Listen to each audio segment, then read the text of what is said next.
Hello. Sorry for not streaming yesterday.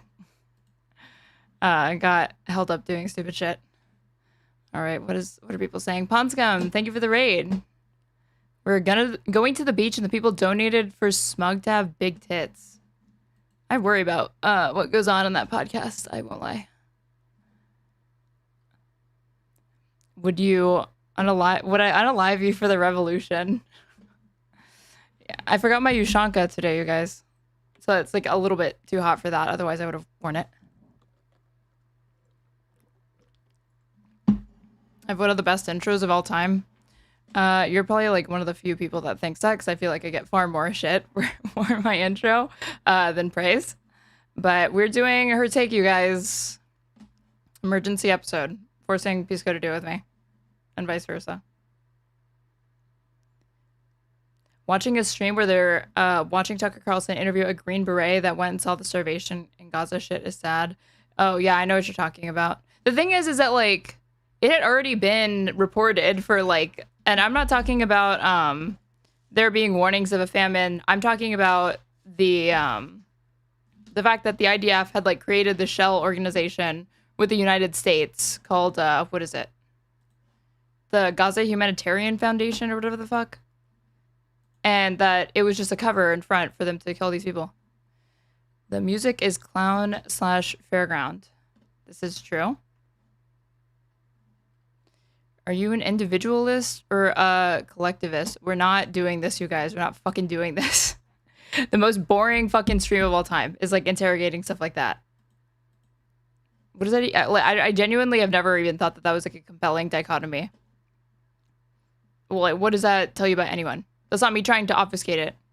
That's me being like, what does that mean? I frequently hear people be like, oh, the East and like China or whatever, see, they're very collectivist. So is Japan. Unlike the United States, we're very individualist. And maybe like superficially or like at first that sounds like it might be true. But you think about it for 30 more seconds and you can find exceptions to all of this in ways that American society demands collectivity. And then you can also find examples of those societies being hyper individualistic. Do you condemn everyone and everything? Yeah, I do. Okay. Let's see.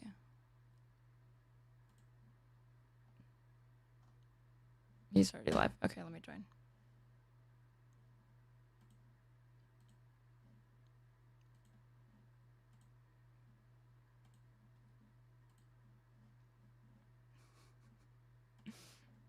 Yo, yo, yo, can you hear me? Yo. What's with the disguise? I'm disguised. No one can see what's there. I'm going to transition scene. 1 sec. Yo, what it is. How you doing? Are you doing a black sun again? It's not a black. Black people are not the only people who talk like this. All right. Yeah, you do apparently. Yeah, and you know what? I have some ethnic heritage as well. You know? Okay. What? Like what? My family comes from Peru originally. Do you understand Peru? Okay. Yeah, I do. You understand there are indigenous peoples of Peru? You understand that there's Asian influence in Peru? Heard of it, yeah. Yeah, you've heard of it. So would you say that if you were applying to, where did Zoran Mamdani apply to? Like NYU, if you're applying to NYU, are you putting down that you're Asian? Yes, I'm putting down every race. Okay. Every single one. Except for Pacific Islander. That one wouldn't be accurate. No, you want to use your preferred slur for that one. Whoa. You're the one who said that they're yellow people, if I remember. No, I asked you that question, and you gave me that answer. We both said it, but I asked you. We both said it. If you had to reduce Asian people down to a color the same way that white people and black people have. I said magenta. No, and you said, but assuming that we're yellow, would you say they matter? And I would say yes, and we both agreed on that. Oh, is that what happened? So, okay, there you go. But you still affirmed that yellow lives matter. That's the most important thing. Yeah, but you also affirmed it, though. And you said... Yes, very proudly. Very proudly. Lindy Li needs to... And beautiful Lindy Li. Oh, my God. We have a Lindy Li crash out today. I found there's a Lindy Li crash out. She went on Piers Morgan, and she got confronted by Brianna Joy Gray and somebody else for being a fucking grifter. Wait. From Brianna Joy Gray? Yeah. Wait, we need to have Imagine getting embarrassed on being a grifter by fucking Brianna Joy Gray. That's just like, I don't know if you've Chef's been in the kiss. zeitgeist recently, but we can't be platforming and talking up Brianna Joy Gray. Okay? Maybe you can. I'm free to do whatever the fuck I want, bitch. So fuck No, you. no, no. We really can't be. It's not.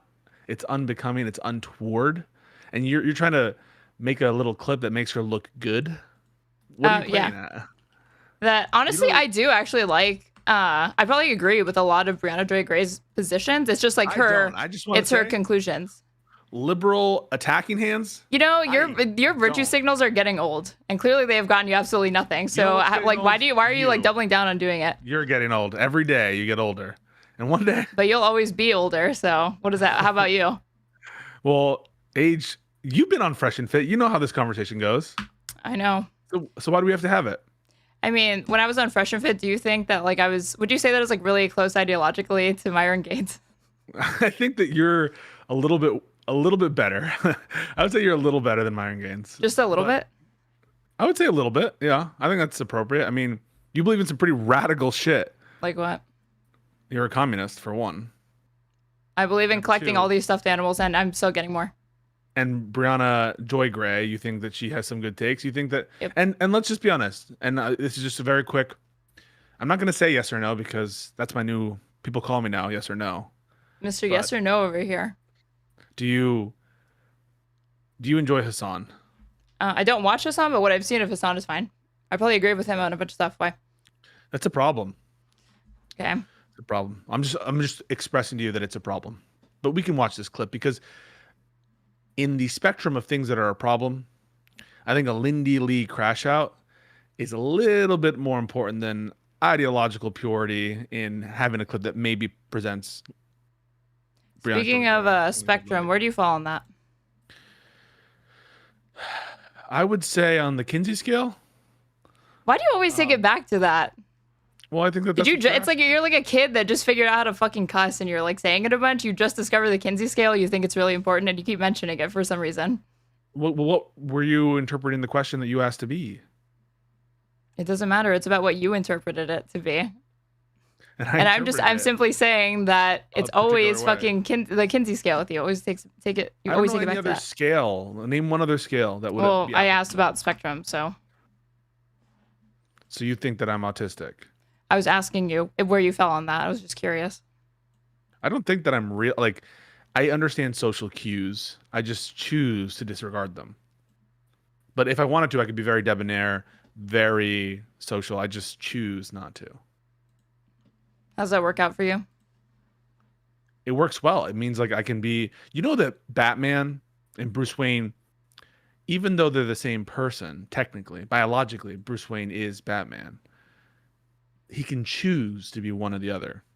Just like I can choose to be incredibly soy and I can choose to be incredibly dapper. And everyone knows this about me. You, on the other hand, you're a pit of despair. True. You only have one mode, and that mode is be as obnoxious as possible, be as communist as possible, and be as subversive as possible. Correct. Which is why, again, you started a show with me. It's not so much of a conscious idea, and I didn't know when I started a show with you that you were a Marxist Lenin. I mean, sorry. Whoa, Freudian slip there much? Wait. Or is that projection? Wait a second. Now they got me saying it. I didn't know that you were tanky when I started a show, and so I think that we need to start every single show with doing a little bit of like, well, why do you call yourself a communist? How about we start every show with disavowing everyone and everything? I disavow everything and everyone. And you know what else I disavow? I actually do disavow this.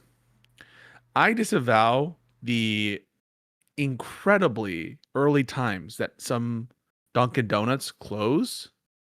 Like, why is it that in New York City, there can be Dunkin' Donuts that close at 6, 7, 8? This is not possible. It's not a way to run a business.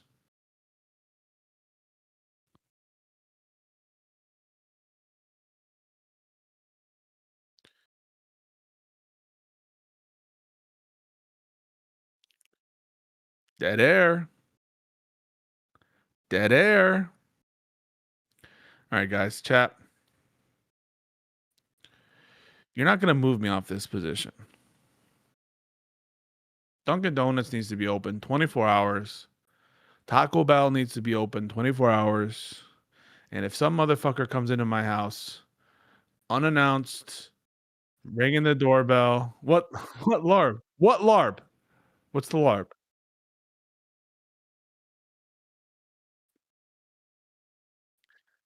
I don't ask for that. They just do. The people in my Dunkin' Donuts love me. That's number one. I'm a regular. They know my order. I walk in and they're like, "Do you want the regular?" And I'm like, "Not today, Alfonso." That's a fake name, by the way. I just don't want people to know which Dunkin' Donuts I frequent just based on the name of the guy. So I say, "No, Alfonso, today I would like not the regular. Instead of a large ice cold brew, 1 milk, 1 sugar, I'll just have a large black hot coffee." But they know that I want usually the drink that I want. And sorry, guys. Oftentimes I'm unmuted now. Freebies in there. You're muted, by the way. No, I'm not. Not anymore. Wait, Lycan's in my chat. That bodes well. That bodes well. That means that people he'd call me because he's doing like an Amazon return. I have to send the fucking QR code. Okay. Let's crash out. Let's crash out. That's nice for you. Crash out. Oh, is he subscribed to you? Does he have a membership? Who? Lycan. Yeah, he does actually. Look at and that. He's a blue. Look at that. Blue little Pisco sour. I love Lycan. Okay. So he perpetrated a lie. Stephen Colbert canceled plus Hunter Biden trashes Democrats. This was Stevens. Sorry. Trashes Democrats. This is Lindy Li versus Mike Nellis clash over Biden cover-up. Who's Mike Nellis? Do you know this guy? I don't know. It sounds like a Republican guy, but I don't know.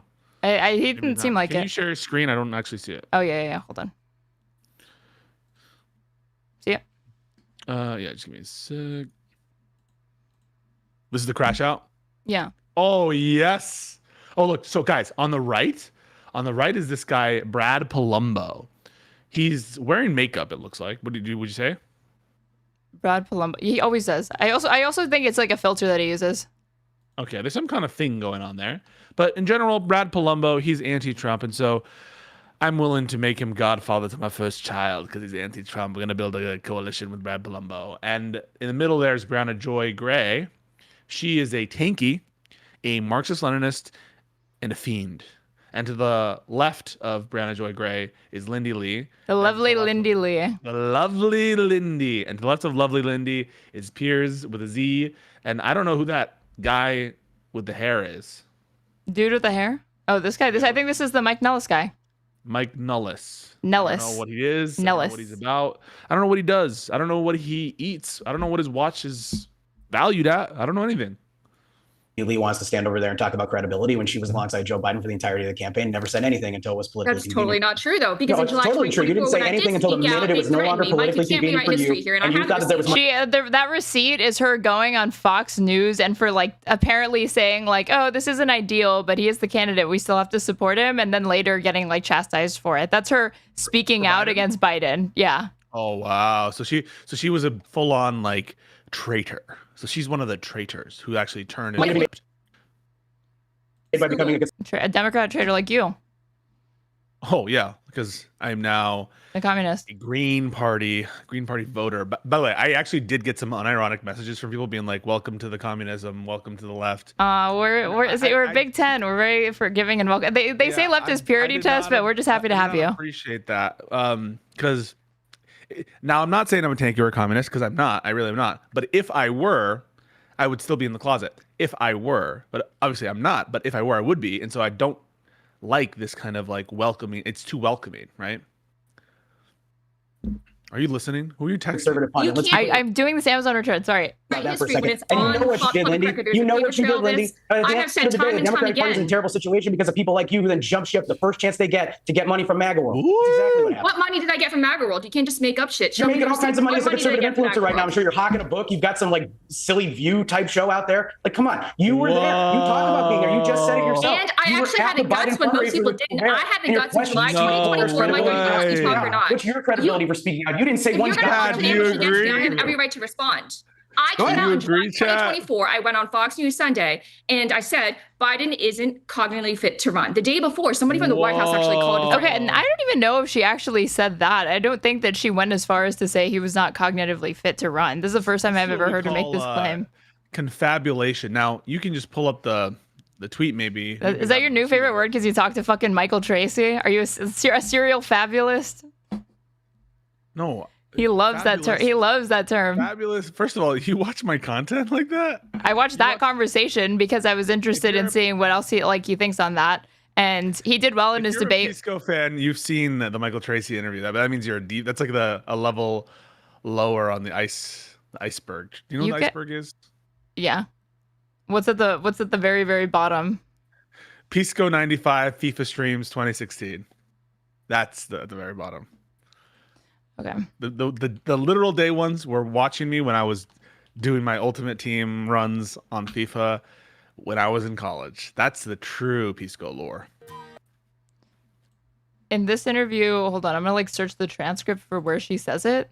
But somewhere in this, she makes the same claim about I went on Fox News. I put Fox. She said July 21st. Now she's saying July 24th on this other show. In the first Wait, you're leaving out major Serial events. fabulous. Throughout the month of June and July, I was on TV urging him to step aside. I even caught flack for it on July 21st when I very gently urged Biden to step aside. What Somebody did you called say me. exactly and what show? Fox News Sunday with Shannon Bream. What did you say exactly? I said I wouldn't tell the president what to do, but if I were to say something, like in the kindest way possible. And I echoed that same thing when I was on MSNBC like an hour later. Okay, so My around the same time that a God. lot of people were. Okay, also- let's compare that to the claim that she just made on this show, which is that it was several days. It was the 24th, not the 21st. And she said that he was cognitively impaired, and she knows nobody cares enough about her to actually go check that. So she's probably just fucking lying. Influencer right now by becoming a complete when she was alongside Joe Biden for the entirety of the campaign, never said anything until it was politically That's totally convenient. not true, though, because No, in it's July totally true. You didn't 2024, say when I anything did until the speak out, minute it was they no threatened longer me. Mike, politically you can't convenient for rewrite you, history here, and I and you have thought that there was receipts. All money I to be gotta do made is by becoming a Google. conservative pundit. You Let's be can't clear about rewrite that for a history second. when it's And you on know what she did, public Lindy? record. There's You a know paper what she did, trail of Lindy? this. At the I have end said of the day, time the and time Democratic Party's in a again. terrible situation because of people like you who then jump ship the first chance they get to get money from MAGA World. That's exactly right. What money did I get from MAGA World? You can't just make up shit. You're Show me making the all kinds of money as receipts. a What money did I conservative get from influencer MAGA right now. I'm World? sure you're hawking a book. You've got some silly view type show out there. Come on, you were there. You talk about being there. You just said it yourself. And I You were actually at had the a guts Biden when primary most people for didn't. there. I had a And your guts in question July is Stephen Colbert's 2024. I'm like, are credibility you for gonna not let me speaking talk or out. not? What's your credibility for speaking out? You didn't say If one you're going to goddamn launch an thing ambush until it was against me, I have convenient for every you. right to respond. I Go came ahead. out in July 2024. I went on Fox News Sunday and I said Biden isn't. Okay. She didn't say July 24th. She said July 2024. Okay, so you're lying. So you're lying. By the way, we're now live on Twitch. Sorry for the Twitch people. We're live on Twitch now. Apologies. You're in a disguise, though. Are you sure? Are you actually secretly banned from there, and you're trying to play it off like you're not? I don't know. Why would I be banned? I don't know. You look like you're hiding from ICE. Maybe you're also hiding from Twitch moderation. Well, if I was hiding from ICE, then it would be perfectly acceptable. We live in an authoritarian society, and I'm Hispanic. I don't know if you know this, Peruvian, even. but that's Hispanic. You I understand? said that, right? Peruvian, even. Define. What's the difference between Latino and Hispanic? Go. I'm pressing play. Cognitively fit to run. The day before, You somebody don't from the White House know. actually called to You threaten don't know me and the said, "We know difference you're the between president's most loyal." Hispanic and Latino. I don't give a fuck about the difference. You That's don't know the it. difference. That's so embarrassing. Holy fuck.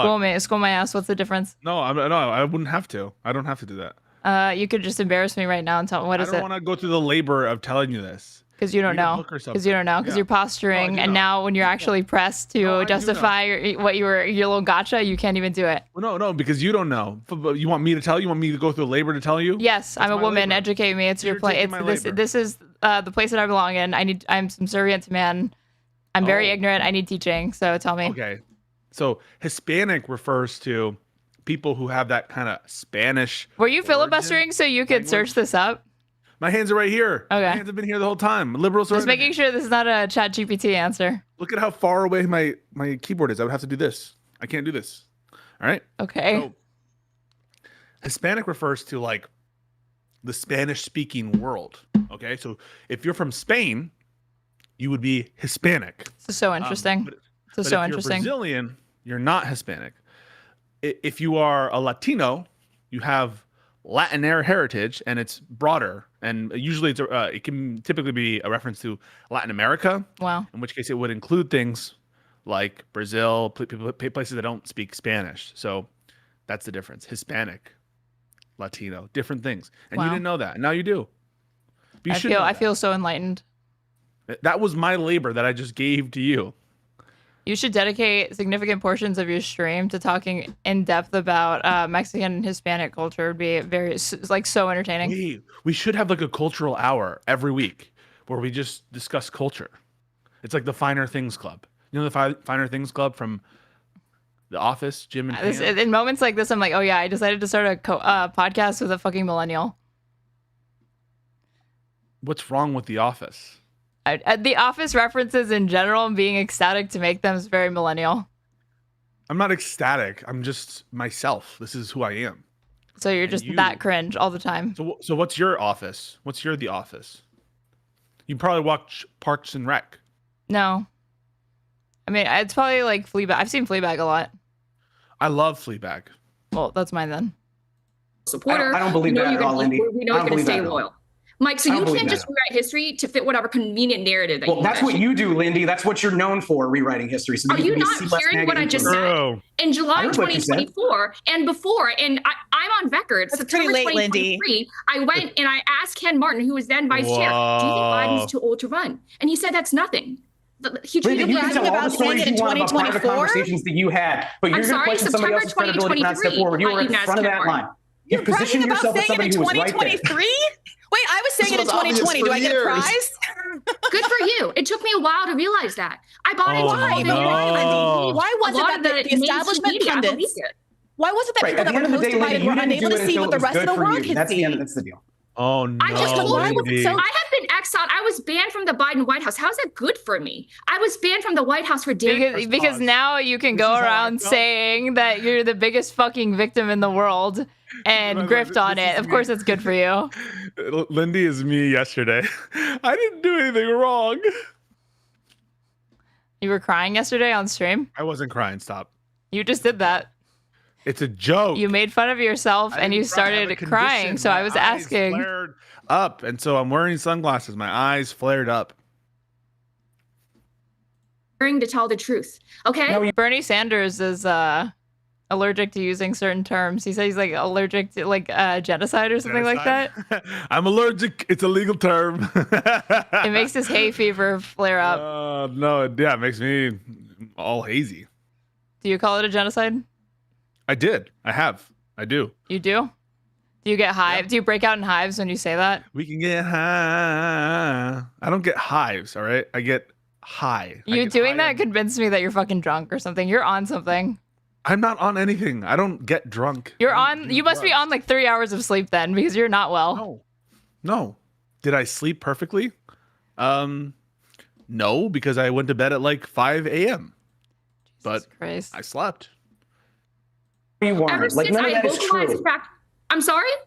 None of that is true, to be honest with you. I've been in Democratic politics for 20 years. You can just Google the interview that I did. I didn't hear your name until you appeared on Fox News the night that we lost. That's it. Well, that's not true. I'm sorry that you didn't hear my name. She had been going on Fox News before that, which is like also, you know, I don't want to say that's a bad sign. I do think Democrats should go into these spaces, but if you're the Democrat, the designated Democrat on like any Fox News show, chances are they put you there because yeah, you're either the villain or you're the punching bag. Wait, guys, so exciting. Tomorrow, speaking of being the liberal punching bag, I was literally a liberal punching bag in Washington, D.C. with Tim Pool and Alex Stein and Gavin McInnes, leader of the Proud Boys or founder of the Proud Boys. And I think I was winning, but that's also how you know I'm a millennial because I did the Charlie Sheen thing, winning. But yeah, you can watch it probably tomorrow, assuming that the culture war stuff. All of your cultural references are like 10 years fucking outdated.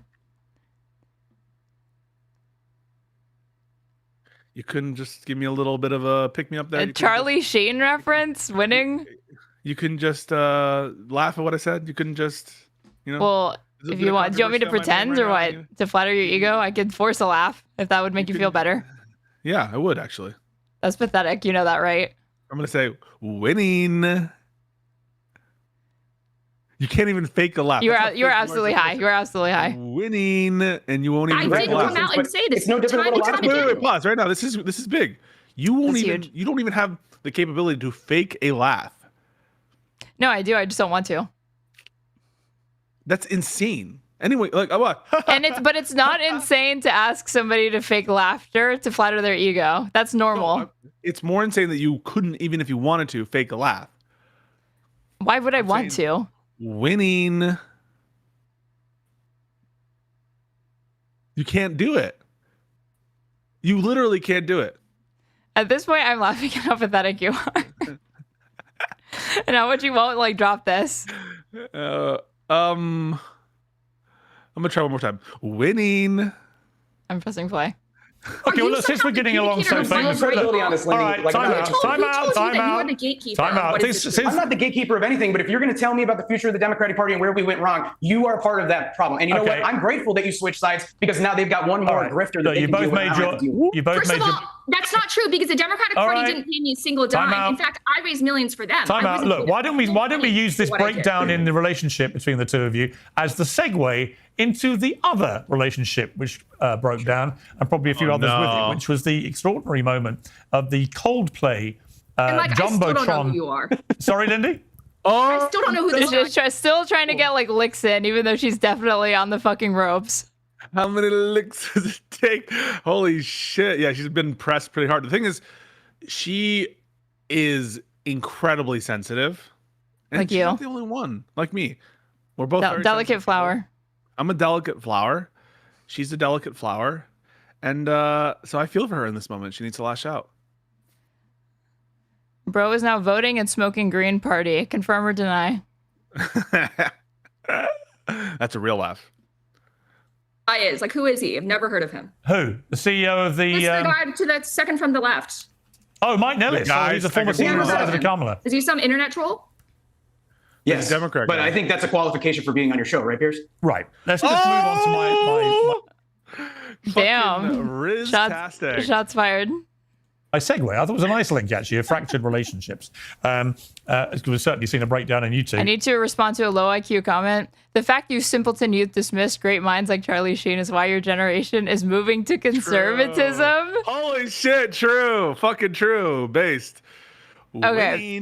I never dismissed him. I said Pisco's stupid invocation of him is indicative of his chuggy millennial humor, that all of his references are completely outdated, and that him doing it was not funny. I did not say that the original interview was not funny or entertaining. It's just old. About millennial humor. You guys know, like that old Smosh type thing where everything's an infomercial? You know what I'm talking about? They're like, do you ever do and they do the little sketches and it's all like, well, now you can do. It's like all this kind of thing. I hate that shit.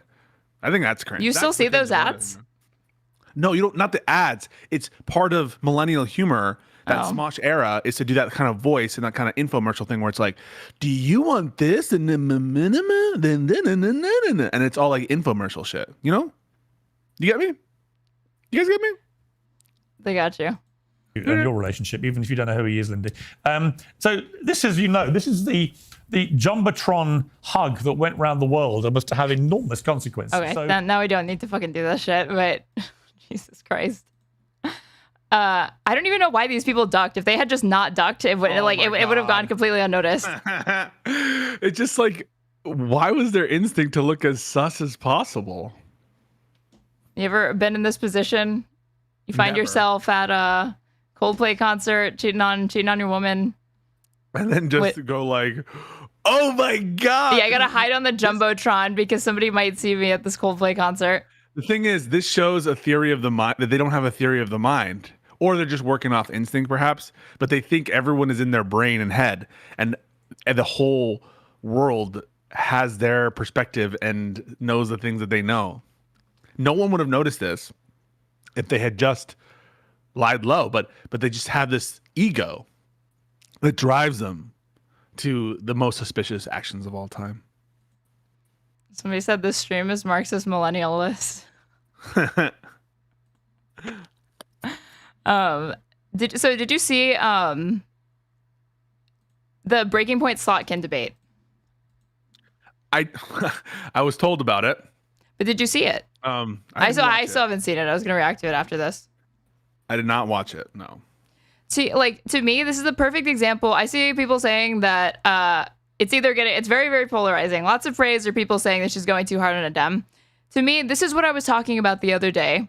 where I said that the role of independent media is supposed to be able to challenge politicians and hold them accountable in ways that corporate media will not. And a crystal ball from the clips that I was seeing and the line of questioning that she was pursuing with Slotkin about her voting record, her decisions, and what she was saying on, and how that was contrasting against and contradicting what she was saying on the show in that moment. That is exactly what independent media should be able to do and meet the and rise to the occasion where corporate media can't, because they never would have asked that on corporate media. Here's my whole thing. I think that there are people who are journalists and there are people who are not journalists. And I think we were kind of having this discussion before, Aaron, you and I were having a conversation about I literally think we were having a conversation like this in the last episode or something that we did. Yes, that's why that's literally what I just said. We were talking about the fucking, the 30-year-old Nelk boys or whatever. Yeah. And how, shouldn't they be Nelk men by this point? Nelk boys. They're going to be 50 and they're still the Nelk boys. Will always be an Akana boy. Yeah, but it's BOI. So my boy, you know where it's coming from on that. That's timeless. But the Nelk boys. You don't think boys can work like that? Boys to men. That's with a Z. Boys is for Nelk boys is not with a Z. They're not that cool. Well, were they ever boys by that definition? If you're a literalist. The thing is that the Nelk boys interview was very, very fucking embarrassing. And you at first only seemed upset with the fact that they were doing it with Netanyahu and that they had previously done it with Trump. But to me, the issue is doing that, period. Oh, I don't know if that was the only one. I think you're misconstruing my position on it. Then clarify it. I don't know if that I can right now, but I just think you're misconstruing. You are high. You are high. I'm not high. Take your glasses off and fucking prove it then. Turn your lights on. It's not going to prove anything. I'm not high. Then why are you hiding your glasses? With your eyes with your glasses? How do my glasses? Because I just told you I had a flare up of You are not in a position to try to get dunks on me like that. Blephastitis, whatever that thing is. I don't even know the name of the condition. Blepharitis or something like that? Blepharitis. I have to apply the thing. And yeah, sometimes you get a sty. I got a bit of a sty. Why are you trying to... This is HIPAA. This is HIPAA. A HIPAA violation, you mean? You can't ask me of this. Are you a hippo? So, really quick on the Michael Tracey thing, there were some stupid things that he said. Or things that I want to see if you actually co-sign. Oh, yeah, sure. You're all over the place. You were talking about the interview. I had some thoughts on it. I was going to make a distinction. Can I do the distinction and then you can get into Michael Tracey? Do your thing. You do you. I just think that there are commentators, dem-aligned commentators, and then there are straight up journalists who are lefty. And I would put Crystal Ball in the lefty journalist. And I don't know that I would be upset that she was giving a harsh interview or a hard interview to Slotkin, especially given the fact that I have some pretty harsh criticisms of senators like Slotkin. Yeah. What's one? That's it. The senators who voted for the Lake and Riley Act, the senators who voted for the continuing resolution, the senators who, Slotkin specifically, her rebuttal speech against Kristi Noem. Oh. Did she vote for Noem? I can't remember, but Noem's sitting there. She's not even able to define fucking habeas corpus. And Slotkin decides to lay out all of the ways that she fucking agrees with her. She's like, I, like you, hate all these illegals in the country. I also want them to get the fuck out. The issue is that we have this thing called the Constitution, and you guys are not really complying with it. So work with me to help deport them legally, just not... you should treat inspiring. Kristi Noem as the enemy, right? Kristi Noem is a tool of the fascist regime, and you should be treating Noem like a fucking enemy. And this entire posture of Democratic senators being like, oh, we're all friends. Oh, there's some reasonable Trump people. Stop that shit. I hate it. You need to be treating these people like the enemy. They are the enemy, okay? And so, yeah, I do take umbrage with that. And I've been consistent about that since the end of the election, even before it. Can you do a tongue twister right now? Can you say, she sells seashells by the seashore? She sells seashells down by the seashore. You say it. I just said it. I just fucking said it. She sells seashells by the seashore. Look at you. I'm straight edge. I'm not fucking high. The point of you doing that is to prove if you are or not. Then do another one. Do Peter Piper. I don't actually know the Peter Piper picked a peck of pickled peppers. A peck of pickled peppers. Peter Piper picked. Picked. I don't know it. I can't know it. I have to know it to do it. Look it up then. I don't know. No, this is HIPAA. What, your hands don't function? Now you can't use your keyboard? This is HIPAA. I'm saying it's HIPAA. And I don't like the jokes of he's high. I'm not high. I'm not high. And then it's just reading. Right, I'm allowing him to read if it means it would prove. I have allergies. I also have allergies. I don't know. I started getting seasonal allergies later in life. I don't know why that is. Because you started calling it a genocide. And you're probably allergic to that. I'm allergic to calling it a genocide. Senator Sanders. Like the senator. I am going to take a Claritin though because I'm feeling a little bit. Take a Benadryl. That'll make you feel real good. And I will be honest. I've taken Claritin before, and it's given me the effect of feeling a little bit kind of way. You know. What's that mean? Did you get high off of fucking Claritin?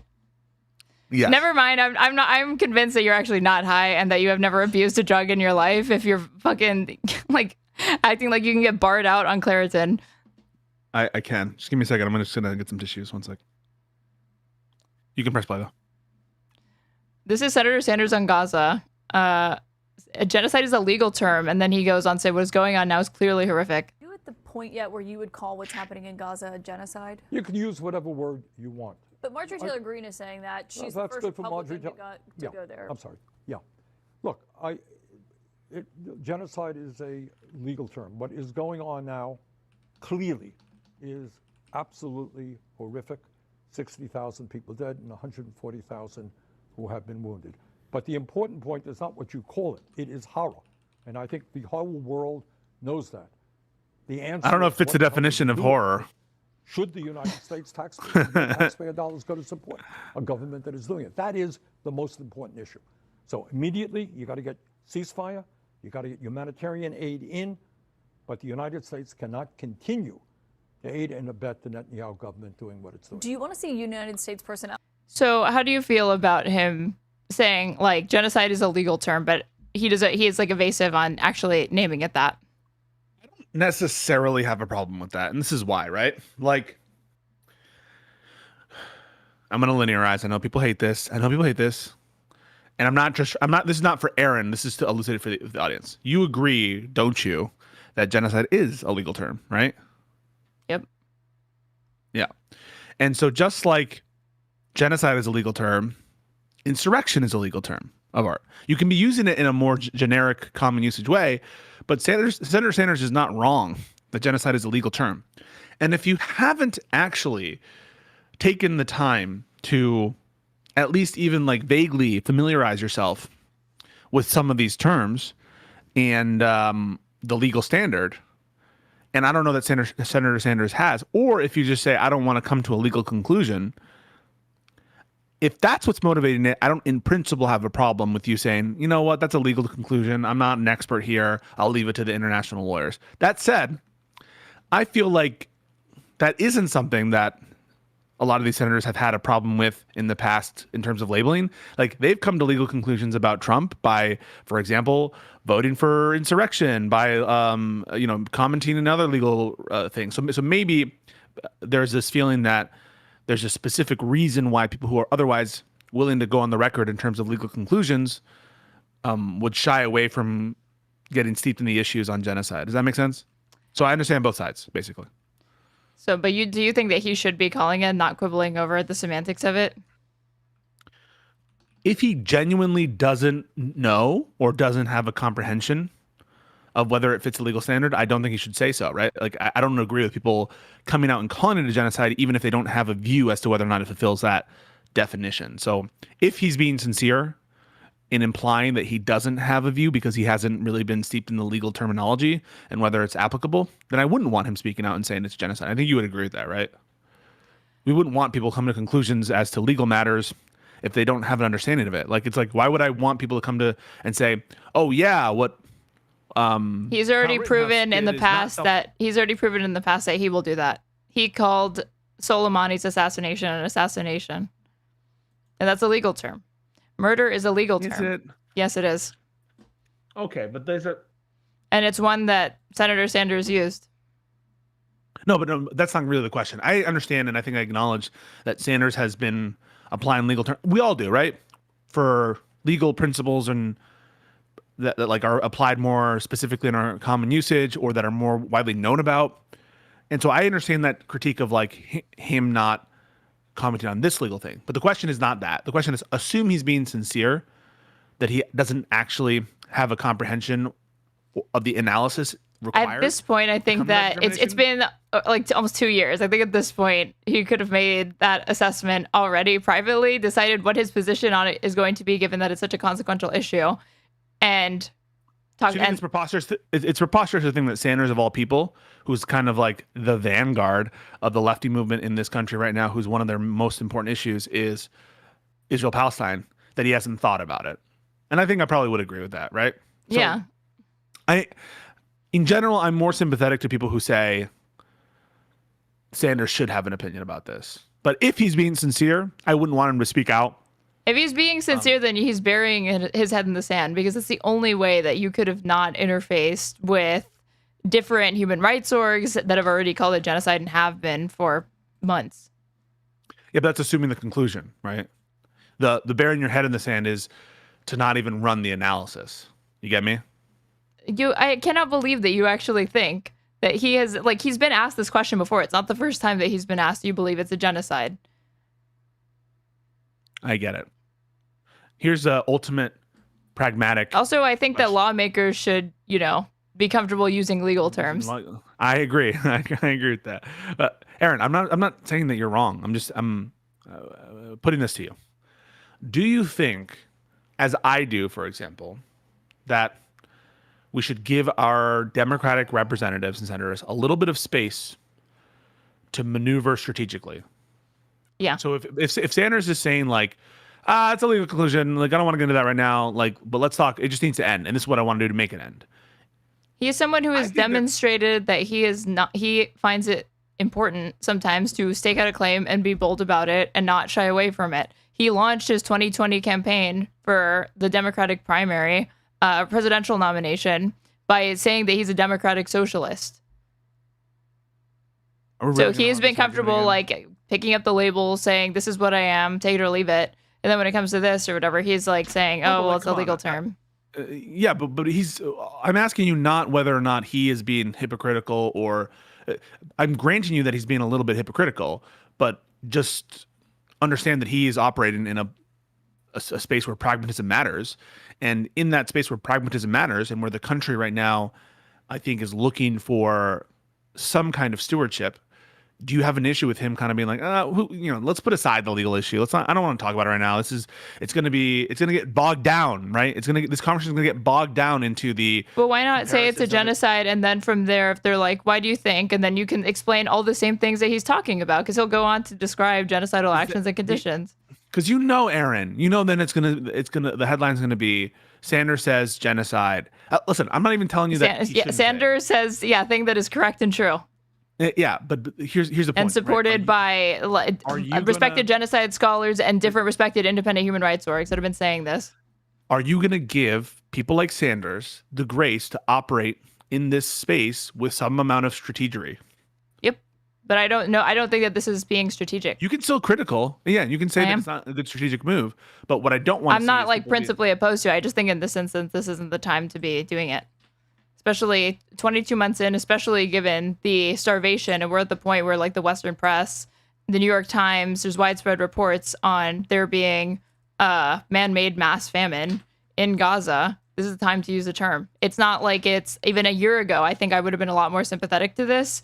But since we're 22 months into this, I don't think so now. Do you think strategically? And AOC says it's genocide. Yeah, I think that he should.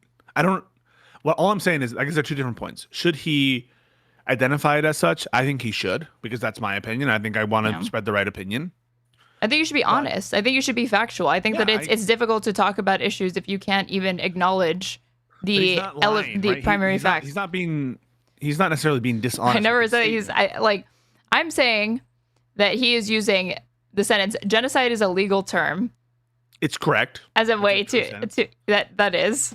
He's deflecting. I'm not denying he's deflecting. He's deflecting the question. But the question is, and you and I can disagree with that he does it. The separate question is, should we condemn Bernie for it? And I think that we both agree we shouldn't. We should just be like, we disagree with it. How do you mean condemn? By condemn, I mean like fuck Bernie, like he's a piece of shit. Like basically. Well, no, that's not my style or whatever, but I do think that he deserves criticism for this. Yeah, criticism, but not unhinged criticism. Fair?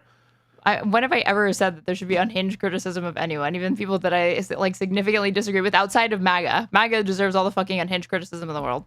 So someone said something like this: Sanders is a genocide apologist. Would you take issue with that criticism? Wait, say that again. If someone says Sanders is a genocide apologist, would you take issue with that criticism? I would. Yeah, me too. Because if he started from it's a legal term and then went on to downplay the action significantly, then I think that obviously gets into like atrocity denial, downplaying, genocide apology, etc. What if you said this? What if you said the following? I have a view of genocide that I don't think it meets that standard for some hyper specific reason related to the intent here, and I consider the treatment facing Arab Palestinians within Israel to be evidence that you know the arguments, Aaron, right? And he says that said, just because I don't think it fits the legal definition of genocide, it doesn't make it like less worse in my eyes. Like for me, that's a legal term of art, but we should treat this as though it fit the legal definition of genocide. If he said something like that, I think people will still be upset. I don't think that I think they want to use a label for its own sake, and I'm not sure that even if he said something like this, even though I don't consider it legally a genocide, I think it's ethically as bad as any average genocide. I think people would still be upset. Well, I'm not talking about those people. I'm just asking you, and I'm telling you what I think. I disagree. I think you should say what I think is right, but I don't have much. I think you should speak accurately and honestly, and I think there would be in other examples of this or whatever where he had tried to kind of state a descriptively true claim in the service of obfuscating the point, it would get criticism. Thank you so much for the membership, Vasaraka. I really appreciate that. It's like if somebody asked him on October 7th, Senator Sanders, do you think Hamas intentionally targeted civilians? And he said, I believe atrocities occurred on October 7th. In response to that, would you be okay with that answer? I wouldn't soy out about it. Would you be okay with it though? If by okay, would it be my preference? I think the answer would be no. Because you'd be seeing what he's trying to do. Yeah, but I don't think that my answer. So right now, but that's kind of different, right? One is there intent in a given instance to do some kind of horrific act, where obviously it is, and the intent, the genocidal intent here, because it's not particular to like specific violent acts in and of themselves, where the act itself evinces the intent. There's a little bit more obfuscation that is possible, and so I don't think I think that your comparison is not like absurd comparison.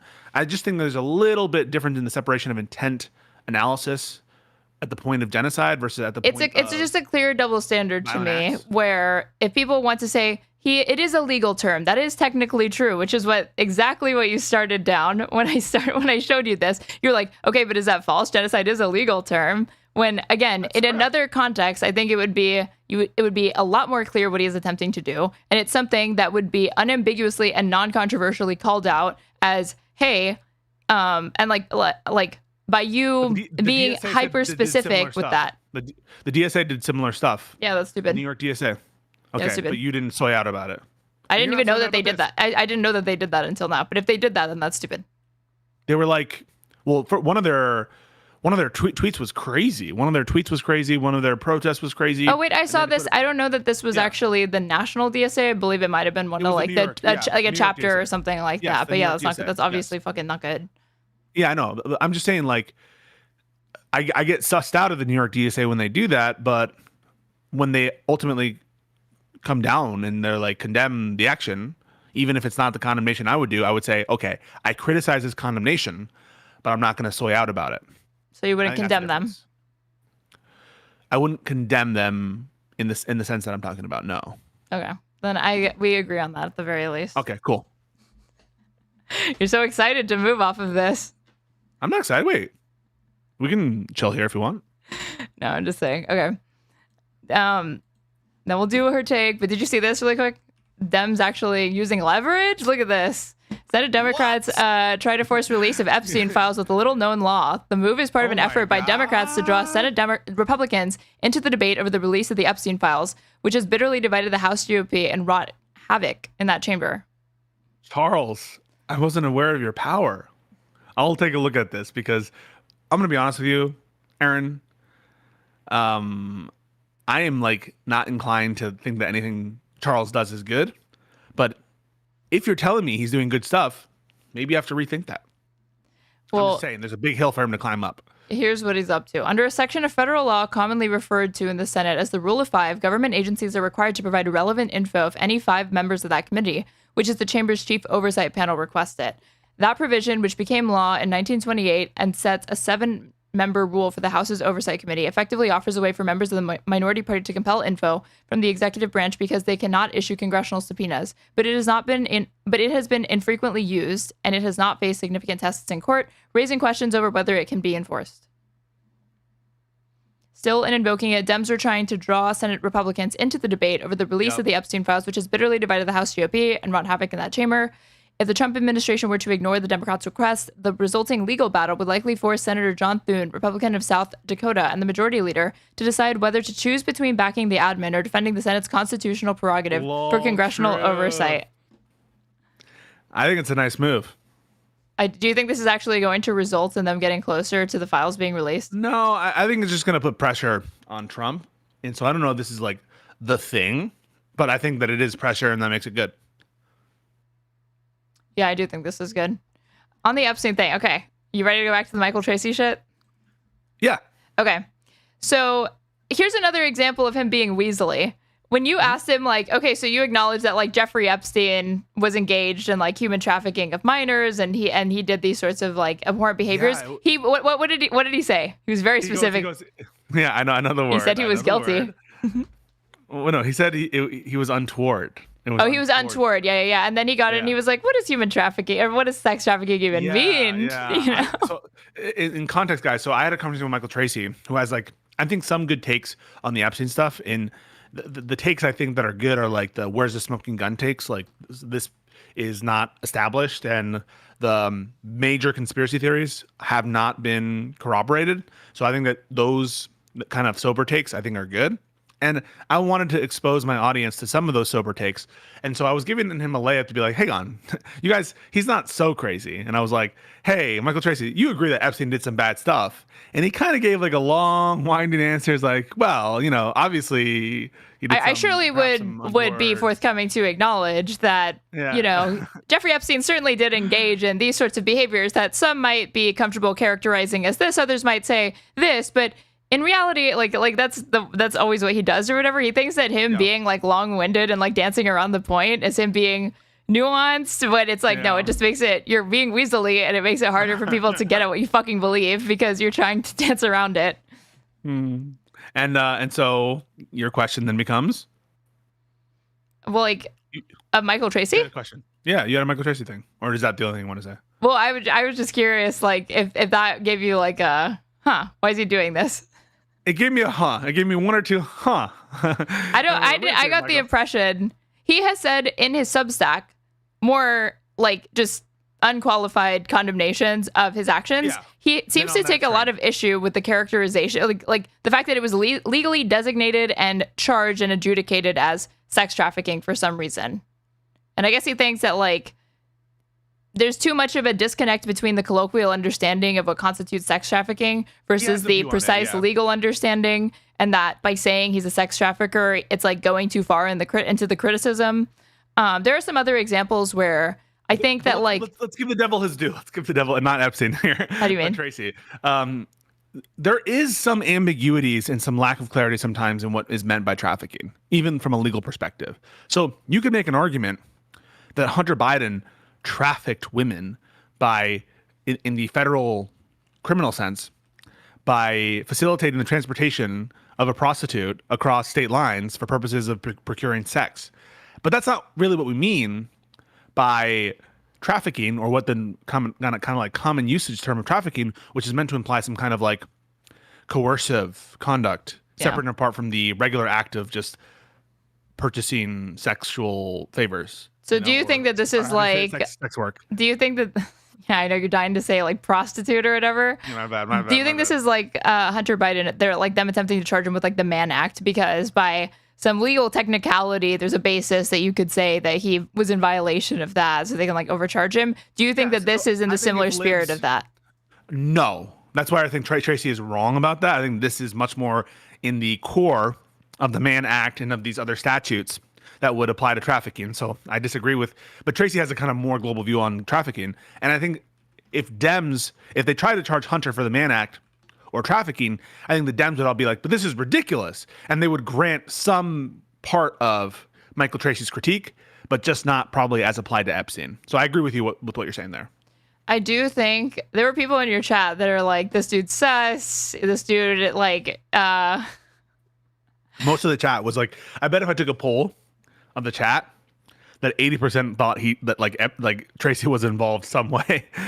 That not I don't think that they thought that he was involved, but they were like, does this dude have kind of weird predilections and this is the way that he's like expressing them or like that. I saw people basically thinking like, is this dude into like diddling kids or something like that? Why is he so attached to defending it and in this particular way? At one point there was like the age of consent thing where he's like, I think you just don't ever look good being like, the age of consent. It's the actually it's a febophile. Yeah, and it's just, even though if you're technically true on some things and be like, okay, it was legal under state law, it's always going to be optically disastrous. It's a minefield. Yeah, disastrous. You can never take a win on that. Well, Steve, did you see what he published about Steve Bannon? That's where he criticizes him for. Well, yeah, but I think that's a good take. I think that the Steve Bannon take that he has is one of the I don't see other people taking the Steve Bannon angle. Because he said really Steve Bannon's like, she's barely underage when she was 14. The person in question was fucking 14. Okay, it's 4 years off from being towards the age of majority. But then they're like, well, in some areas it's 16. Yeah, weird as shit, dude. Okay, like to say that, to do that, and I felt like he was kind of doing that in a small way when talking about the massage thing or whatever. I also got the impression that he did not like. He does have some heat for Epstein. He doesn't think that trafficking applies, but he did think, I think he thinks like there was a miscarriage of justice when it came to Ghislaine Maxwell. What did you think of that? He does. Yeah, he does.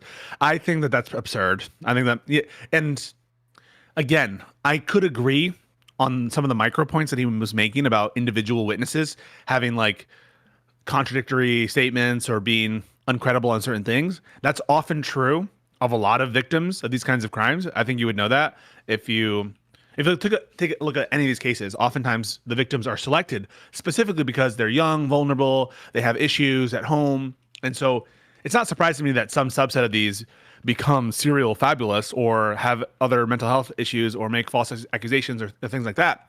But there's significant evidence, substantial evidence that at a bare minimum, right? If we're just talking about moral culpability, Maxwell knew this shit, all right? Maxwell was helping facilitate some of these crimes. And so even if you disagree with some of the witnesses, even if you disagree with the main kind of thrust of the conspiracy theory, I think it's a little much to say that there's a miscarriage of justice here. Maybe he's referring to specific due process concerns. But again, those ones like confrontation of witnesses, like we've had these statutes on the book that protect the identities of victims. And you might disagree with them, but I don't know that they're unconstitutional. Do you think that he is correct in his assessment that she went down because Epstein ended up being killed or died or whatever, died by suicide? That there was an effort to like go, intentionally inflate the legal charges that she could like maybe reasonably be charged with. I don't know then. To compensate for that. I think the answer is I don't know. I think that they probably would have gone after her. Like they probably would have tried to get her as a witness for Epstein if that trial went forward.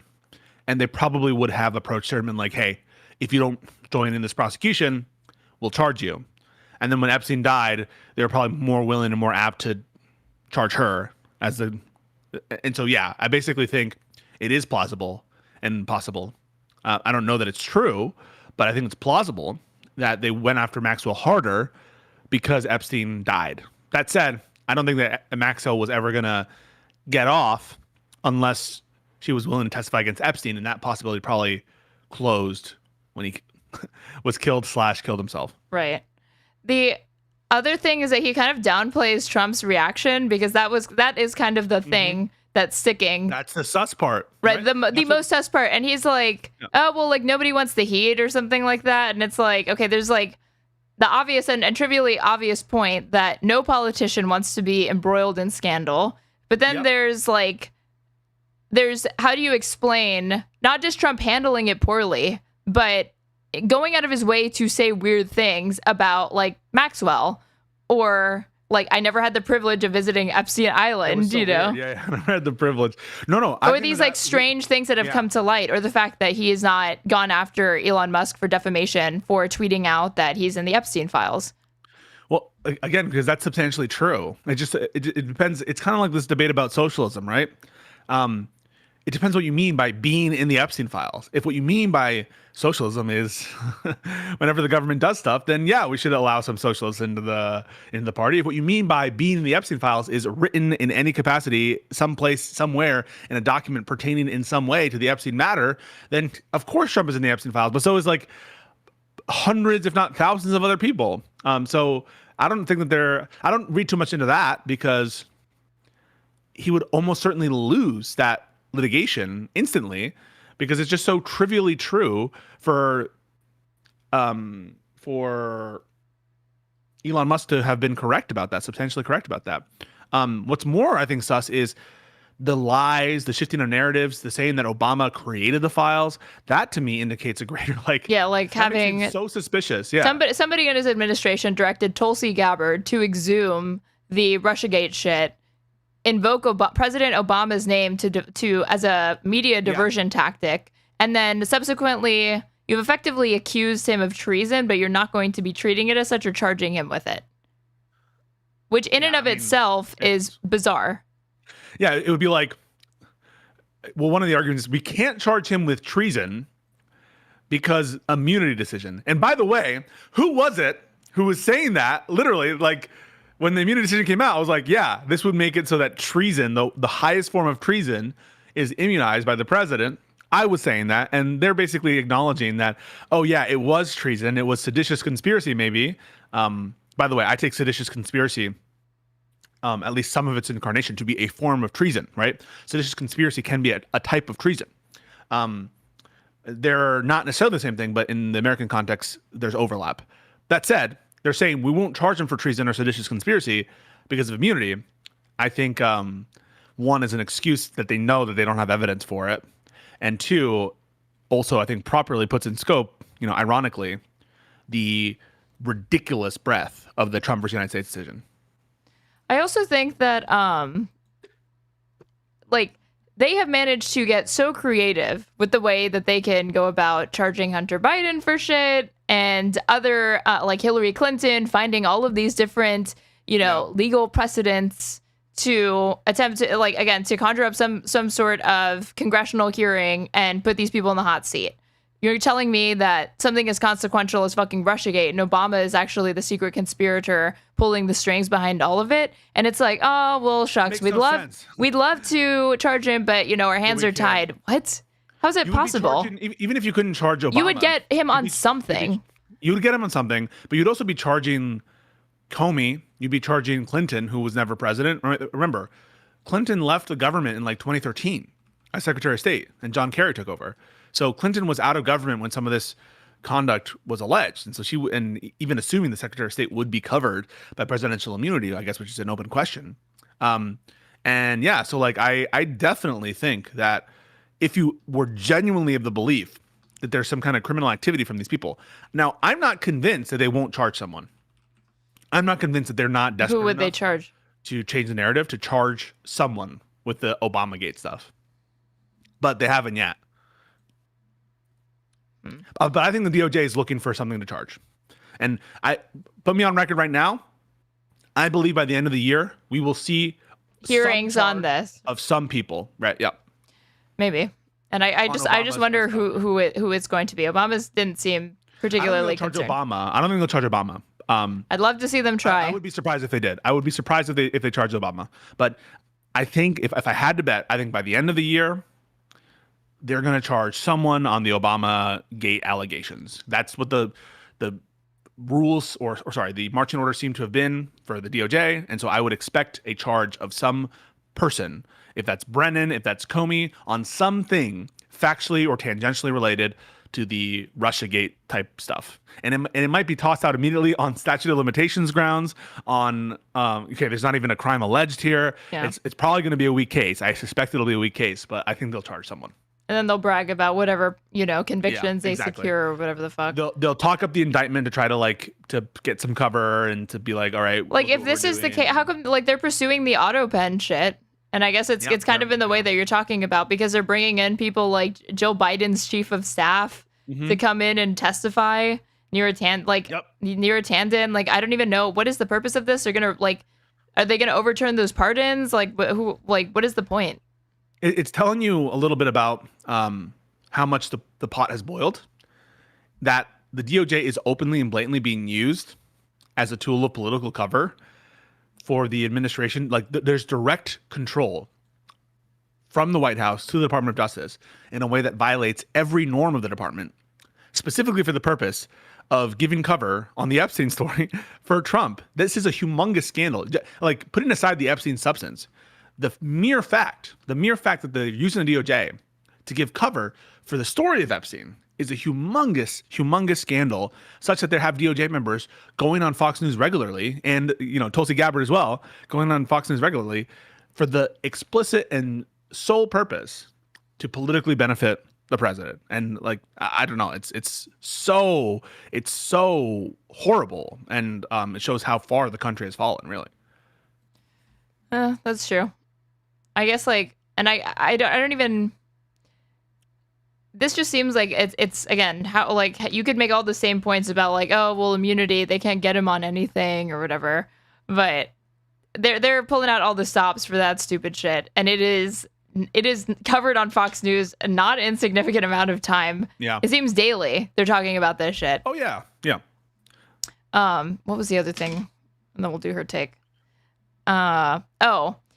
So he is of the impression that a lot of these women are lying, clearly. He has a more reasonable basis to be, not to claim that they're lying, but to be skeptical or more critical of their testimony because of contradictory statements or inconsistencies that he's found in the stories. Fine. One, that those sorts of inconsistencies can be very common. Like the E. Jean Carroll case. Yep. She didn't even know, she couldn't remember the specific year that it occurred. Right, but she could remember the thing, and then she had friends corroborate it. Question E. Jean Carroll. Yeah, well, that makes sense. And he would question. But then that betrays he doesn't understand how memory works, because our memories are not. They're fallible. They're highly malleable. That we're incredibly impressionable. We're subject. We have pitfalls. Like, you can form false memories or whatever. But it is a lack of understanding about the way that even memory at its best functions, because he seems to think it's like a recorder, or it's like. Yeah, it's like a camcorder that from start to finish, if you're recalling something, even if it was something traumatic, you're going to be able to remember everything, and there's not going to be small inconsistencies, and that doesn't point necessarily to you being dishonest intentionally. Yeah, no, I agree that that's how Michael Tracey views it. I think he would argue he has a very high burden for these kinds of allegations. So yeah. I mean, it should be high because it's a serious allegation like anything else, but I don't know that it should be so high that it's higher than a reasonable standard, because he seems to not even like the basis for maybe civil claims, let alone criminal ones in this instance. He thinks that it needs but that's the best that you're going to get in instances like this, where it's things that occurred years, sometimes decades ago. It's so within the statute of limitations, and the only way you're going to be able to prove your case is by having it corroborated by other witnesses or your own testimony, and then it's kind of he said, she said. And it's going to be tough because the witnesses, who are you going to bring that will buy one of these narrative threads? And really, the evidence does just not support the notion that these investigations were taken for the purpose of, altering the election or anything. One of the reasons why he's very, very skeptical of them, he's there's a financial incentive, and I'm doesn't that always exist? Anytime there's potentially going to be a settlement, or anytime you're alleging that you have been the victim of abuse against somebody who is very powerful, very wealthy, that's the first line of attack that they use to delegitimize the claim by saying, oh, they're just after a paycheck or whatever. Yeah. When that financial incentive can always exist. Or if you have a personal grudge, putting them behind bars, that could be an incentive. You just want them to, face punishment for some other thing. It's unrelated to, and you're fabricating this in order to extract justice in an illegitimate way. But I mean, I don't see that as compelling at all. I think that you should really just be analyzing the testimony. You should keep it in mind, of course, but I don't think that that's a smoking gun in and of itself, because there's incentives both ways. It's like, are you going to point to the fact that, like, well, Epstein has the incentive to lie. Epstein has the incentive to sure. You know, he has the presumption of innocence, as he should, like anybody else entering into the American legal system. But that doesn't mean that you have to be, as like a layman that's not going to have any impact on the story or whatever, that you are obligated to give the most charitable interpretation of it, given the circumstantial evidence that's been presented to the public and the facts of the matter, or the facts of the case as far as you know them. You can render your own judgments and still hold in your head that, like, if you were on the jury, you would still maybe have to be more judicious, that, like, okay, I have a personal hunch or bias that this person's guilty or whatever, but if I'm applying the law and I'm being objective, it would not be fair to say that they should be convicted on this basis because it's a poor legal basis to do so. They're kind of different roles, Aaron. I agree with what you're saying, but they're kind of different roles. Like a media person interpreting the most likely scenario, the facts, versus a jury, which is supposed to like exclude certain things, exclude like the fact that they pled the fifth, exclude settlement discussions, that kind of thing. Right. But in that context, the fact that Dersh and Virginia Giuffre had this kind of weird settlement where she doesn't officially rescind and all that kind of stuff, and there's no money exchanged, I think that is some evidence that the claim as to Dershowitz is weaker, just because of the nature of the settlement. Yeah, but he pointed to the fact that he was like, he denies it. It's like, yeah, but Alan Dershowitz would deny that the sky was blue if he thought it could get him a leg up. Yeah. Be honest, Aaron. You just hate Dersh because he's pro-Israel. No, I hate Dersh because he's a liar. I hate Dersh because he's a liar. Do you find this, by the way, that like, I also hate Dersh. When I say hate, I mean I very strongly dislike him, and I say that because of what he did in the impeachment trial for Trump and his ridiculous arguments on abuse of power. Those to me really pissed me off. And he also thinks the age of consent should be lowered. Okay, very cool. That's ironic, very ironic of me. I'm not saying that I agree with Dersh, but wait, I was going somewhere with this. Wait, remind me what we were just talking about. Dershowitz, and whether or not him pointing to the fact that he's like patently denied all of this as evidence that, like, see, he's likely innocent. And this is where I think that he is kind of going back and forth between rigorously applying this, like, no, you have to always assume innocent until proven guilty or whatever. When you can acknowledge that you believe there actually might have been sexual impropriety, maybe it's not exactly in conformity with the allegation made levied by what's her name, Virginia, but Virginia Giuffre, there was something there, right? And also there's like a happy medium between that and saying, like, no, he's 100% innocent, you know, there's nothing sus going on, and it's because he denied it, and I always assume everybody's innocent until proven guilty, and I just kind of bury my head in the sand no matter what kind of information I come in contact with that could suggest that something untoward may have happened. Just real quick, super chat, Ben Riley says, not to be that guy, but actually Brianna Joy Gray is between left-wing libertarian and libertarian socialism, which formed opposed to Marxist-Leninism because it rejects unjust hierarchies, focus on mutualism and total democracy. Thank you so much for that comment. We really care about these nuances. I'm not joking. I'm not being facetious about that. That sounded so fucking sarcastic, but I know that you weren't intending to be. Serious. I know that sounds like I'm being a fucking dick, but I'm not. Okay. Oh, on Dersh. For Dersh, I don't like Dersh at all. And I think that he's a bad hombre. That said, my personal standard of proof has not been met that he did anything untoward with Epstein Island or Epstein or any person.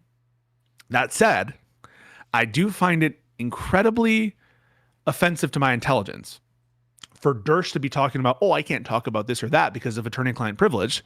When he shared details that were clearly covered by attorney-client privilege. 100%. So this is the example, right? So this is a communication between him and Epstein for the purposes of facilitating legal advice of Alan Dershowitz. And I'm going to give you the example. So that's like the core attorney-client privilege. There's not any ambiguity about it. He says that they asked Epstein, their client at the time, for the purposes of settlement negotiations, that is legal advice, whether or not he worked with a intelligence service, and that Epstein said no, according to Dersh.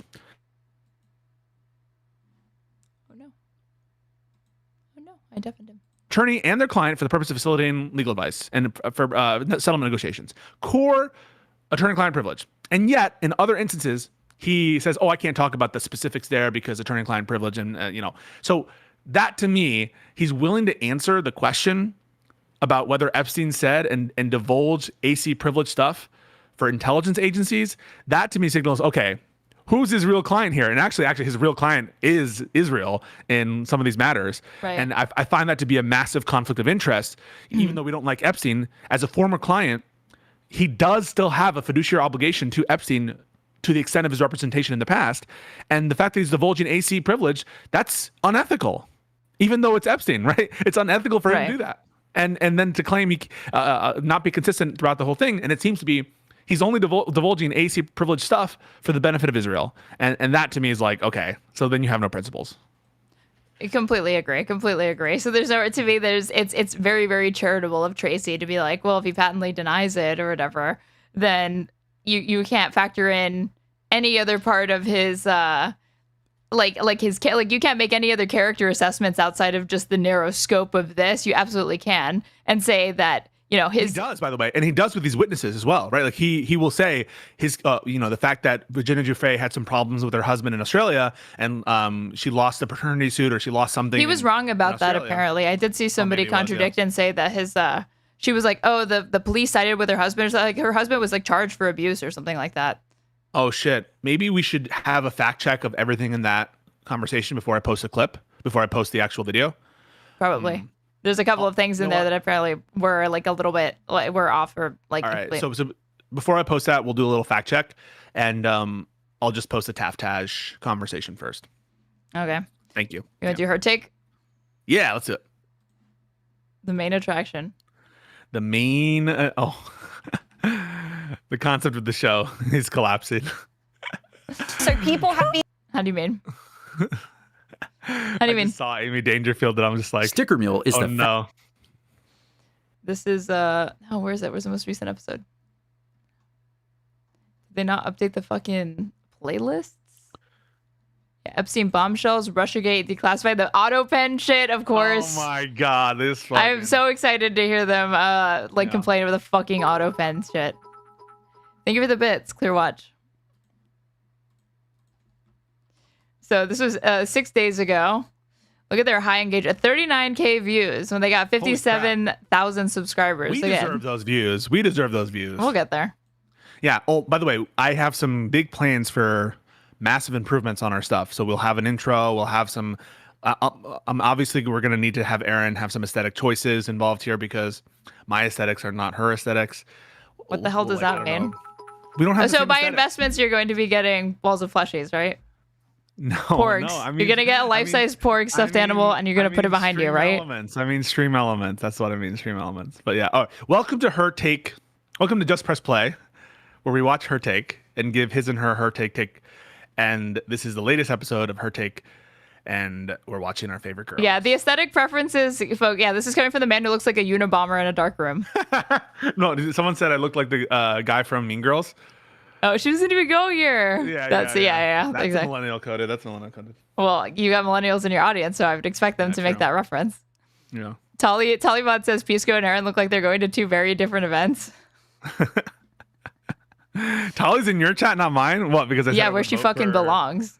Exactly. The superior, Straighterade chat superior. Econoboy. I saw a clip of this loser reply guy. Zero fucks. He clipped Econoboy where it kind of was like, I don't know if I would vote for Talibots over Hassan or something like that. And I don't even need to ask the question to know that you would vote for Hassan over Talibots. Yeah, of course. Obviously. Yeah. Why? Because I think I probably agree more with Hassan. I don't know. And to the extent that I know anything about their politics, I am extremely skeptical of anybody that would do a protest vote against Kamala Harris by voting for Donald Trump. Okay. Sorry, Tali. Sorry, not sorry. That's how I feel. And I know that you feel the same way. I just don't understand how the Talibots discourse became so central to everything. I didn't know who this person was. All respect to Tali. Much love to Tali. Before our live and learn thing, we're like, there's this person named Tali, and she's important to the discourse. And now every other conversation is about how do we appeal to the Talibots? Should Talibots run for office? Talibots of the world versus Hassans of the world. Well, I came up in a conversation alongside Chairman Mao, Joseph Stalin, Vladimir Lenin, Hassan Piker, and like Talibots and I, again, like I said on Twitter, like women hold up half the sky. We belong in that conversation. We should be. Reach for the sky. So people have been saying now for a couple of years that Brigitte Macron, the first lady of France, is in fact a dude. What? Yes. Many people are saying this. It's including like a French tabloid and then Candace Owens. That should be the next thing after we run out of her take. Candace Owens did an 8-part docuseries on called Becoming Bridget, explaining how she's a man. So guys, Joanna and I are going to review that lawsuit and like that arc. And let me tell you, that lawsuit there's so much details and there's so many horrible statements of Candace Owens. There might be some jurisdictional issue or procedural issue that I'm not aware of like a president from outside suing in a Delaware state court. Like, I'm not saying that I know for sure Macron is going to win because I'm not aware of all the different legal issues, gating concerns that might be raised. That said, from a pure defamation perspective, this seems rock solid, like super rock solid. It seems like so bad faith, and like the malice standard is just so easily reached there. But really, I encourage you guys to actually, I mean, like, because they put her on notice. She had complete access to all this information, and obviously, actual malice includes kind of like reckless disregard, right? And so I just don't see a world if you accept the facts as alleged in the complaint, how it wouldn't meet the standard of actual malice. It's a 200-page complaint. But yeah. Well, the length doesn't correspond to the strength of it, right? But since you've said you've reviewed it, I'm going to assume it's... Does Michael Knowles, he went to Yale, does he have a JD?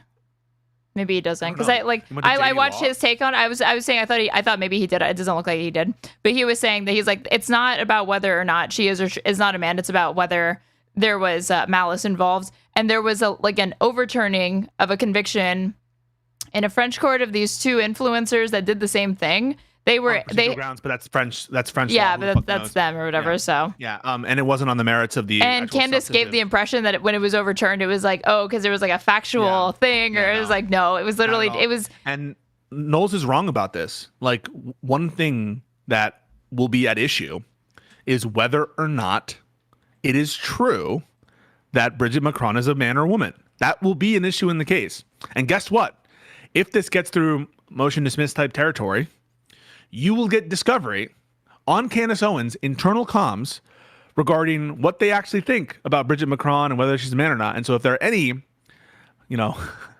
quote unquote, incriminating internal comms, like, you will be able to get access to them. I'm just being totally honest. I think that this is potential like big payouts for the Macrons here. So there are things that are defamation per se, right? Which means it doesn't actually matter how much harm you caused. You going around and making the claim is in and of itself harmful because of what it is. Yeah. So if you try to say somebody is like a pedophile and you don't actually have a basis for that, doesn't matter if you literally just told like a small room full of people or something like that there may be a basis. There's like a basis for that, right? If you like did it multiple times.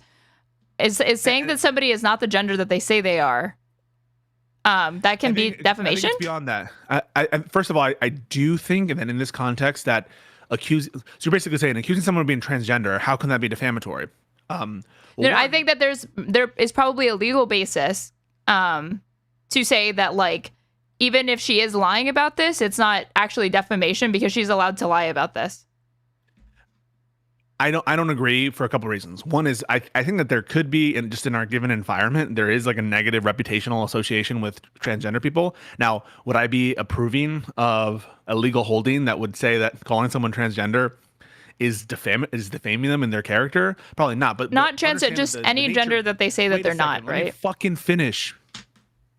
Suddenly you're real. Is that Claritin kicking in?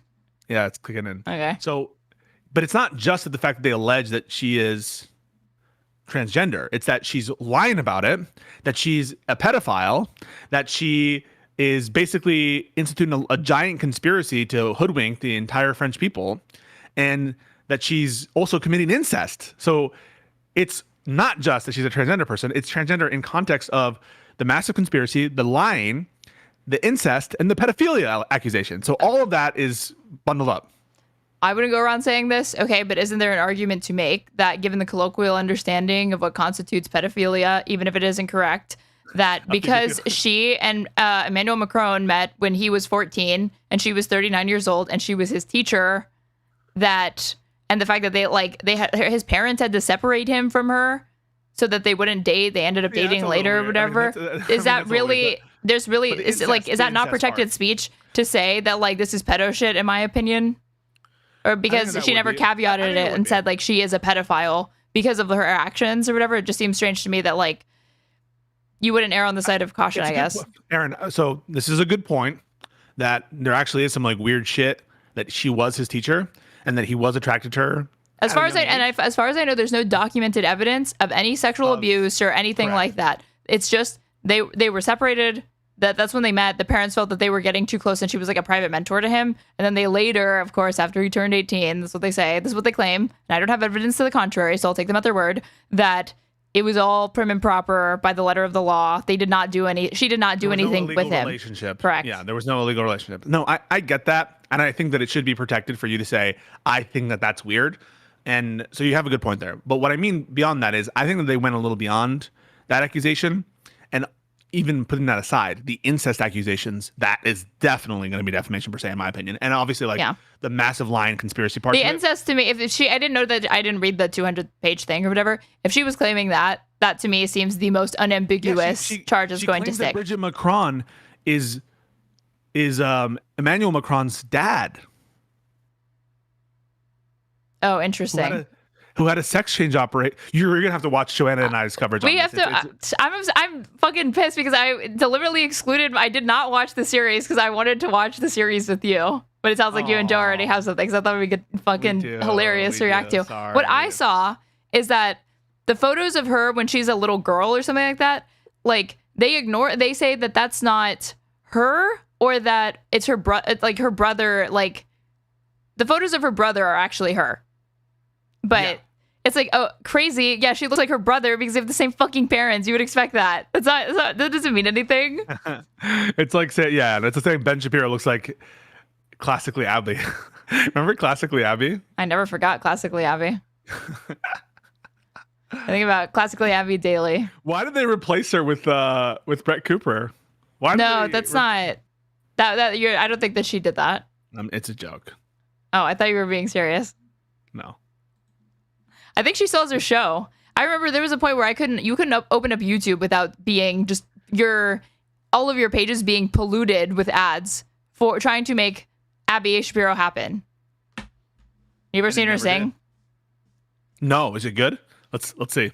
It's opera. See more. She purified me. He purified me.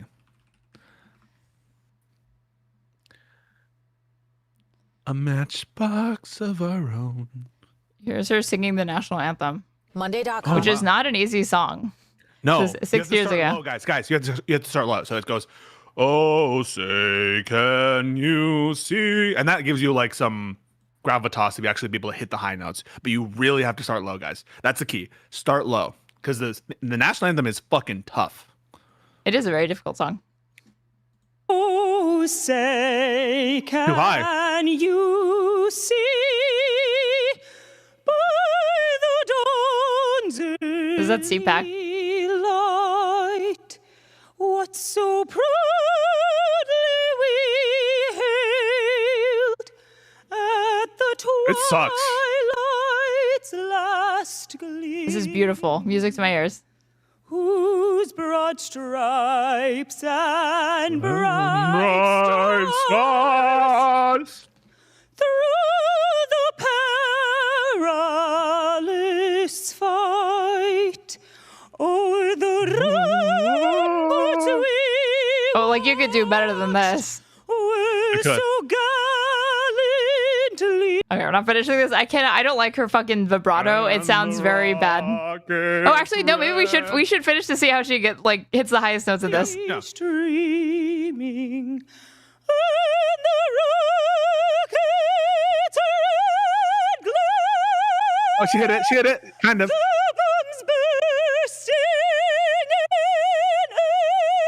This is just not the song to sing in an operatic fashion. This fucking sucks. Give proof through the night that our flag was still there. Oh. Say does that star-spangled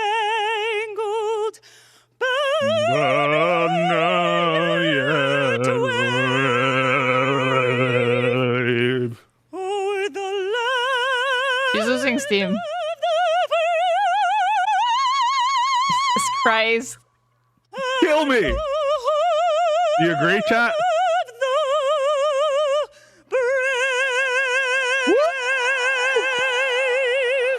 Somebody in my chat, but collective punishment is a war crime.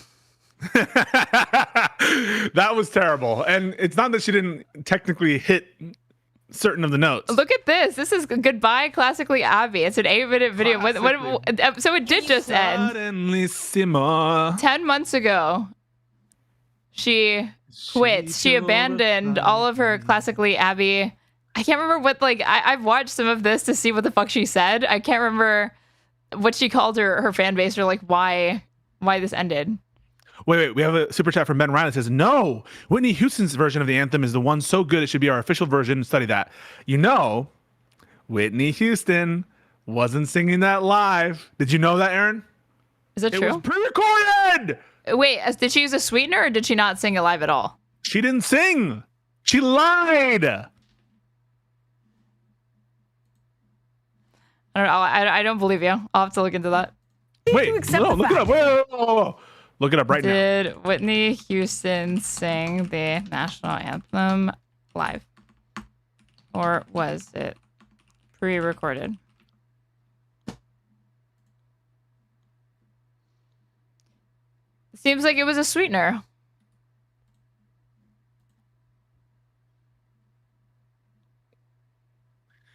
My reputation's on the line. Although Houston was singing live, she was singing into a dead microphone, and television viewers were hearing a non-live pre-recorded version. Oh, okay. Due to her musical director making her aware of the risks of performing live, including the sound of the crowds, jets flying overhead, and other such distractions from pre-game activities.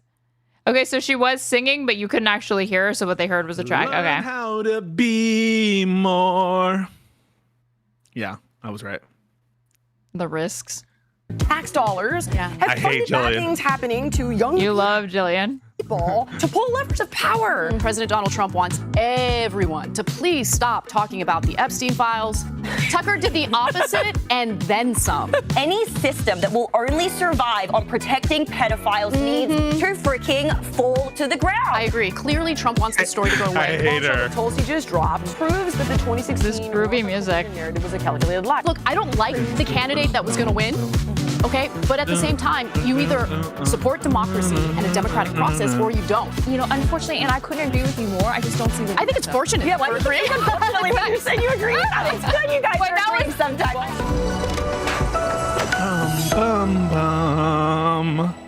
All right, welcome to Her Take. What a bop. We have a sick show for you today in the best and worst ways. Hell yeah. Before we get started, please subscribe, click the bell notification so you never miss a show. No helping. Show. It helps us a ton with the algorithm. Here is what's on deck. Epstein, no surprise. So from Trump's Picasso-like drawing to Epstein to Ghislaine's potential testimony, what are they releasing? What aren't they? We're going to be giving you the latest. Tucker Carlson's Remember when Grok was Mecha Hitler for 2 days? Yes, I do. Very funny. If that makes me a fascist and Nazi, then pass the mustache. Sorry, you can play.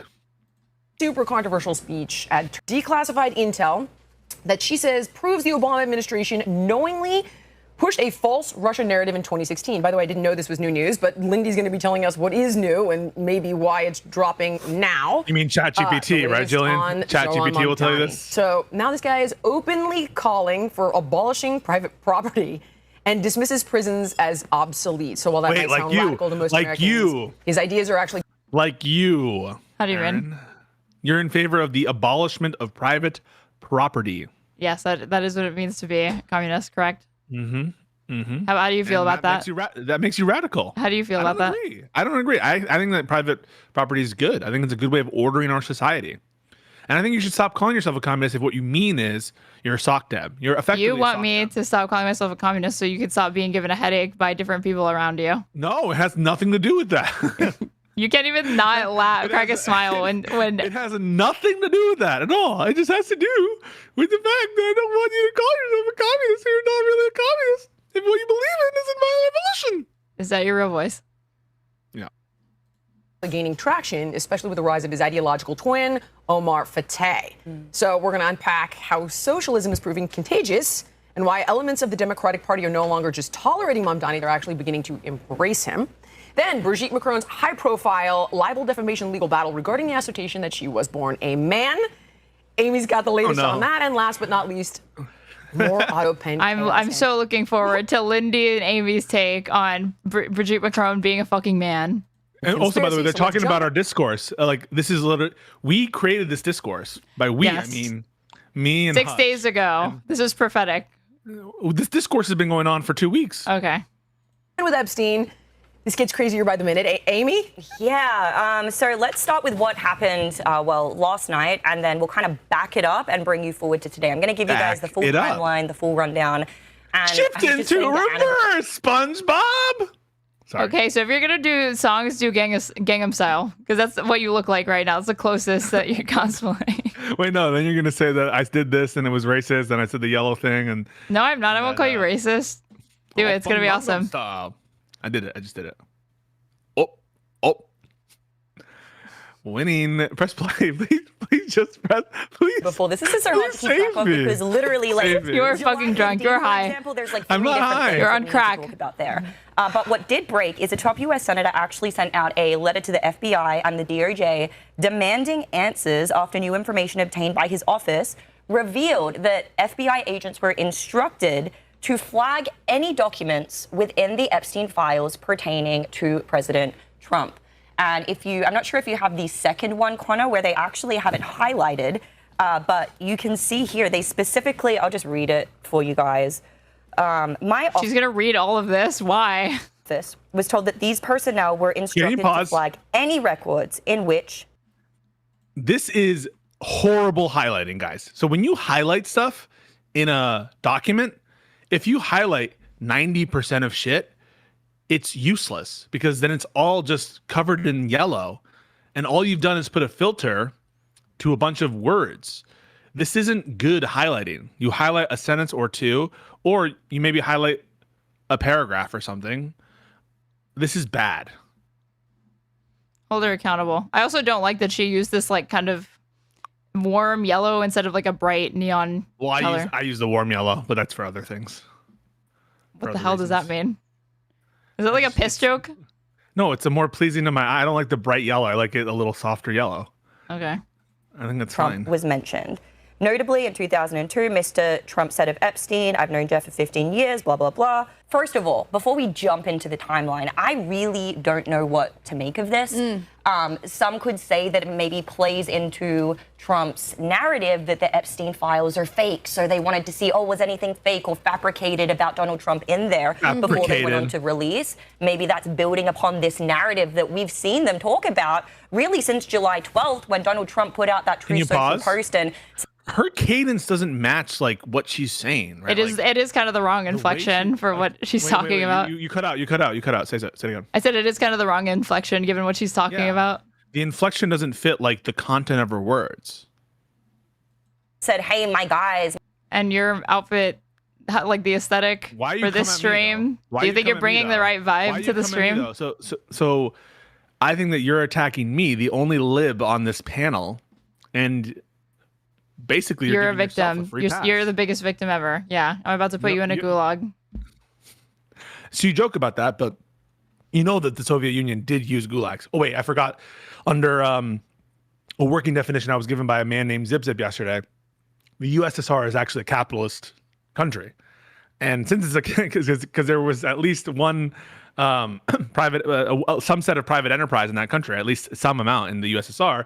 Therefore, it was a capitalist country, and therefore real communism has never been tried. Correct, and it couldn't be, as long as there was a potential tomorrow for a private firm to jump up. Then of course it's not a socialist country. And so sorry about that. Gulags are actually a capitalist invention.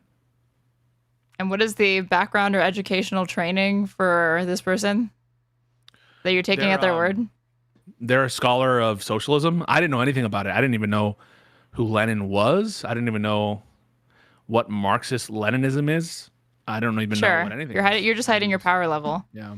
You're basically literally mask on, your hoodie on, sunglasses on, in the dark. Sunglasses on, in the dark, and watching my gal was like, what are we doing here? Why are we talking about Epstein? Her take is enlightening, though, especially when it comes to understanding left-wing beliefs and Democrats specifically. I exclusively go to her take to try to get better insight into these topics. Of course. Are we detracting from all of the great work that's taking place? These files are a hoax and are essentially a creation of the Obama Biden. He basically just blamed the Democrats for the Epstein files, in short. And we do have that tweet here.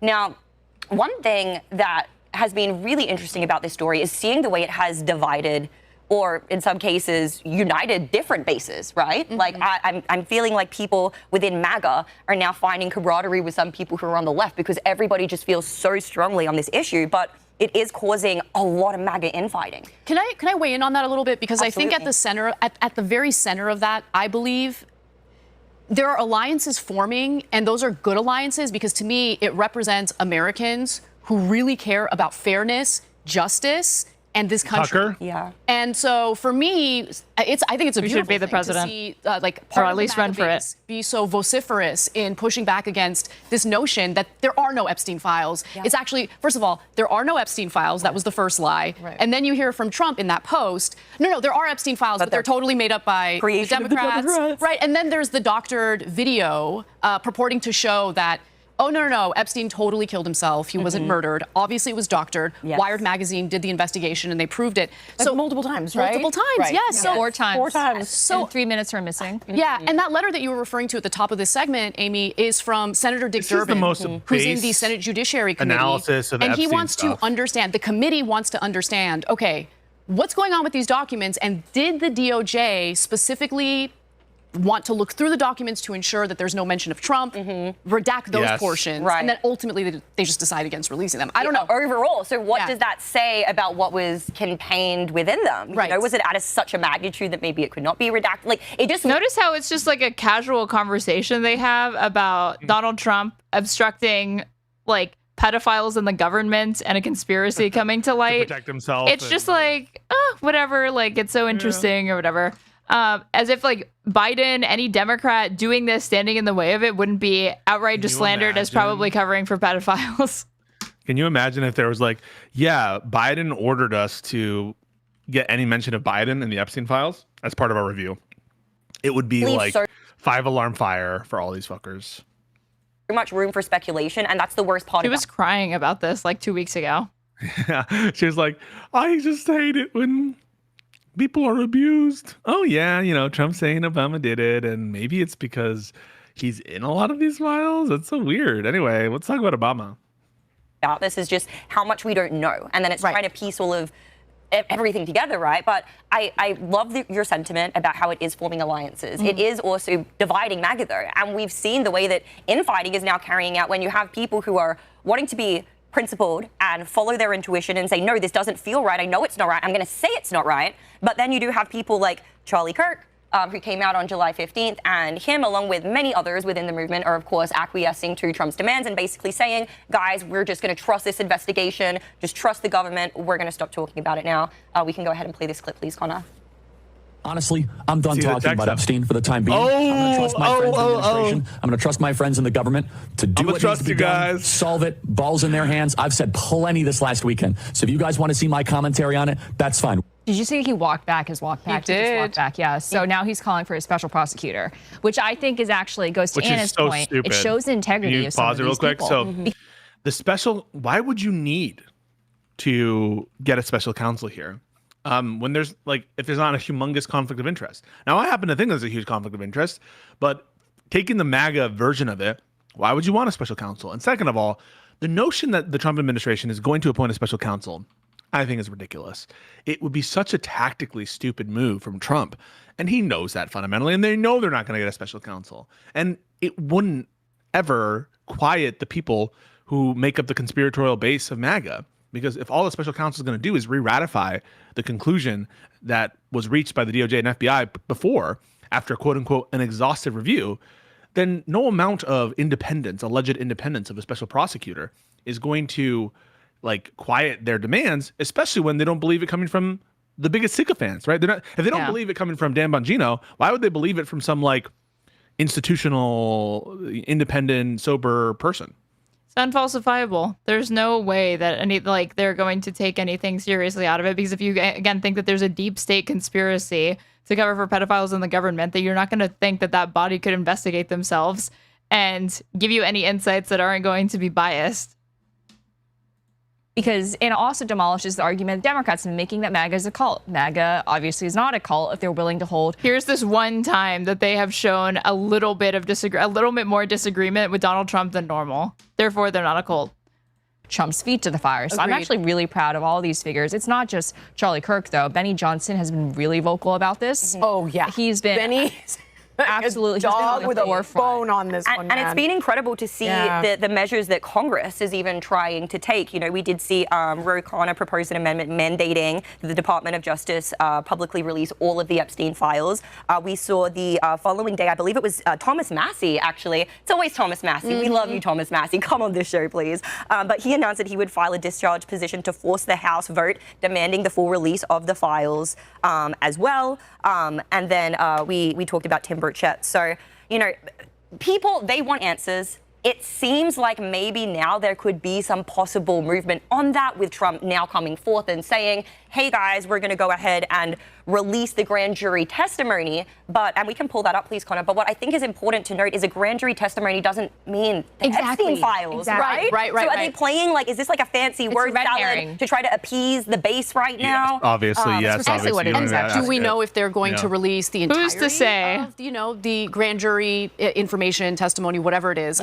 No one was asking for it. The fact that they doctored that video, it does not inspire trust toward the administration. So I don't know. We'll see what comes out of it. But clearly Trump wants this story to go away. One thing that I'll just quickly mention is the Wall Street Journal's reporting recently about the hand-drawn, allegedly, Trump's hand-drawn, letter to Epstein for his birthday.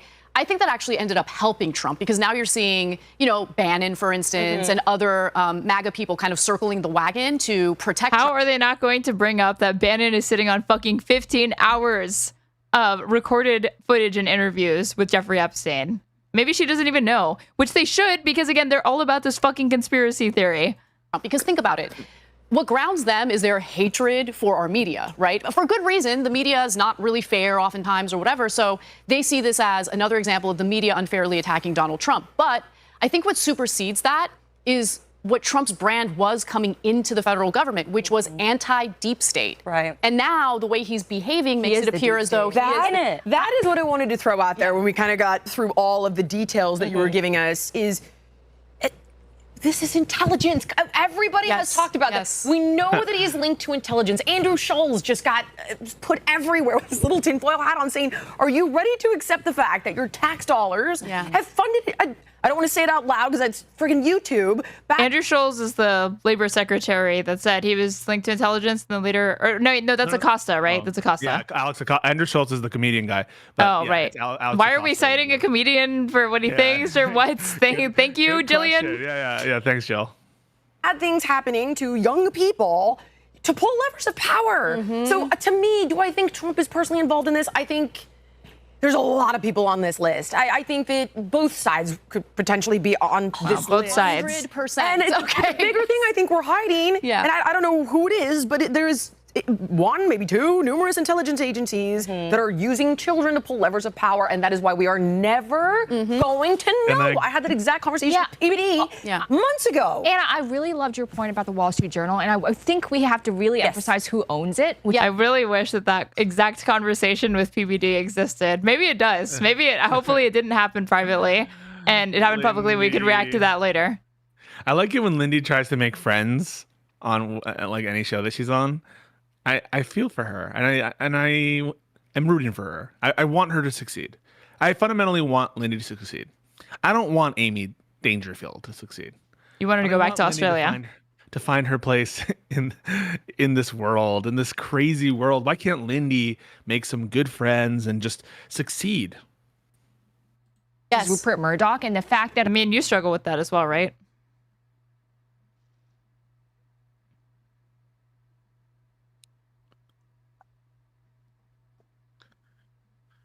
I'm going to be very careful about my next words.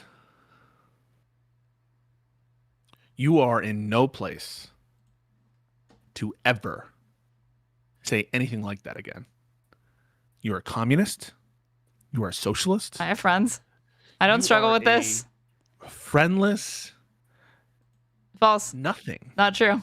You are a Hassan orbiter. You're the friendless loser that started a podcast with me. Who's the fucking moron now? Press play. A Rupert Murdoch publication issue this story. And by the way, Connor, I have it in my assets that I provided in the document. Actually, what did you guys hear what Michael Cohen said in response to this? He said, I've known Trump for decades and I've never seen him doodle. So I don't know if this is true, but it's so interesting that it's a Murdoch publication that is issuing this, which kind of gives everyone the permission structure to criticize Trump. Because if Murdoch is doing it, then others can. I mean, Murdoch is Fox News. Trump's response here. I look forward to getting Murdoch to testify in my lawsuit against him in his pile of garbage newspaper. That would be an interesting experience. And Amy, you bring up a really good point about Congress. What Senator Ron Wyden is doing is extremely interesting because he's not just clamoring for the Epstein files, which we all want. He's looking at the money trail, and he's discovered that there's been 1,000 transactions amounting to more than $1 billion through various financial institutions. And if you want to find out who his clients are, Epstein may not have a list lying around conveniently, but it's in the banking records. And after he committed suicide, were we allowed to say that on YouTube? After, he died. After he unalived himself. You're not supposed to because it can deprioritize your video or demonetize it or something. That shit? Yeah, I can actually. It's actually flagged every single one of those transactions as suspicious. Yeah. Not a single one was legitimate. Well, the reason why he got fired from Bear Stearns is because, first of all, he was specifically there to do money laundering, but he got a little too sloppy with it. And so eventually they fired him, but it was very hush-hush. Usually when there's insider trading happening, when there's money laundering happening, the feds go way further than I don't think he was just fire him. I don't think he was accused of money laundering or insider trading. I think there was some disclosure financial reg issue. But I don't know if it amounts to money laundering or insider trading. And the SEC sometimes does come like these kinds of settlements. And I just don't know. SEC is a civil regulatory agency, and it's not just always the case that any violation of the securities laws results in some big lawsuit or some big criminal action. So no. We're done with him. No, they want to prosecute, especially when it comes to insider trading. Oh my God, they prosecute, you're going to go to prison for a long time. That didn't happen with Epstein, which gives the impression that the feds were aware of him. Right. It was intelligent. Alex Acosta said this. Really quick. It literally came out. I'm so sorry. No, you're totally fine. There's one thing that you all make excellent points, and it makes me want to bring it back to this point when you're talking about the deep state and is Trump a part of it, all of this stuff. One thing we have to talk about in this timeline was July 17th, Maureen Comey. Fired. That, if we're going to talk about the deep state, the amount of cases that... I love how that's supposed to be an example of Trump rooting out corruption instead of flagrant corruption. And flagrant fire the woman, the career prosecutor, because her name is Comey, who was going after these cases of trafficking and sex abuse. What's the theory there?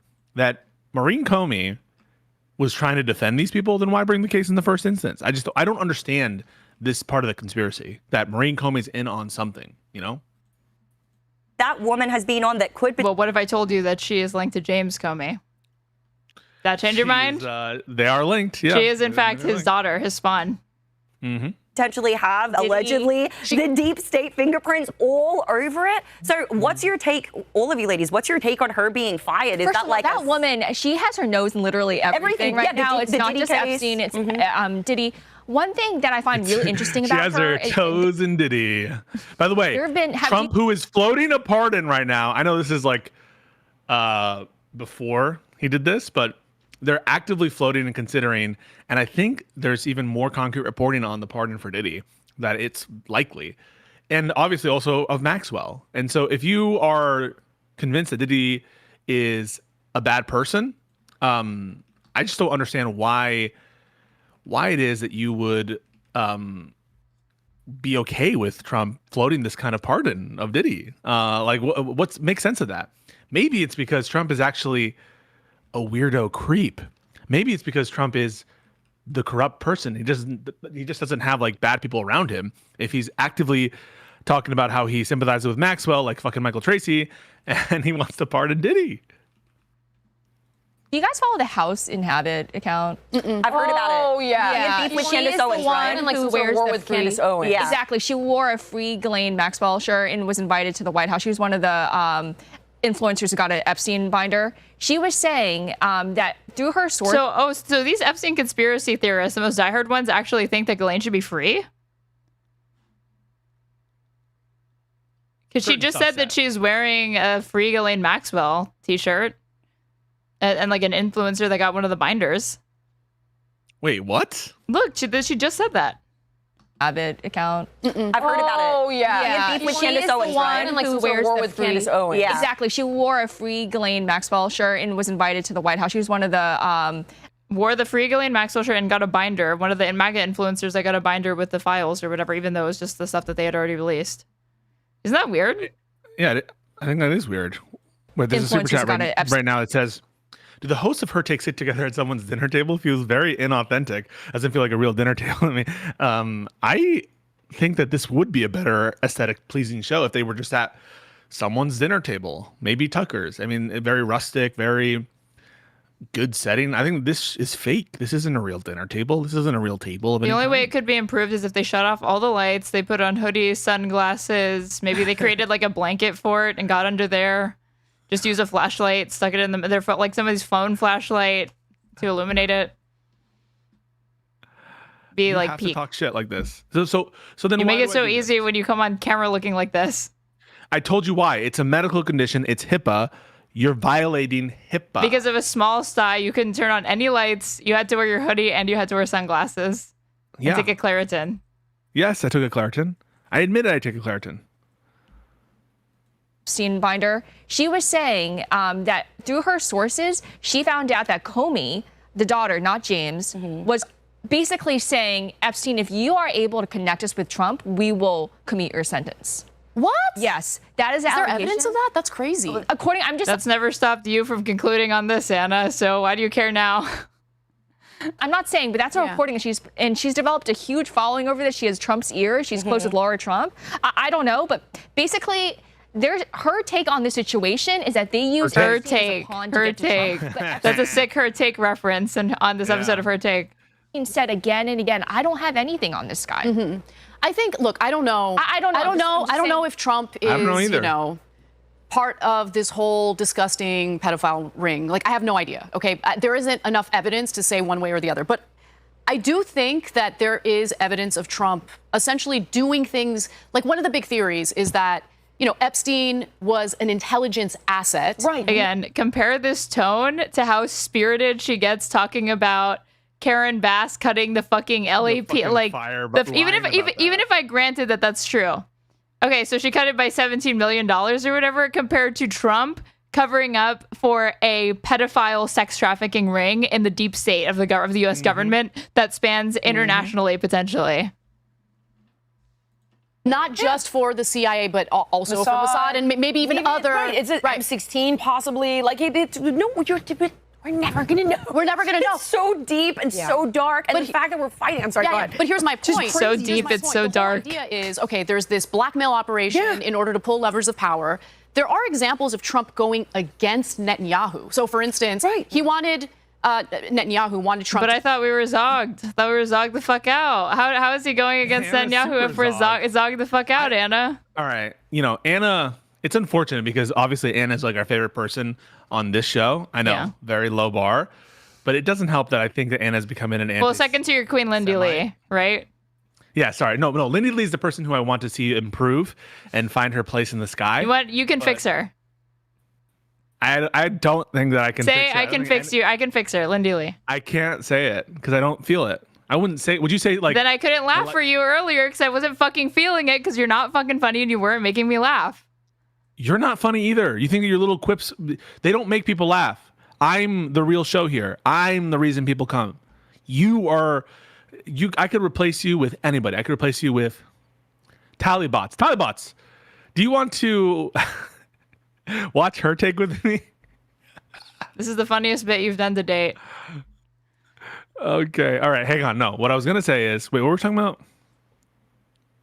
We're saying something. Oh, it's unfortunate that the favorite person of ours on this show is becoming anti-Semitic. And I think it's not because of her opposition to Israel. It's because she said, your Jewish identity, bro, is why this occurs or why you think this. I think that was a pretty anti-Semitic statement, and I don't agree with it. And I think Anna now has to own up to that. I think it's because... So wait, you think that she's becoming anti-Semitic, but it has nothing to do with her position on Israel? What do you think it has to do with then? No, I think that the evidence of anti-Semitism isn't anti-Israelism. It's when she said, you have this opinion because of your Jewish identity, and when she said that there were Jews dancing at 9/11. I think what's motivating her is the fact that she is looking through, she's very, very into conspiracy theories now. Because and that lends itself to very, very poor thinking. Anti-Semitism is like it's conspiratorial. Yeah. At the end of every conspiracy, you're going to find Jews are the scapegoat for the most part. Yeah. Because they think that the Jews killed Christ, which of course they didn't. It was the Romans or the Pharisees. Anyway. The Pharisees? Yes. There was a video, I didn't watch it, from Charlie Kirk that's like, Mary is the answer to toxic femininity. And I'm really curious because he's a fucking Protestant. So what does he have to say about Mary? Let's see it. Oh, you actually want to see it? Sure. Toxic. Consider yourself at home. I got a chatter saying Peace Code could literally be replaced with anyone because he's so covered up right now you can't identify him. Good one. Okay. Mary is the solution to toxic feminism. This is 8 days ago. It's 5 minutes. Let's watch it. Come on, Charles. And he always starts it off with a little shill. Wait, there's a purple little camel thing? Oh. You fucking bug man. Giving a shit about the ad. David is our first member. David, thank you for being a member. Members.charliekirk.com. Thank you so much. What's on your mind, sir? Well, hello, Charlie. Good to talk to you. Hello, Charlie. I watched your video with Michael Knowles debating Catholic versus Protestant. Your argument was the best argument I've heard on this subject. I'm a Protestant like you and have been listening to the Michael Knowles show for years. And he is a great guy. But sometimes Michael Knowles is so Catholic, he could have been the new Pope. I know. I'm glad you laughed at that one. I know, Charlie, a lot of Catholics are real Christians, including Michael Knowles. But we are the people of the Bible. And Catholic theology can be like Swiss cheese. Lots of holes. Their obsession with Mary is completely unbiblical. I used to go to the cathedral in Garden Grove, California, once in a while. This is always the brain dead criticism that Protestants make, which is that so the first commandment is thou shalt not have any other gods before the Lord Jesus Christ. They say that because God. Sorry, I was doing the fucking thing from West Wing. Then what's the first commandment? I am the Lord thy God. Thou shalt have no other gods before thee. You're a West Wing enjoyer? Yeah. Things are making sense now. Yeah. You're a West Wing live. Fuck you, Aaron. Fuck you. You've been mask on this whole time. I would have never gotten in bed with somebody who was a fucking West Wing enjoyer. Jesus Christ. That's terrible. I'm sorry. Have you binged all the seasons? Sorry, my products at the cleaners along with my hoodie and my fuck you flip-flops. You pretentious douchebag. They're making a second one, apparently. What? Apparently they're making a second social network, yeah. Oh, the social network. Good movie. Yeah. For Aaron Sorkin, who wrote that. Oh. You didn't know that Sorkin wrote that? You didn't know that? He didn't direct it. He did write it, though. Oh, sick. Josiah with a super chat says, Pisco, you're dressed like an early 2000s rapper sneaking out the back door of a restaurant to avoid the paparazzi. Good point. I do look like Eminem. Of course they're going to know what in the course is. And then they were sold to the Catholic Church. Oh, this whole this idea that Mary is put on the same thing or like above Jesus or God. It's not true, and they have an understanding of like idolatry. Yeah, it's not that. You can pray to Mary without worshiping her above the Lord or whatever, but they conflate these two things all the time, whatever. And in the prayer room I used to use, they now have a crystal sculpture of Mother Mary at the center of the prayer room where you can kneel and pray to Mary, plus a 20-foot tall statue of Mary in the courtyard titled Mary, Queen of Heaven. I don't know exactly where this Mariology comes from. Mariology? Jesus didn't believe in it. All throughout the Gospels, he never mentions it. If anything, he taught against it. I was wondering, could it be since you... This is so stupid. There are so many traditions that Protestant Christians observe that are not explicitly enumerated within the Bible. It doesn't say anywhere that you need to have like churches erected, right? But yet, nonetheless, they're places of worship. Typically, like involve crosses and building and like holy buildings and whatnot. So this whole idea that like it doesn't make sense because this literalist textual interpretation of the Bible is dumb because one, they're ignoring apostolic tradition, and two, that's not even how they act in accordance with their own faith. So I've never understood this criticism. Michael knows both have a big following that you could do a 1-hour debate about Catholic versus Protestant. What do you think, Charlie? I love it. First of all, thank you for being a member. That person sounded scripted though. I'm not gonna lie. You've actually hit on one of my major concerns of Catholicism. And I mean, like, I love Catholics. You know, as people know, I'm very close to even my local Catholic priest, Father Klein, great guy. My wife was baptized Catholic, but I have some big disagreements with Catholicism. And the first of which would be Mariology. But let me first say, I think we as Protestant evangelicals under-venerate Mary. She was very important. She was a vessel for our Lord and Savior. I think that we as evangelicals and Protestants, we've overcorrected. We don't talk about Mary enough. We don't venerate. No, they do, but to the extent that they talk about Mary, it's to say that Catholics are it's fucking bullshit. That Catholics actually care about her as a figure. My 10 times of trouble. Mother Mary sings to me. Sorry. Is this Just Press Play or Pisco's Karaoke Hour? Pisco's Karaoke Hour is Just Press Play. Where's the? Oh. We keep going down like the reference rabbit hole here. Yeah, Hold on. Go. We're many layers deep. Let it be. Louder burr. This is literally you. Karaoke. What? What? Shh. Your doctor said you weren't supposed to talk. He didn't say I couldn't say. This is you doing the most for absolutely nothing. This is Victorious. Only a Zoomer would know Victorious. Yeah. I know Victorious. So you didn't watch that show? No, I'm a millennial. You're an elder millennial. Of course I like my double chocolate chip cookie. You're actively losing subscribers by behaving this way. You know that, right? I'm just myself. No, I'm losing subscribers because of, well, we don't say. To early Christians. There's something there. In fact, say it. Say it, pussy. Why? Because I'm sweeping for tankies. I'm sweeping them. Correct. You're platforming, you're sweeping, co-hosting. I'm sweeping. He's picking up that broom. I believe one of the ways that we fix toxic feminism in America is Mary. Is with Mary. Have more young ladies be pious, be reverent. Be pious. I bet he's going to dispute that she was actually sinless or a virgin.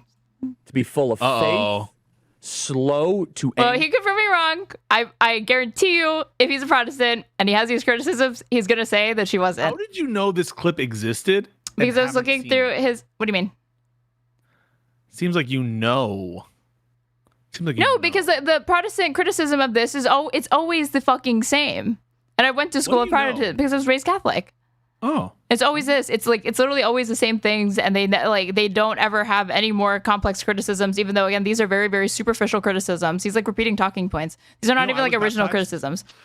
Did you make your communion? No. Did you get confirmed? Anyway, though. No. Not a real one. Do I go to heaven? What faith were you? Or are you? Or is that HIPAA? That is HIPAA, but I was It is HIPAA, but that falls under I'm HIPAA. Disclosing. It does. It does. Anytime you ask me a question I don't want to answer, it's HIPAA. It's HIPAA. I was baptized Catholic in the Catholic Church because I have some Peruvian heritage. Okay, I was also baptized. My Peruvian heritage is a very Catholic country. Slow to words at times. Mary is a phenomenal example, and I think a counter to so much of the toxicity of feminism in the modern era. Do you know Mary was like 14? I'm not kidding. Wait, what? Yeah, Mary's probably around like 13 or 14. So you're when she was. So she was a teenage. My Secret Life of the Levant teenager. So she was carrying a baby when she was. Yes, more women should be like this 14-year-old teen mom that was like sinless and also a virgin. So God impregnated a teenager. Well, it depends on what you believe. Do you believe it? Well, if you're a Catholic, you're supposed to, yeah. You're supposed to believe in the Immaculate Conception, but they'll say like it's not in the Bible, so. Okay. However, I would say Catholicism goes way too far. Catholicism believes two things as dogma, and most Catholics, if you ask them this, some don't even know. Number one, do you believe that Mary was sinless? She was. The Catholic Church does. There is no biblical basis for this, the only of which would be that Mary was full of grace in the Annunciation of Mary in Luke 1. That is a big stretch. By the way, that was not even added into official Catholic dogma till the mid-1800s. The second of which, there is a... That was, again, like if you don't care about like liturgical interpretation or apostolic tradition and how it was being interpreted at the time, then it's not going to matter to you. But why don't you go debate Kirk then? On this, I'm not doing Catholic apologetics unless somebody cuts me a fucking check, dude. I'm not even a Catholic. I'm just saying that these criticisms are stupid. I'll give you $100. For what? To debate Charlie, to call in the Charlie Kirk and be like, you're wrong, bro? He's not going to change religions. You could. And then what would happen? Which is called the You wanted me to shut up. Yeah, I did. Just tell me to shut up instead of just pressing play. Shut up. All right. Good boy. Nice and obedient. Whoa. All right, now I have to assert myself. Okay. You don't get to say that shit. You are too scared to debate Charlie Kirk. I already said it and you already did it. Because you know you'd get blown the fuck out. That's why you wouldn't debate Charlie Could you debate him on this? Because you're a communist. Well, I wouldn't, because I don't have a strong position here. But you would, because you talk about shit you don't know. You talk about shit you have no understanding of. You're a radical without any grounding whatsoever, morally, ethically, legally, empirically. Mm-hmm. Sure. What else? Metaphysically, spiritually. Yeah, I'm a godless communist.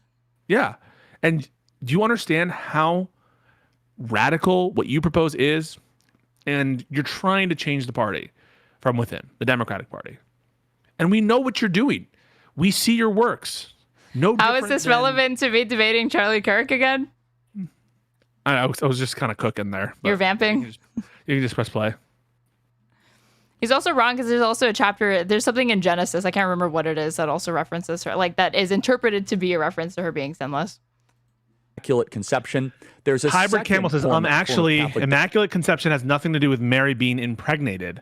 I want Straighterade to address it, please. Uh-oh.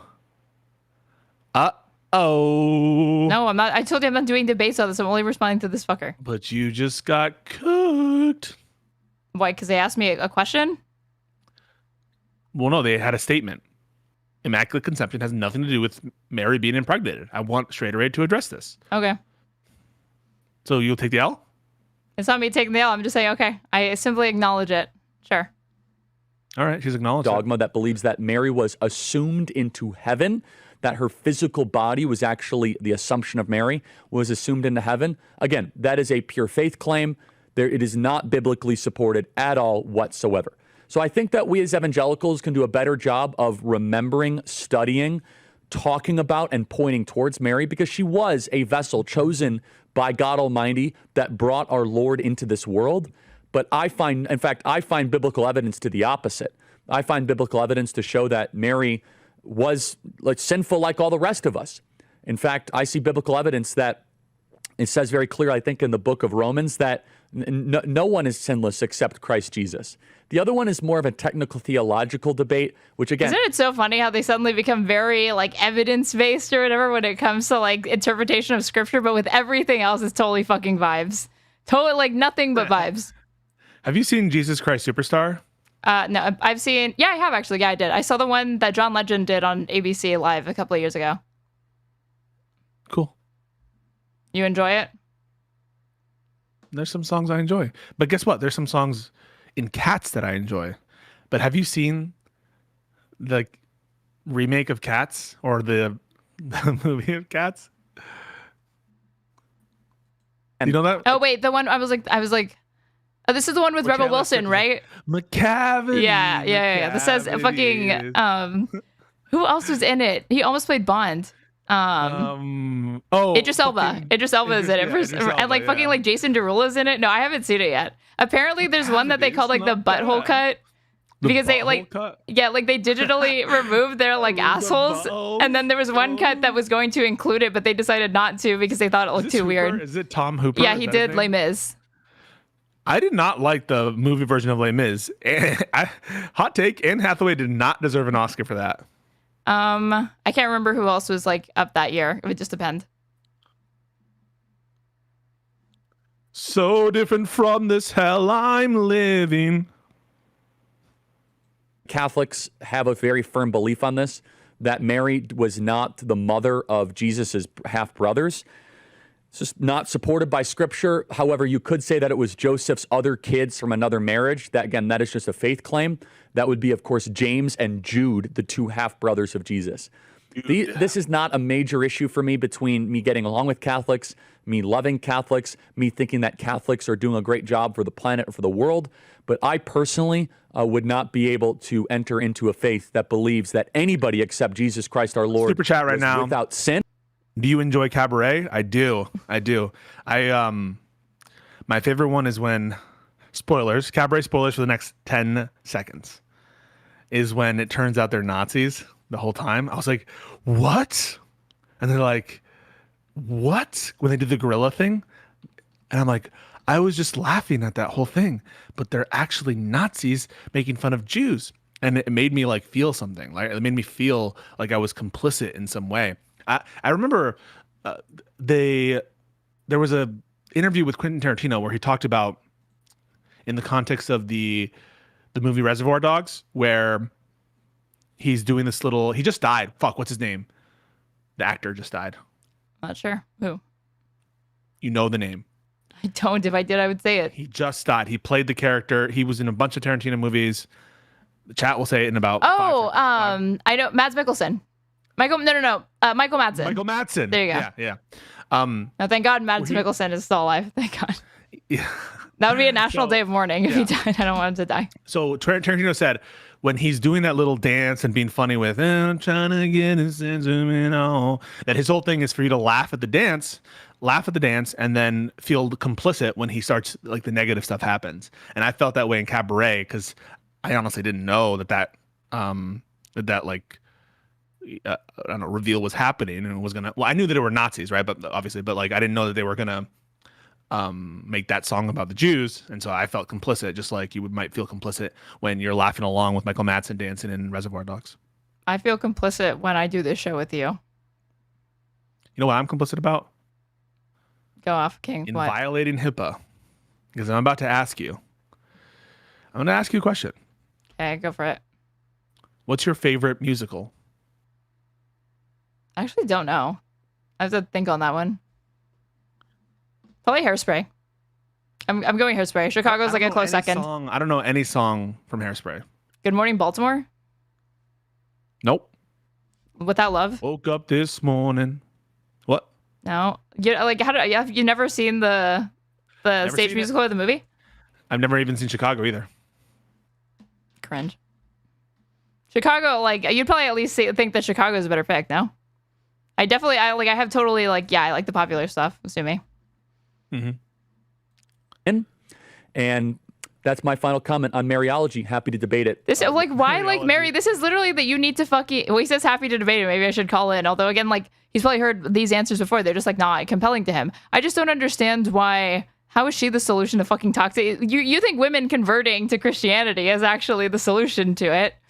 Unless you're really saying that, again, you should be born without sin and then have a child who is also born without sin because of that condition, and then at 14, maybe even 12.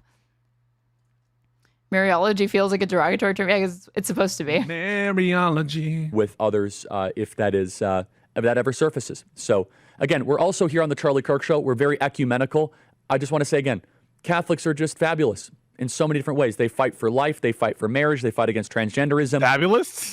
No, they're fabulous. He said they're fabulous. Oh, fabulous. So, fabulous. Again, we're also here on the Charlie Kirk Show. We're very ecumenical. I just want to say again, Catholics are just fabulous in so many different ways. Catholics are just fabulous. Fabulous. Fight for life. They fight for marriage. They fight against transgenderism. So they're useful to my ends. You think Charlie's a bit? He's a bit. Bit fruity. A little bit fruity. Is that what you want to say? Fabulous. Yeah, you just said that because they said you would never say the word fabulous. You just asked me what my favorite fucking musical is, and you're gonna be judging him for being too fucking fruity. Give me a break. Oh, whoa! Exposed. I have three major theological disagreements with Catholicism. It's not a mystery. I talk about it publicly. The first of which would be the infallibility of the Pope and the whole process and the idea of the Vatican. The second of which is Mariology. And the third of which is just less important, but it's transubstantiation. I do not hold that view. Thank you so much, my friend, for being a member. I appreciate it. I do, however, believe that the Earth is like 300 years old and dinosaur bones are put there by Satan. That I believe. The thing is, he's not even, the majority, like, it's been polled recently I agree. by Pew that, like, most Catholics don't even think, they think transubstantiation is, no, not that they think, most Catholics don't even think transubstantiation is real, which is a core tenet of Catholicism, which is really insane. It's a core one. It is core. It certainly is core. To continue going after the Houthis in Yemen, Trump dropped it. He's like, we're done with this. We're good. We're not going to keep, bombing Yemen and going after the Houthis. Mm-hmm. Trump keeps pushing back on the notion of going back into Iran because there is more pressure building up. Did I miss it? Or was there like nothing about toxic femininity or whatever in there? It was totally fucking clickbait just so he could like just proselytize to his audience briefly. You didn't destroy the nuclear sites. We want you to go back. He keeps saying, no, they're obliterated. No, we're not going back in. We're not going back in. My point is, if he were in the files, I feel like he'd be a lot more careful. Compliant? More compliant, exactly. But he's concerned against them. I think he's worried. Nice logic. Nice logic from Anna. He would be more careful if he was in it. If he was in it, why? If he was guilty, he'd actually be going along with the legal process to look into this. Completely counterintuitive. Yeah, like have Kasparian? You? What the fuck? Have you ever met Trump, Anna? Yeah, he definitely acts this way when he's innocent. Assassination. I hate to tell you, like and Anna's going to break that down for us in the future, and what will come of that whole Butler report and all that. But like, someone put a bullet in the guy's ear. Some kid that like cares. Come on. She loves grabbing onto just a specific thing and being like, "Oh my god, this thing." The bullet. Listen, I just want to say, for clarity, I disavow any political assassination in any context, in any society, in any time, all the time. So I don't agree with that stuff. I don't agree with what happened in Butler, Pennsylvania. But you're not going to say he's not in the Epstein files because he had his fucking ear. I'm going to start instituting a strict rule against you virtue signaling if we're going to continue the show. What? That was a fucking virtue signal. Like the majority of you can never just it's like Pisco give and take or disagree with somebody on his side of the aisle without caveating it. Challenge impossible. I'm scared straight. I believe in private property. I've always defended your right to own private property. I think that small businesses actually make up one of the key fabrics of America. And I would never want to prevent you from owning your own business and trying to make some money on your own. I don't think that billionaires shouldn't exist. I just think that billionaires should be paying their fair share. And I think that that is totally consistent with, for example, being in favor of universal health care. I don't think that there's anything wrong with having some socialist policies combined with a ultimately capitalist society that embraces free trade, embraces the things that bring us together, embraces innovation. And I just see the ultimate flourishing of America as contingent on building a public-private partnership that works for the American people and not just special interests. Are you getting paid by Abundance or something? The Abundance Lobby? No, this is to what give that I spiel. Believe. Oh, so just for the love of the game, you believe in these things? Sorry if you think I'm virtue signaling just because I love. So, but I can't tell if he's memeing or being genuine now. That was very real, unfortunately. Of course I'm. Yeah. You think that I don't think that we should be genuine about things all the time?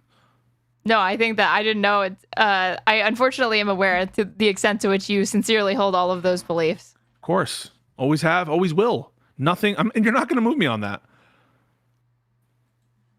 Very rational and reasonable. I'm not memeing, by the way. I just want people to know. You're that dogmatic. I believe you. Yeah. Private property exists as a functional tool for us to use. And it's woven into the fabric of American culture. And it's woven into things that we care about. How about the institution of chattel slavery? Would you have defended that? Of course not. That's un-American. So why defend wage slavery? You can press play. That's what I thought. Bitch, you don't got a fucking answer. You can press play now. I'm trying to. You keep singing and fucking yapping. That's what I think. Jillian, can we go back to Jillian made a really good point and you weren't able to finish it, so I'm going to back you up here, okay? Yeah. You bring up Alex Acosta. That happened just Who fucking died and made her the head of this fucking show? I thought it's supposed to be Jillian like steering the ship, and now she's the one trying to cut in and like dictate the terms.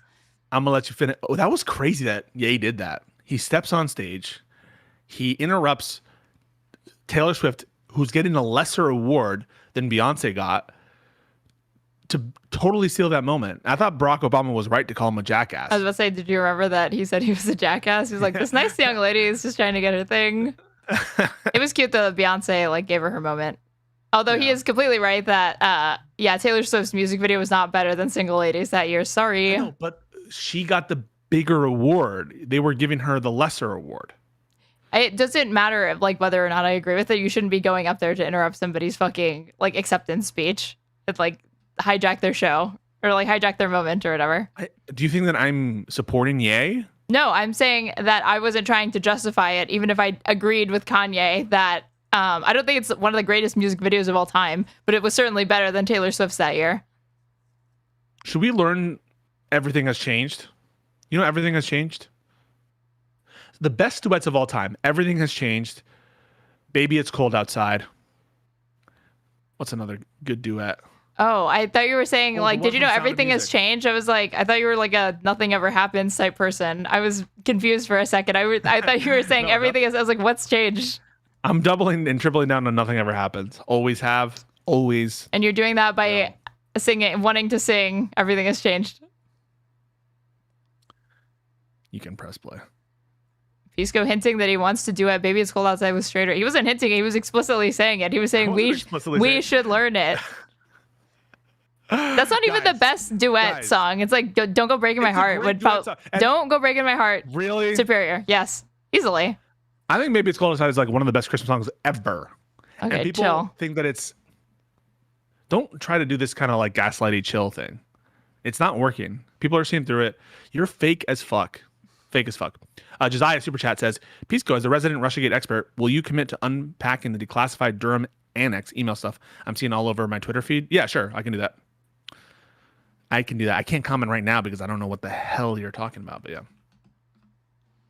2008. Yes. 17 years ago. It ruined his career, by the way. He had to resign because of that. What happened was he offered Epstein a sweetheart deal, completely unprecedented. Yep. And one of his primary justifications for that move is that this guy he's an intel agent. Mm-hmm. And he didn't specify for who. No. Lindy doesn't even try to prepare.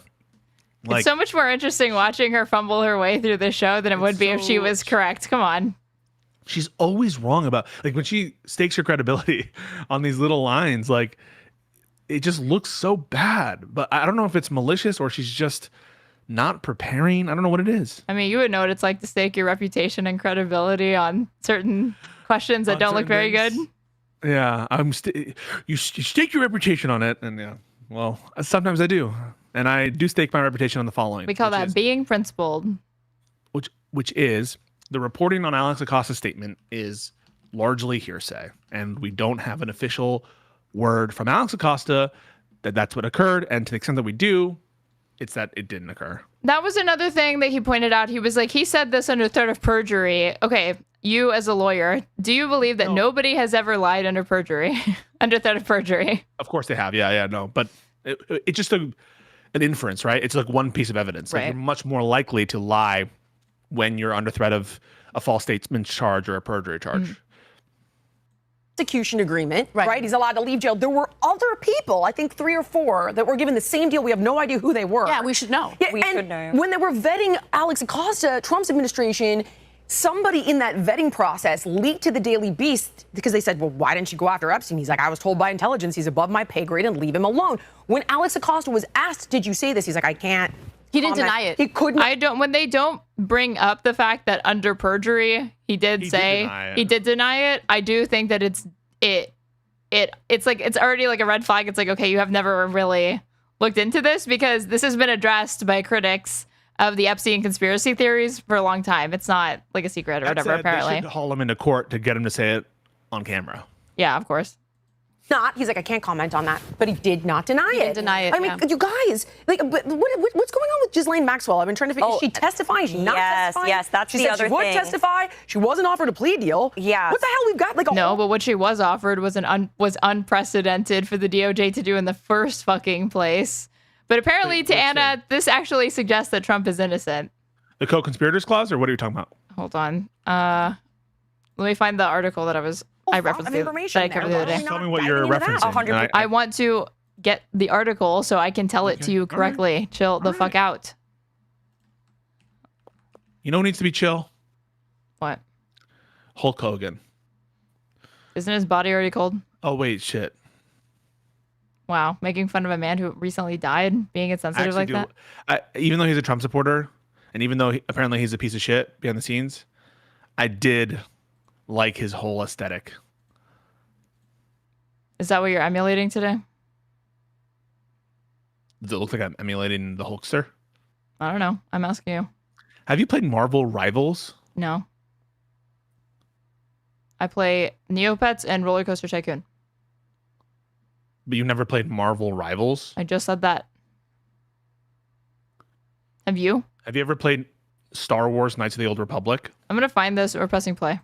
And Speaker Johnson said he would be in support of that. I'm not sure if we have that clip there, but when one of the resolutions was put forth by Congress, there was also a demand that Ghislaine Maxwell would come forth and she would testify. He then went on to say that he would be in full support of it, but then later actions seemed to contradict it, where apparently they then went out on the floor and they voted no against it. Now, Anna, this is something I wanted to clarify with you due to your insight of how, like, procedurally these things work, but I've heard a range of different things. I heard that it was in fact a procedural vote, and the reason why they had to vote against it was because if they did not, then it would have given the floor to the Democrats. So there is. Okay, it's this. This is Ghislaine Maxwell might receive limited immunity during meetings with not a big deal. Deputy Attorney General. She didn't hold anything back. Hold on. Department. Yeah, I don't think this is a big deal. It is almost unheard of for a convicted sex trafficker to meet with such a high-ranking Justice Department official, especially one who used to be the president's top criminal defense attorney. This is the thing I was talking about. Yeah, that's insane. So, like, you have to remember, guys, the AG and the deputy AG, they're like the head of this humongous bureaucracy who are in charge of, like, policy level decisions, signing off on like oversight stuff, managing this massive bureaucracy. And they're not like individually trying cases and individually interviewing witnesses. So for the deputy AG to go conduct an interview, a deputy AG who used to be Trump's personal lawyer, is so fucking bizarre and unheard of. Super bizarre and unheard of. The only time in which, like, in individual cases, the deputy AG and the AGs like are kind of like read in and stuff. Some of these FISA cases, which relate to like intelligence, counterintelligence stuff, there needs to be sign off from top people, but that's just because of how sensitive those kinds of investigations are. But even then, right, they have some managerial oversight over the cases, but they're not the ones actually applying for the warrant. They're not the ones actually writing and meeting with witnesses and shit. They're just like overseeing it. And so it's very, very weird for the deputy AG, and again, the former personal attorney of Donald Trump, to go and actually conduct a witness interview. But the limited immunity stuff, that is not unprecedented at all. So, okay. I was like, how do you reconcile that position with like you being like, yeah, this is crazy, but that makes sense. Yeah, there is some truth to that. Okay. Okay, but the Democrats are not going to be able to pass any legislation. Okay, they have a minority in Congress, so if I saw it as an excuse, if I were a Republican, I would have voted yes, because voting no seems like you're part of the cover-up. 100%. Yeah. Seems like you're explicitly trying to prevent transparency of any files related to it. That's not a seems like. That is just the fact of the matter, Anna. It is the fact of the matter. It's not like obstruction of justice, but that is you, one, probably not making good on a promise, and two, you're attempting to be shady surrounding things that you think should be public and your constituents want to be public. That's why if Democrats didn't go through with this or whatever, I don't know that you would actually see a lot of Democratic constituent backlash for them not doing that. And look, let me just say one other thing about, the public statements of Republicans like Mike Johnson. They don't want to be implicated in the cover-up. So they'll make public statements knowing that most Americans aren't paying close attention to congressional proceedings. Yeah. And then they do the exact opposite of what they publicly said they were going to do. Yeah, because he was like, they should be released or whatever, and then he said no. Or votes, right? So I think that's what happened in the House. But to the credit of, I believe at this point, there are 10 congressional Republicans, in the House specifically, who are signing on to this resolution to release the Epstein files. But something to know about the resolution is that it's non-binding. It's not like passing legislation, allocating funding for something specific, and the executive branch can't come in and upend that.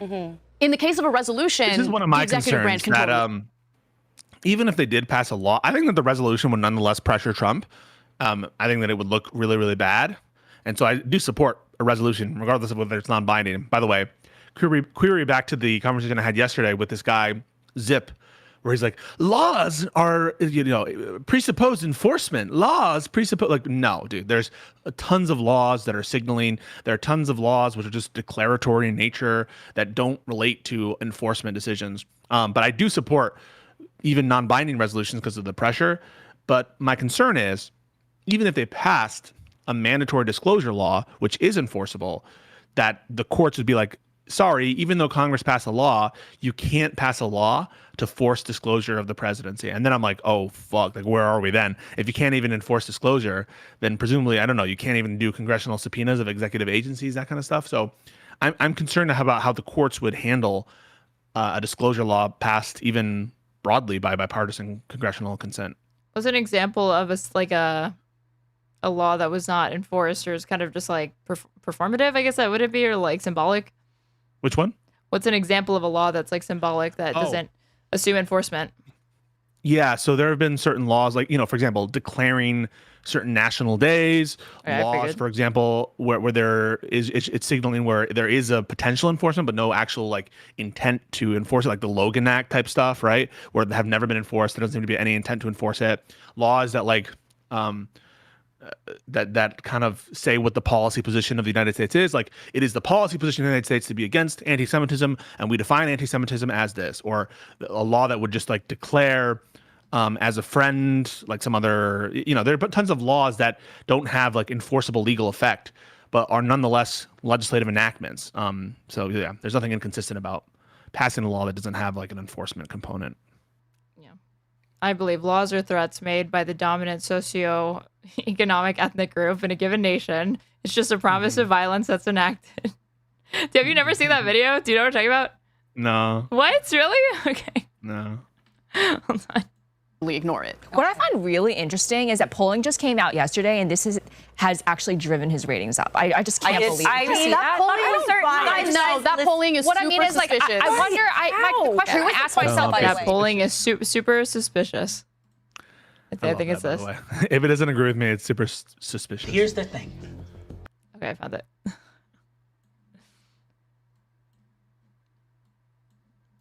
Here's the thing. I don't know what you kids are up to, but I do know one thing. Laws are threats made by the dominant socioeconomic ethnic group in a given nation. It's just a promise of violence that's enacted, and police are basically an occupying army. You know what I mean? You guys want to make some bacon? Mask over his face, pulls a lit Molotov cocktail, boom, hits the rock, opens the scale nose. Okay, so I don't know if this is copyright music. This is not the original one or whatever, but that's the clip. You never seen that? Nice. No, I like it. He's pretending to be a libertarian type guy. They're playing. It's they're doing a tabletop game.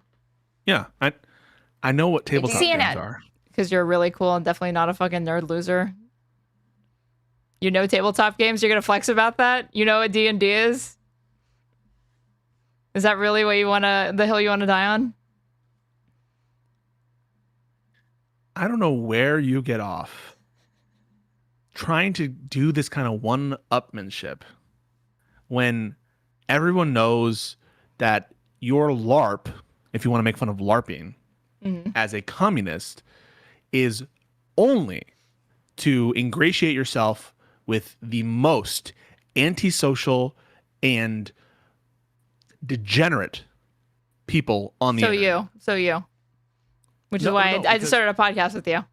This isn't a podcast. Okay. What is it? I don't even know I don't even know why I'm here. I'm on Claritin. The world is spinning. I have to take my dogs out, figure out how to entertain your chat for like 5 minutes, okay? What did you just say? I have to take my dogs out. My dogs have to go outside. Okay. Okay, be back. I will. Thank you. Who let the dogs out? Actually, I'll leave Pisco out for you guys. Awesome. Cool. Wait, no, I won't. Okay, see you guys. All right. What do you guys want? What do you want me to address? Would you like me to address something specific? Does anyone want me to address stuff specifically? Tell a story. Okay, I'll tell you a story.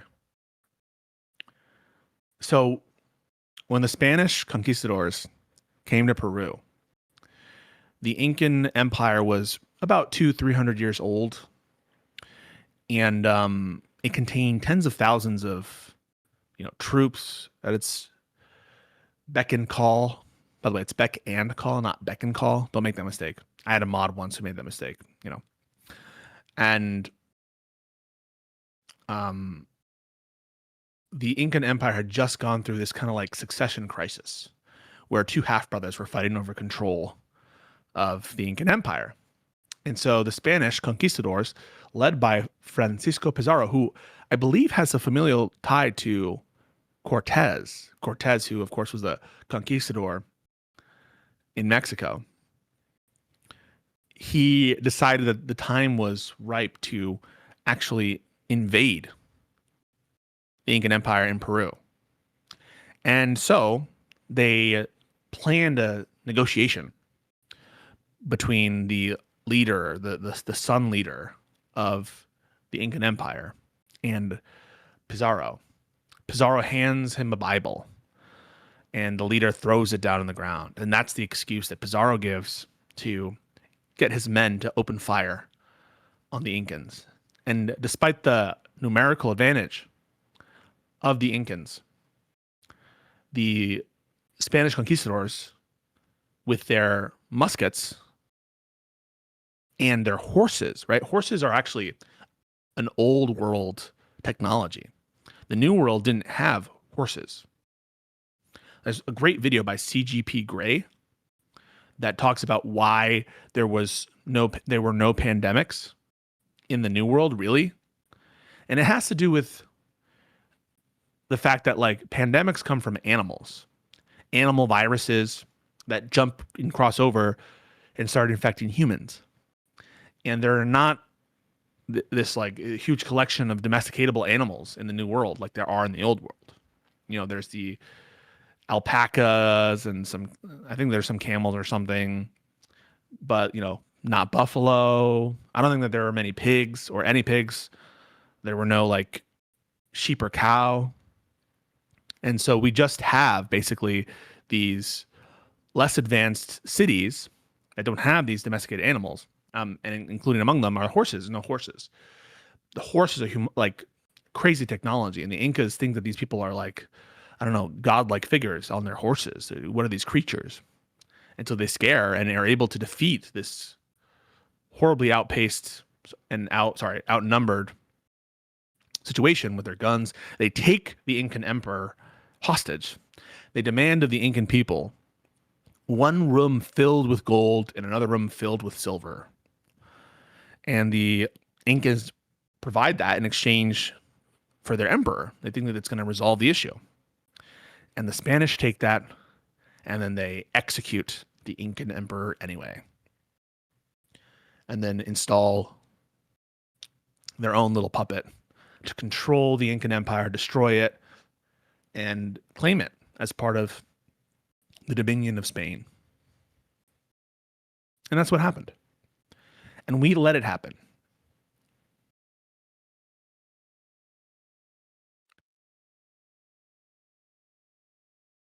So I hope that was good. We, I mean humanity.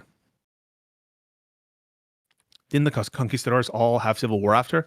Yeah, there was some civil war stuff, but we don't really get into that. I don't know enough about that. They actually get the descendants of the Incan emperor to marry into the Spanish royalty too. Ooh, I didn't know that.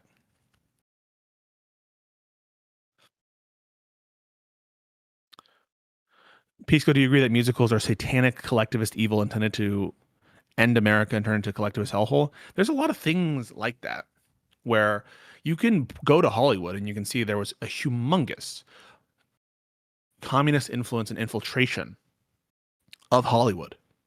Like there's a reason we have these Hollywood standards, is because communists did in fact infiltrate American industry, American culture, and the American government. I mean, there's proof of that. There was espionage by communists in this country, attempts to infiltrate. And so anyone who denied that just like doesn't know the history here. So I don't know what to tell you. It is a threat. It was a threat. Just because the USSR went away doesn't mean these people all went away. Like it's one of those things about these kind of like social contagions, like Marxist-Leninism, Tankyism, Stalinism. They don't just go away when you defeat the regime. They can reappear. There's a reason they call it a social contagion. And so we just need to be vigilant about making sure that those bad ideas are being stamped out. Don't let these people forget the regimes that they supported with their ideologies. Don't let them forget that. Challenge them on it.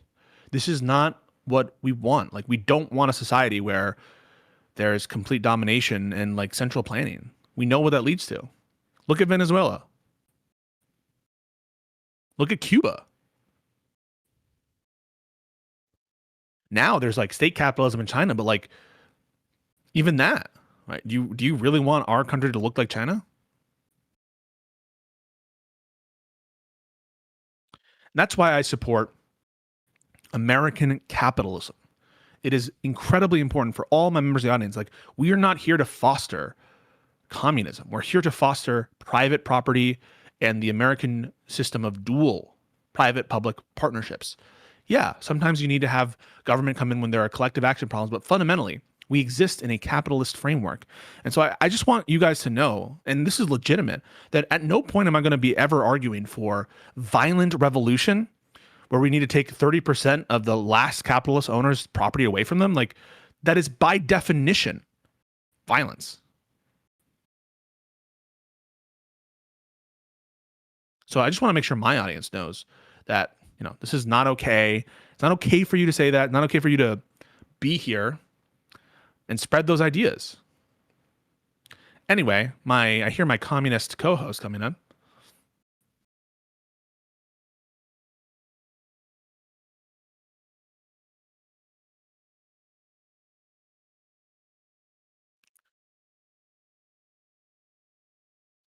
So I hope you guys know like where I stand on this. I do support and believe in private capital.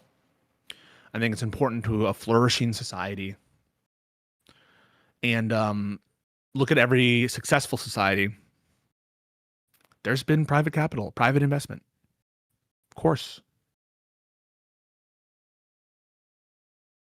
And I hope you know where I stand on that.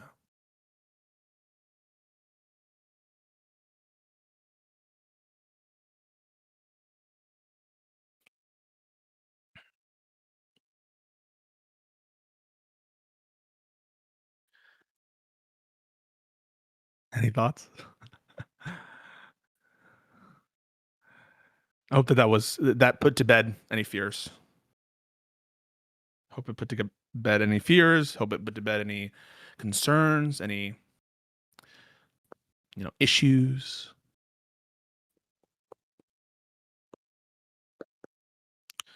Dun dun dun dun dun dun dun.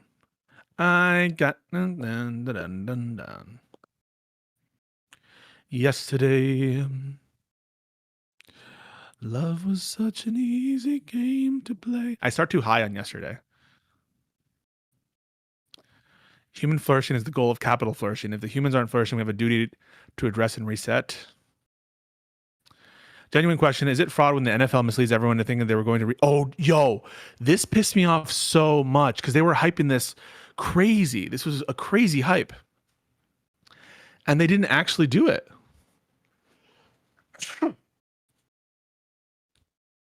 It was so disappointing. Super disappointing. I have a question for you guys. Do you agree that there should be a cultural stigma against like playing pre-Ye music? So playing Ye from like before he went completely insane. So like at a party, if I'm the DJ, can I play Through the Wire? Can I play All of the Lights? I can.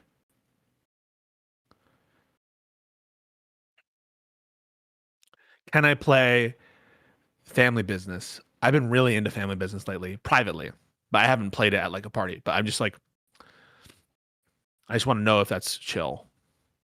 This is a legitimate question. I'm like, I don't know what you guys think.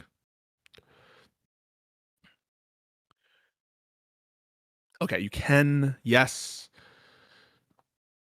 I'm just curious. Like, I'm not trying to make that comparison to anything else. Like, literally, I just, no, yeah, no. I obviously wouldn't play HH.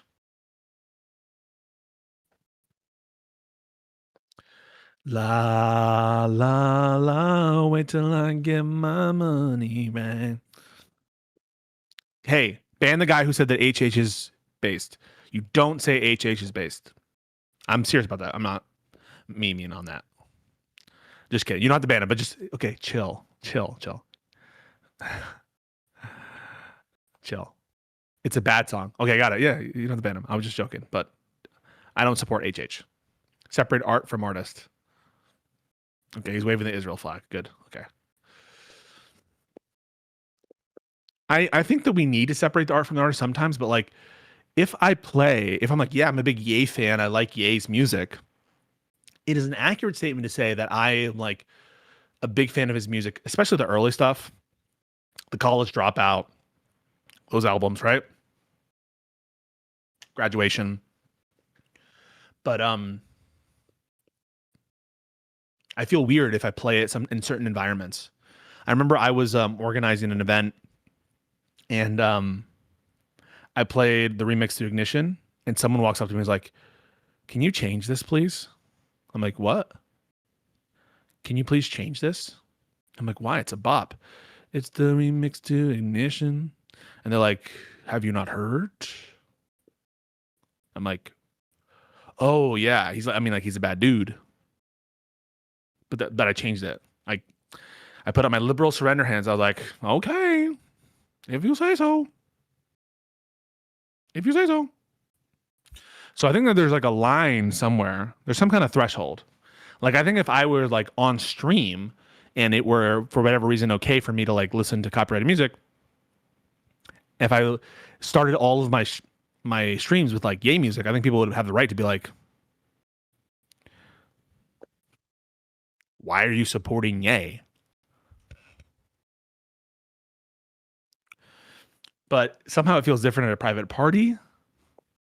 But if I played only Ye, I think people would be like, wait, do you like support Ye? I don't know. It's kind of complicated. I don't know if I should play. Hey, whoa. I listened to you the entire time. How did you lose viewers? You must have at least, right? Also at least like 20, 30. Really? They love your rhapsodizing about like history. You're talking about what the fuck were you talking about at the beginning? I already forgot. I'm bored of tears. People loved it. They loved it. Yeah, honk shoe maxing. No, that wasn't what was happening. Yeah, it was. Okay. It really wasn't. It's okay. Just admit it. It's fine. I'm not admitting that. Thank God for me. Okay, because I see what your solo streams are like now, and yeesh, I'm not. It's not looking good. People love the solo content. They love it. Yeah, they love when you admit to bowing down to wokeness, PC, cuck culture, turning off a song because somebody didn't like that R. Kelly was convicted of whatever. What was he convicted on? I can't even remember. You don't even know? I remember that he didn't he pee on an underage girl or something? Why do you speak about things you don't know? I'm asking you. I don't have to give the labor of me explaining what If somebody happened. asked you to turn off Michael Jackson, would you do it? Yeah, if it makes them uncomfortable. Okay. Oh, yeah. No, wait. So if I was like, Aaron, it makes me uncomfortable when you play Michael Jackson at let's say we're at a party and you're like playing Don't Stop Till You Get Enough. And I'm like, this song triggers me. Like, I don't feel comfortable with this. You wouldn't change it? No, fuck you. Be uncomfortable. Wait till it's over. It's probably 3 more minutes. You'll be fine. All right, cool. If I said, baby, it's cold outside is rape apologia, what are you doing? No, it's not. I'll say this is crazy for you to say it's that. But if I ask you to never sing it again, because that's my boundary. I really can't stay. I would sing it louder. The most inaccurate Yes. Harry Enton, who's actually been really fair to Trump over the last couple months. So that's why I was like, how is he? One thing this is so stupid. He's been fair to Trump by analyzing the polls. Right. That's not fair to Trump. I don't know. That's called being objective, right? It's just called being a person. And it just so happens to fucking, in this case, not go against Trump in a significant way. This is so. He's reality is being fair to Trump this for once. Yeah. If you look at reality, and reality is, did you ever hear Stephen Colbert's reality has a well-known liberal bias? Yes, I've heard it. That's the meme. She's actually doing the meme. Well, in this case, as a conservative bias, I suppose, right? Yeah, true. Myself is it just because we're extremely and terminally online? Is America paying attention? This is a normal size Stanley Cup, you guys.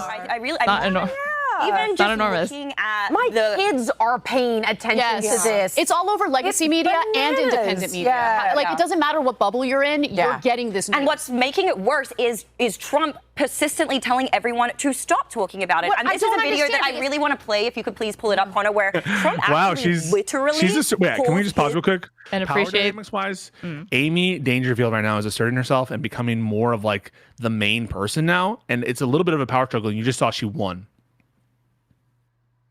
I don't think so, because I was just about to say that it's she's doing the PBD thing where it's hey, you don't insult your customer base. This is a strategic business error. It's not that it's anything that actually enrages her or is something that questions her support and allegiance for him, which it should be.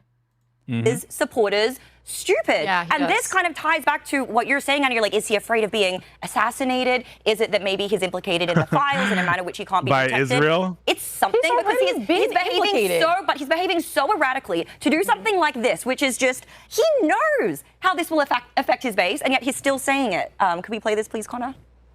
Mr. President, I know you want to move past all this intrigue over the Epstein files, but I do want to ask you to clarify something you said this morning. You said this was all a hoax. Has your Attorney General told you this was a hoax? What evidence have you seen? No, it's not the Attorney General. No, I know it's a hoax. It's started by Democrats. It's been run by the Democrats for 4 years. You had Christopher Wray and these characters and Comey before him.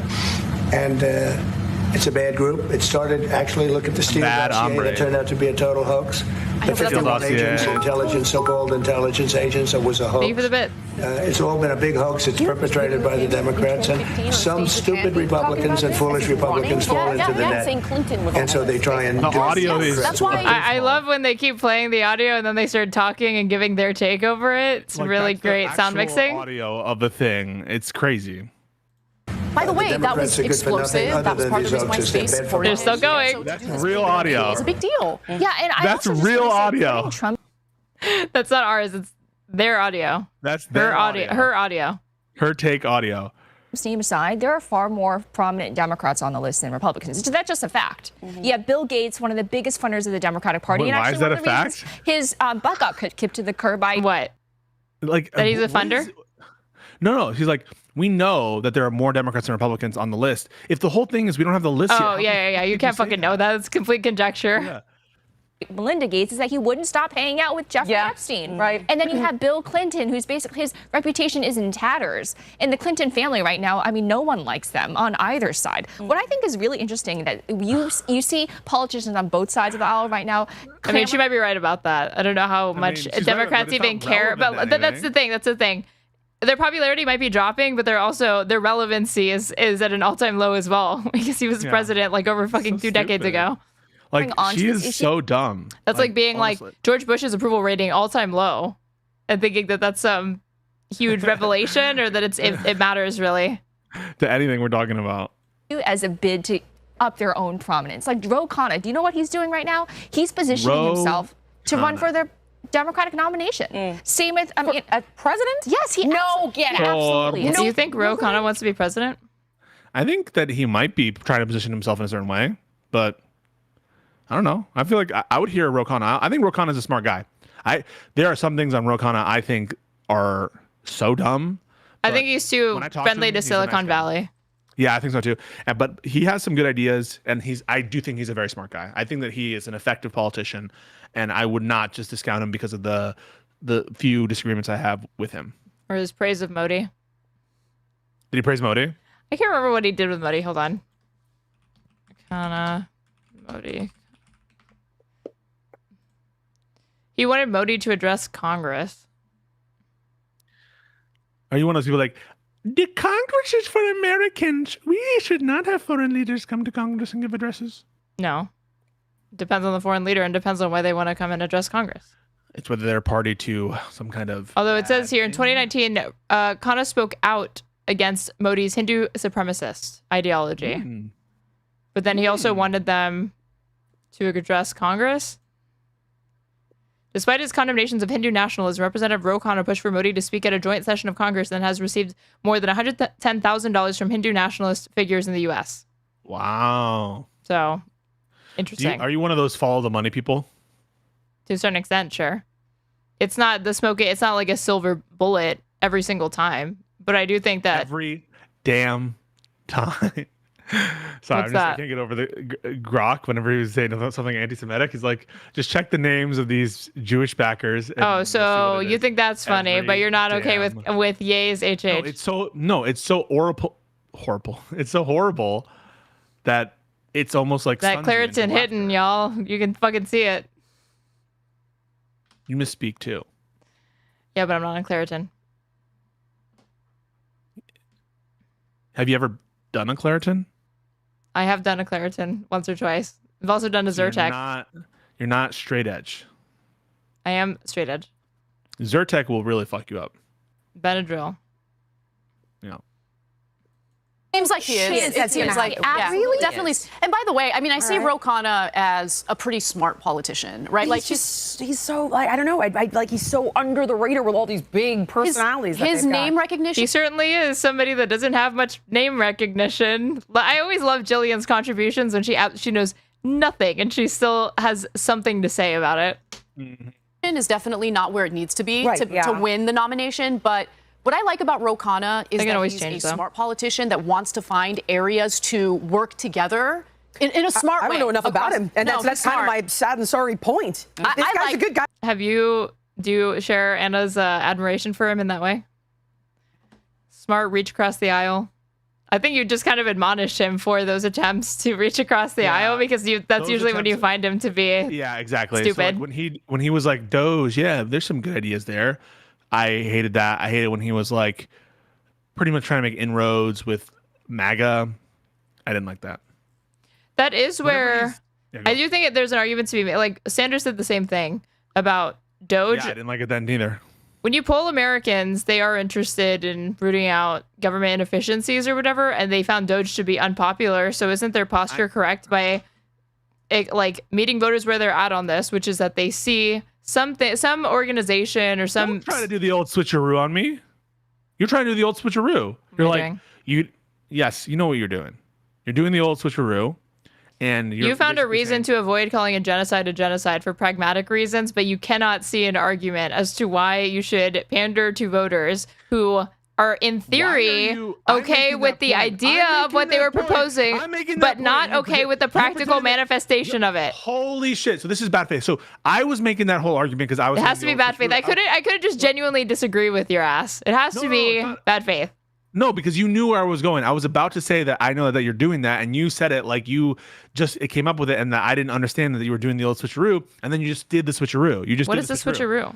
The switcheroo is like the whole like, oh, so you say for Sanders genocide pragmatic, but you don't say for pragmatic for Doge. That's not right? a switcheroo. That's called pointing out a double standard. It's not a double standard though. Why because not? I'm not castigating. I'm not saying I would never vote for O'Connor. I'm not saying it's the same thing, right? I didn't make that claim. Bernie. I never said that you were saying that. I criticize Bernie and I criticize Roe, so it's consistent. Don't work with Doge, and also don't. You made arguments, but you made more favorable arguments, and you could see why Bernie Sanders refused. See why you do the Doge thing, but the polling also doesn't reflect that, and so tactically, it's a bad move. The polling does reflect that. There's completely consistent things going on here. The polling does reflect that. You're wrong. It doesn't reflect Doge specifically. I said that. That's what I already said. I said what it reflects is that the idea of it is appealing. The manifestation and how it played out was not, which we knew was going to happen. Just press play. It's like reference to the name of our podcast. Yeah, do it. Let me know. Yeah, no. I personally like him. This is the first time I've really heard about this guy. He's trying to position himself as middle of the road. Another thing one of my initial reactions. This is the first time I ever heard of that guy referencing Ro Khanna. About this guy. Yeah, he's trying to position himself. Even though she's from California, born and raised, she's lived in California her whole life. This is a political show. It is a political show. Yeah. Like, I don't expect people to know who everybody is. But Ro Khanna is obviously, especially if you work in this sort of media, you should know who he is. I don't even know how she doesn't know. It's like you'd have to go out of your way to not know. But another thing that one of my initial reactions, and let me know if you feel the same way. When Caroline Leavitt came out with that medical diagnosis this week, my first thought was, that's convenient timing. I've heard people say the same thing. I mean, like the Biden cancer thing. Diagnosis of I become extreme. Like the vein thing. What do you mean? For Trump. He has like what is it called? I don't know. It's not Trump. Shit's fucked up. Vein. It made his ankles fat. Yeah. Chronic venous insufficiency. Yeah, his veins are. Condition which causes swelling and pain is common among older adults. Yeah. Whatever about this. Where is ankles? Hold on. Trump vein condition. Ankles. His ankles look like fucking wild. This is rare. It's very rare. That's crazy. Just kidding. It's not that rare. It's not. Yeah, I don't think it's rare. He just said it. Literally just said it's common among older adults. I know it's a joke. Tiny veins. You acting like a dumbass. That's the joke. That's the bit. No, the joke is. So are you doing a joke like the whole time? Is this an extended bit? The joke is that you're an idiot. Is this like a several episode long running gag? To believe it. The joke is that you're an idiot. You're dumb. You are. That's the joke. You're the joke. Whenever you get your joke doesn't land, you just resort to like screaming at me and calling me names and calling me the same names. You don't even get new material. It's just you're a loser. You're an idiot. You're pathetic. You can't even think of any good, original, unique insults. It's always Why that. Would I need to. Well, you don't deserve that. You don't deserve the labor of me coming up with a new insult. And if I did, you're not capable of doing it because you're on a Claritin, right? Is that the cope? I can't disclose. Am I being ableist by calling out that you suck at roasting me? Press play. I mean, I'm deeply cynical about all politicians. And for good reason. I mean, for good reason. He could actually be getting sick from stress, man. Imagine how insanely difficult this entire thing is to navigate when every single person. Being the president is hard, you guys. Have you seen Corey in the House before? Did you watch Corey in the House? Yeah, fuck with Corey in the House. Why? Dude, I so fuck with Corey in the House. What a great show. What reminded you of it? Well, it's a great anime.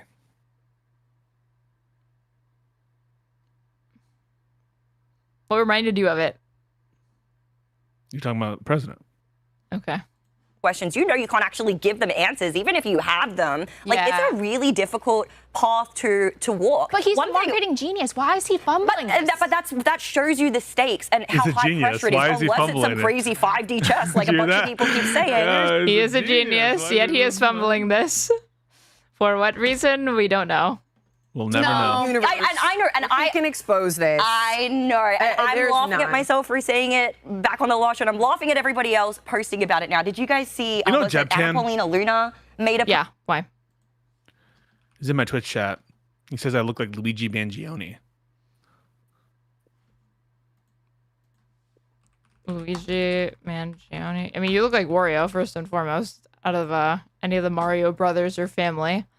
But you know what you look like? I don't really care what you think. You know what you look like? Before capture? The ugly stepsister. From what? From the legend of old, Cinderella. Okay, that chatter is completely wrong. You're not nearly this handsome. It's not a chatter, it's Jebtan. Jebtan. Post basically saying, oh, look. Not even going to defend yourself? You just take it. Okay. Am I going to see a single tear fall down your face? I'm getting very tired of the premise of the show. The show is going to need some major reworking. We're going to have to make this a debate show about communism. And no more her take until we figure this out. The most transparent administration. Stop roasting Pisco. He's not built for fighting back. Is this abusive, what I do? Can you just not read your chat? There are a ton of shitty things that I see in my chat about you. I don't read them. Read them. Okay. Encourage them to super chat it if they want to make a shitty comment. Erin's an idiot. She doesn't know what she's talking about. Erin looks like Bowser. Erin is a Marxist-Leninist. Got him. Erin. Whoa, never heard that one before. She said she's a communist, but she's this other thing. Got him. Give him. Okay, what else they got? This is your chat. This is the best they got. I'm tired. Okay, no wonder you suck at roasting me as well. Just press. And that they suck at roasting because it like look this is they're in. No, they don't suck at roasting. They're gentlemen.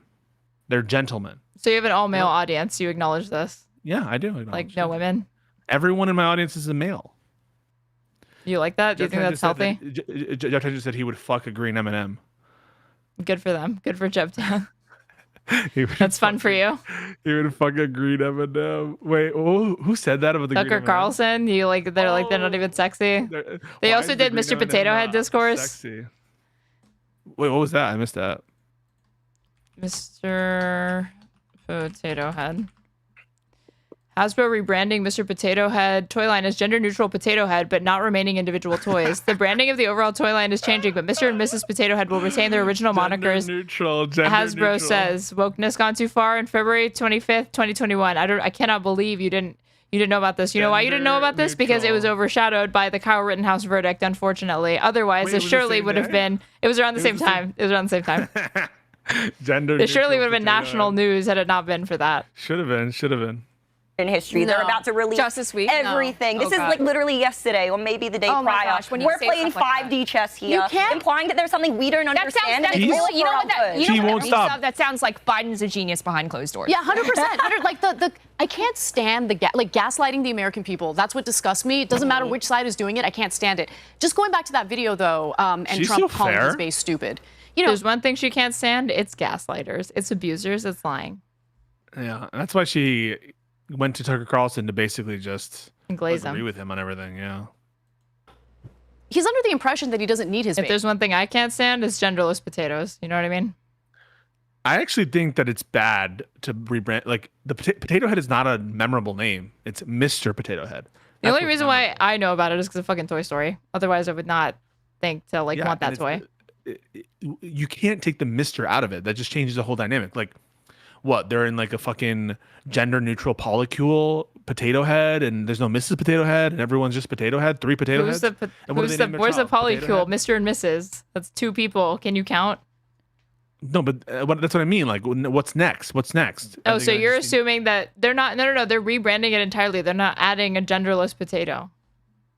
No, but I'm asking what's next. If you let this happen, then they're going to introduce it, and they're going to be what's next? Genderless, gender-neutral potato, tater tots, French fries, tater tot. Yeah, and we don't need that. It'll be anarchy.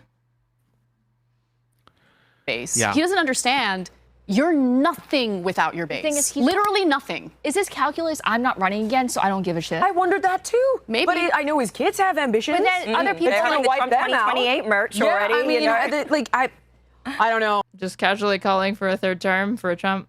But then you have people like Bannon saying you should. Because she said 2028 merch. Maybe. But I know his kids have ambitions. But then other people want to wipe them out. 2028 merch already. I mean, No. Oh, wait, they're talking about the kids. They're talking about the kids. They're talking about the kids.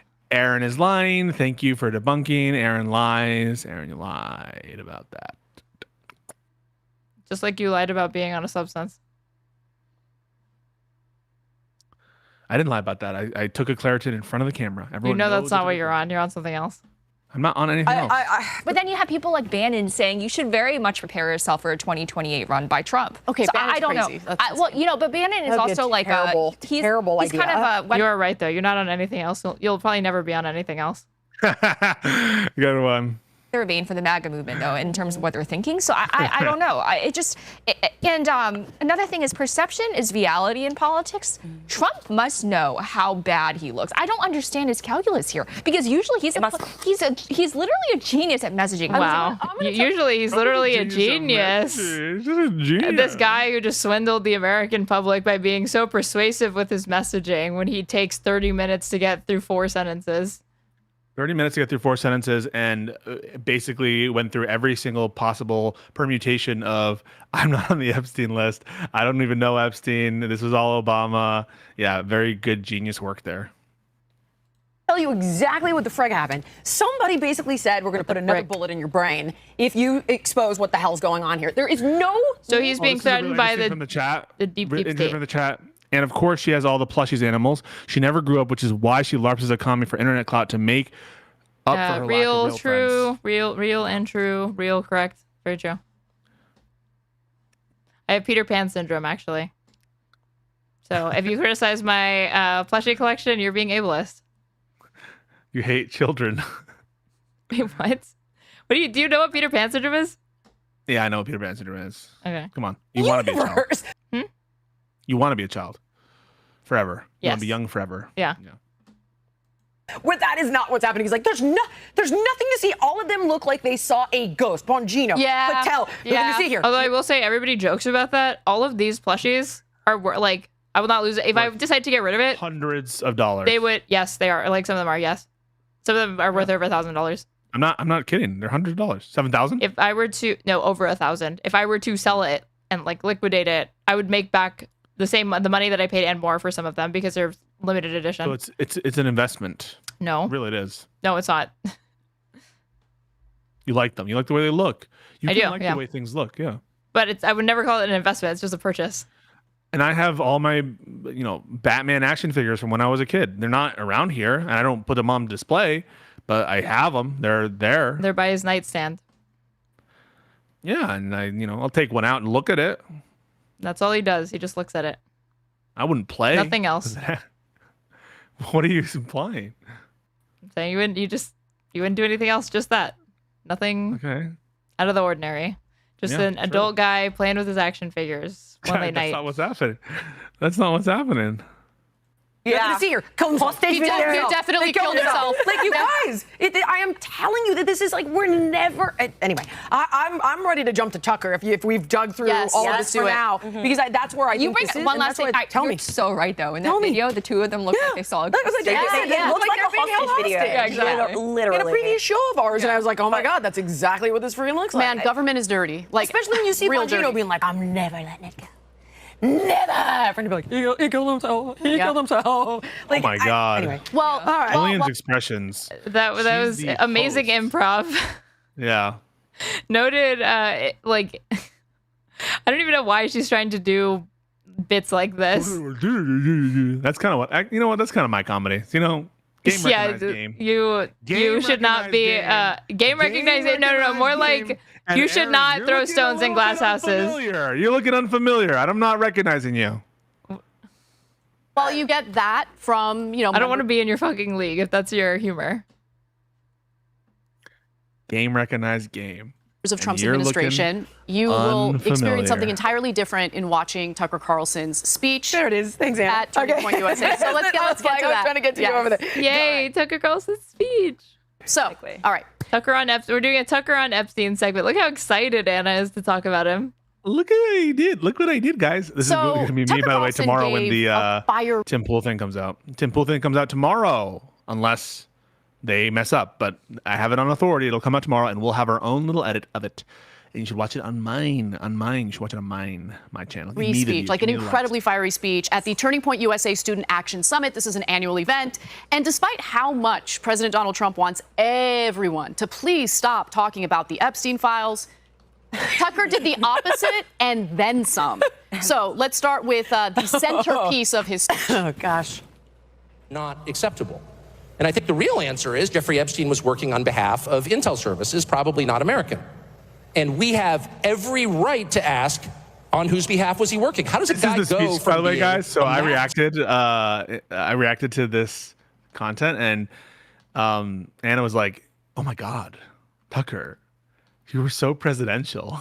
And the speech, he just like where he says the city smell like weed and halal, and he dropped the T slur in reference to trans people.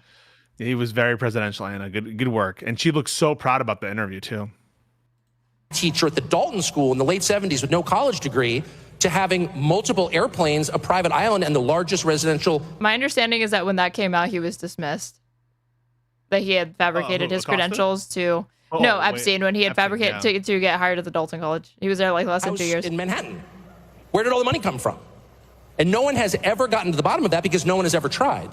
And moreover, it's extremely obvious to anyone who watches that this guy had direct connections to a foreign government. Now, no one's allowed to say that foreign government is Israel because we have been somehow cowed into thinking that that's naughty. There is nothing wrong with saying that. There is nothing hateful about saying that. There's nothing anti-Semitic about saying. There's nothing even anti-Israel about saying. Okay, so there you have it. Honestly, he's so brave for calling out Zog and promoting an anti-Semitic conspiracy theory at a conservative conference. He's an anti-Semitic poster. And Anna has become a Zog poster. And by the way, I'm going to take the time to officially condemn the policy of Just Press Play is specifically to condemn anti-Semitism. This is not a meme. This is actually true. This is a virtue signal. We call it out. We call out real anti-Semitism. It's not a virtue signal. It's just it really is. When we see anti-Semitism, we call it out. And this, I think, is anti-Semitic from Tucker. And I do think that Anna is contributing to it. I never thought that in my lifetime I would see Tucker Carlson, of all people, give that kind of speech at a conservative event, right? But there he is. He says it. It's so crazy. Again, watching a conservative promote anti-Semitic conspiracy theory in front of a bunch of other conservatives. Unprecedented. There was more to it. Look, we don't know if Jeffrey Epstein was simply a Mossad asset or an asset of intelligence organizations worldwide in general, right? We don't know that. There's a lot we don't know. Prestige but there worldwide. is a lot of circumstantial evidence tying Epstein to Mossad. So, for instance, and to intelligence in general. So the Dalton School was brought up in that portion of his speech. The Dalton School, I know nothing about it prior to this whole situation. It's like a super prestigious school. They only hire like the best of the best for teachers. Jeffrey Epstein was a 20-year-old college dropout when Bill Barr's father hired him to work as a math teacher at the Dalton School. Right. Bill Barr's father was also part of OSS, right? And then later, Bill Barr is the attorney general who was overseeing the prosecution of Jeffrey Epstein during Trump's first term and also obviously oversaw the death of Jeffrey Epstein. Like, there's just so many weird things I love that, by the way. Like, he was in office. He was, by the way, Lindy last episode had said, the last person to see Jeffrey Epstein alive. Bill Barr. Did you know that was? It was Bill Barr himself. They still haven't actually looked into fabrication. Yeah, haven't corrected it at all. And now Anna's like, she's leaning right into this. And yes, Bill Barr oversaw the death of Epstein. And if what you mean by that is like, was the attorney general at the time, then correct. And you can have some implications there. But how you phrase it seems a little suspect, Anna. I'm just saying, it seems like a little suspect. Now, with that in mind, let's actually go to the next video. So Tucker also gave the audience some breadcrumbs that kind of reinforces the idea that Epstein worked for Israeli intelligence. Let's take a look at that. Oh, no. Oh, no. Where people feel like they can't just say, like, what the hell is this? You have the former Israeli prime minister living in your house. You have all this contact with the foreign government. Were you working on behalf of Mossad? Were you running a blackmail operation on behalf of foreign government? By the way, this is not presidential. This is Tucker doing his Fox News show in front of a crowd where he's just asking question. We have the right to ask. Did Israel do this? Mossad? Is there Mossad? And I don't see how this is any different than because what Anna would have you believe is, wow, this speech was resonating because this was really you leaving your mark as maybe running for president. But it's just Tucker doing his old Tucker shtick. Nothing has changed. Every single person in Washington, D.C. Yeah, he's like found another avenue to make money off of. So he's doing this shit. Thinks that. I've never met anyone who doesn't think that. I don't know any of them that hate Israel, but no one feels they can say that. Why? And I think the longer that we play along with it, presidential. The more subterranean and creepy and hateful. Where's this one of him saying that like daddy's coming home to spank all his kids? Has it been bad little girls or bad little boys? I don't know.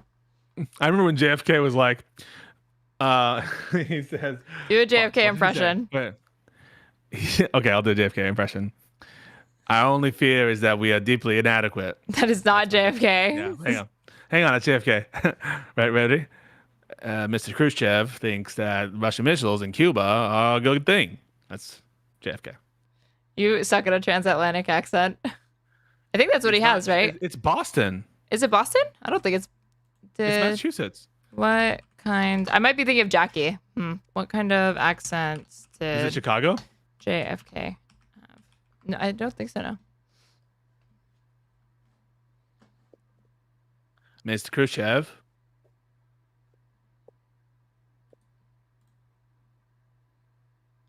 You're Boston Brahmin? Not you, and not you. But then there's somebody else saying it's not. So maybe the Kennedys started out with a Boston accent. And then it gradually morphed into that. Hang on, let's see if I have a quote. What's a good Kennedy? Well, somebody else put transatlantic accent. Transatlantic one would be like more. I think it's Jackie. Jackie had a transatlantic. I can't. But anyway, I remember Jackie was like, "Fuck! What did he just say? What did Tucker just say? You interrupted my whole flow." Whatever it was, Pisco's impression was bad. Yeah, I really that my interruption is really the thing preventing your impression from landing. Israel, but no one feels they can say that. Why? And I think the longer that we play along with it, the more subterranean and creepy and hateful the conversation actually becomes. So I think it's better just to say it right out loud. Did this happen? That's so. And of course, that question has been asked to the government of Israel, and their answer is, we're not going to tell you. And I think our answer should be, thank you for the bits. No. As long as we're sending you money, if you were committing crimes on our soil, we have an absolute right to know, did you do this or not? And yet everybody has been so brainwashed into thinking that's somehow an expression of hate or bigotry, when it's not.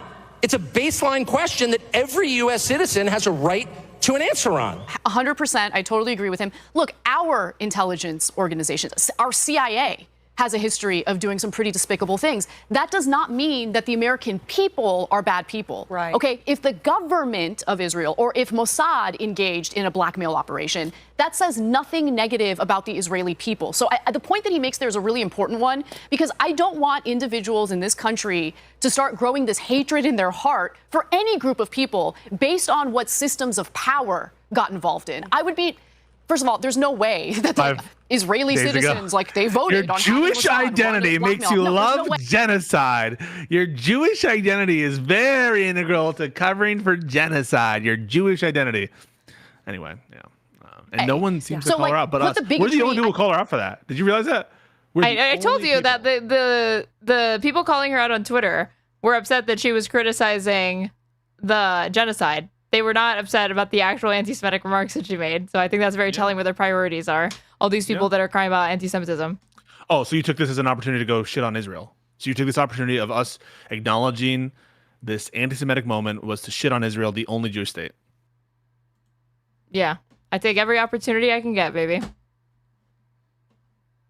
Idea aside, this isn't a bigoted argument to make. However, if there was a blackmail operation and you have foreign governments pulling levers of power and influencing American foreign policy, obviously that's a big problem. That makes me question whether or not this is really a democracy, whether we're really free as a nation. No. You know, That is Zog. That is Zog. That is Zog. Stupid. That is Zog. It is absolutely like mask off. I think like she's hook, line, and sinkering. Is that a phrase? Hook, line, and sinker. Hook, line, and sunk, maybe? Yeah. She has bought that narrative. And it's more than just like misspeaking. She did the dancing Israelis meme for 9/11. I think that this is indications that maybe there's something there, that she's buying it. The key, Epstein is the key that turns the lock. Because it's not just this one. Which is why you will never know. Yeah, we're never going to know. She's so dramatic. I don't think it's just Mossad. I think the CIA is involved as well. Me too. Based on this fact, like, just look at Donald Barr. Came from OSS. This is what Sagar said. Donald Barr. This is what hold on, let me show you what Sagar said and like how the CIA connects to this. But Sagar and Jetty flagrant. The full evidence. So this is where he points to like a time where the CIA refused to investigate child abuse within the CIA. Mm-hmm. And how that is like circumstantial evidence that's definitely a cover-up is happening right now. I can't put CIA, it's gonna get too much. Let me see. Investigate maybe? Like candy, sugar so sweet.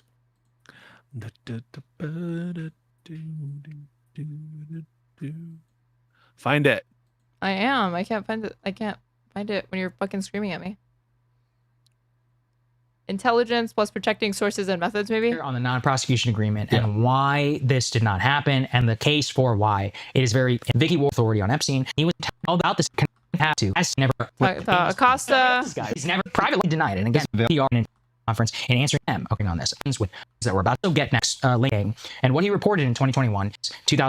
Oh, okay, this thing. And let's also get now to why the intelligence community would ever want to cover this stuff up. All right, why? So can we go to the next link, please? This is from BuzzFeed News, 2021. Let him cook. Hold. Let him cook. The FOIA king. And what he reported in 2021 is secret CIA files say that staffers committed sex crimes involving children. Declassified CIA Inspector General report shows a pattern of abuse and repeated decisions by the federal prosecutors not to hold agency personnel accountable. Now, why? And by the way, some of these agents abuse children as young as 2 and 6, which are named here in the documents. All right. And so why would the feds not want to prosecute known pedophiles, people who are actually abusing children, not just child pornography? Why? They were concerned if they prosecuted them in open court that sources and methods would be revealed. So in sources and methods. So in 10 different known times here from the CIA Inspector General, they decided not to prosecute known pedophiles, specifically to make sure that they could protect intelligence at the expense of justice and bringing people and putting these people in jail. So that shows you that there is a track record here from the United States government, from the CIA Inspector General report, in which even in a much lower level scenario, that they don't want this information to come to light. Not because they necessarily care about the justice. They care at the end of the day about sources and methods and about at all costs, they want to keep all of these people out of open court because those people might start talking a whole lot of shit while they're on the transcript, on the record, and they might say, hey, you put me in federal prison, I'm going to tell the whole world what I know. Chat, do you agree? Do you agree, chat? With probably the worst crime that you can commit, you know, literally, in my opinion, like the worst possible crime that you can commit. We have a super chat from Ben Riley. Thank you, Ben. Yeah, I think the concern is Epstein's Israel startup and its ties to the former Israeli prime minister. It's on his wiki under career. Yeah, so I have no doubts that he has ties to people who are important and even Israeli government officials. But that's not really the claim. He has ties to a lot of American officials. He has ties to a lot of people who are, you know, famous in this. It doesn't mean that that he's an asset to Israeli intelligence just because he like knows and has spent a lot of time with Ehud Barak and Ehud Olmert. They usually point to Ghislaine Maxwell's father, but even that Robert or whatever, because he had connections to MI6, CIA, Israel, Mossad, etc. But using the fact that like at 10 different points, declassified CIA documents, as chronicled in BuzzFeed News, apparently, have revealed that they have declined to investigate into allegations of credible allegations of sex abuse. Do you think that this should be used as like a launching pad for the idea that it's likely that the government would cover up this or not have such a whistleblower?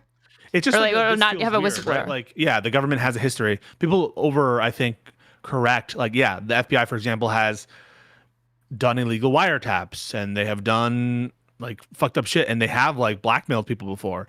But that just shows that maybe there's a course of conduct, maybe there's something to look into, but it's not like direct proof itself. It just leads to some kind of circumstantial inference, I think, that like this looks weird and we should look into it. But you can't therefore say because of it looks weird and yeah, our government has done some shady stuff to therefore it's proof that the thing we're alleging now happens. If that were the case, then it would like corroborate many more hypotheses and it proves too much.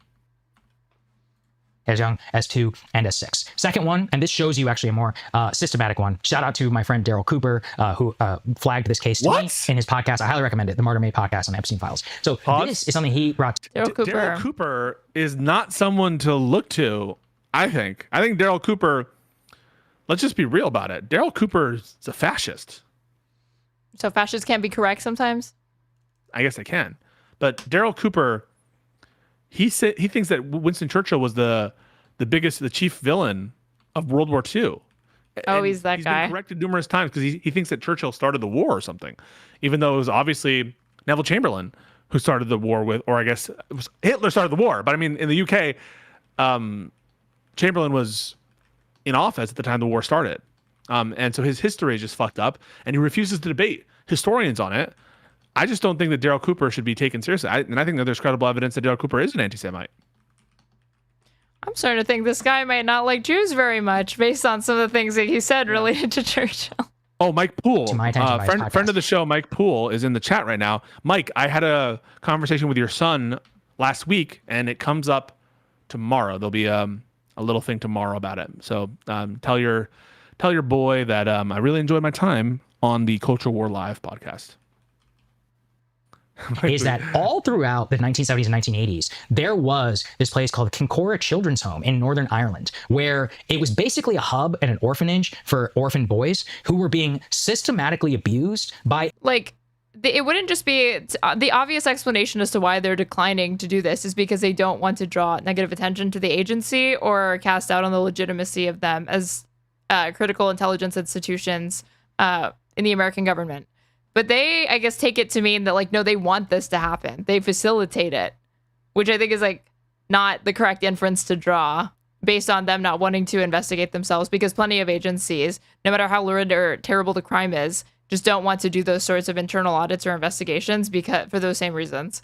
And it's not because they want them to be perpetuated. It's because they are, again, have, like, other priorities. You can argue that it's equally as evil, right? But... I think that's kind of a weak thing to like hang your to point to as like evidence of like mass cover up or whatever. I don't think it's direct evidence.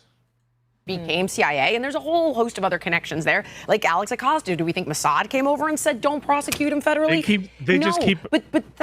They keep repeating the same, like Donald Barr, Acosta, Alex Acosta. They like, but we need proof, evidence. That's what we want. Proof, evidence. Is there a lot of weird shit?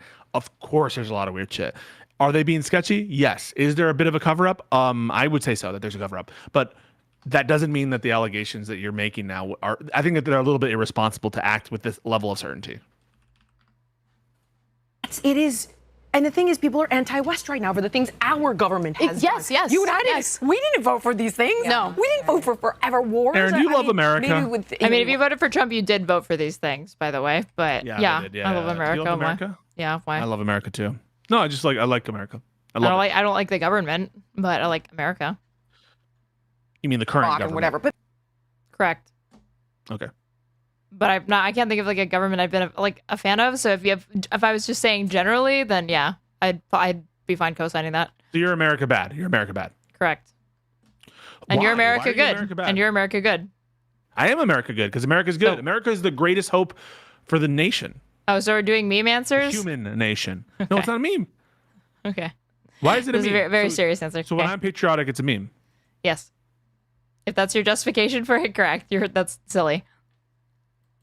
But my point is, the vast majority of it, we are against. Of course, Americans are disgusted by this, and they want to know the truth about it, which speaks well of Americans, both, the MAGA contingent that's demanding the Epstein files, and then also a huge portion of the left that also wants to see the Epstein files. Could I say something just really quick? Because you do see some people, and even when we covered it last week, who were like, you ladies don't understand that if this actually really came out, that means financial systems falling, markets crashing, just due to the pure implication of all the people involved. Wait, what? And I just want to say, maybe there's going to be economic collapse because of the Epstein files? Correct.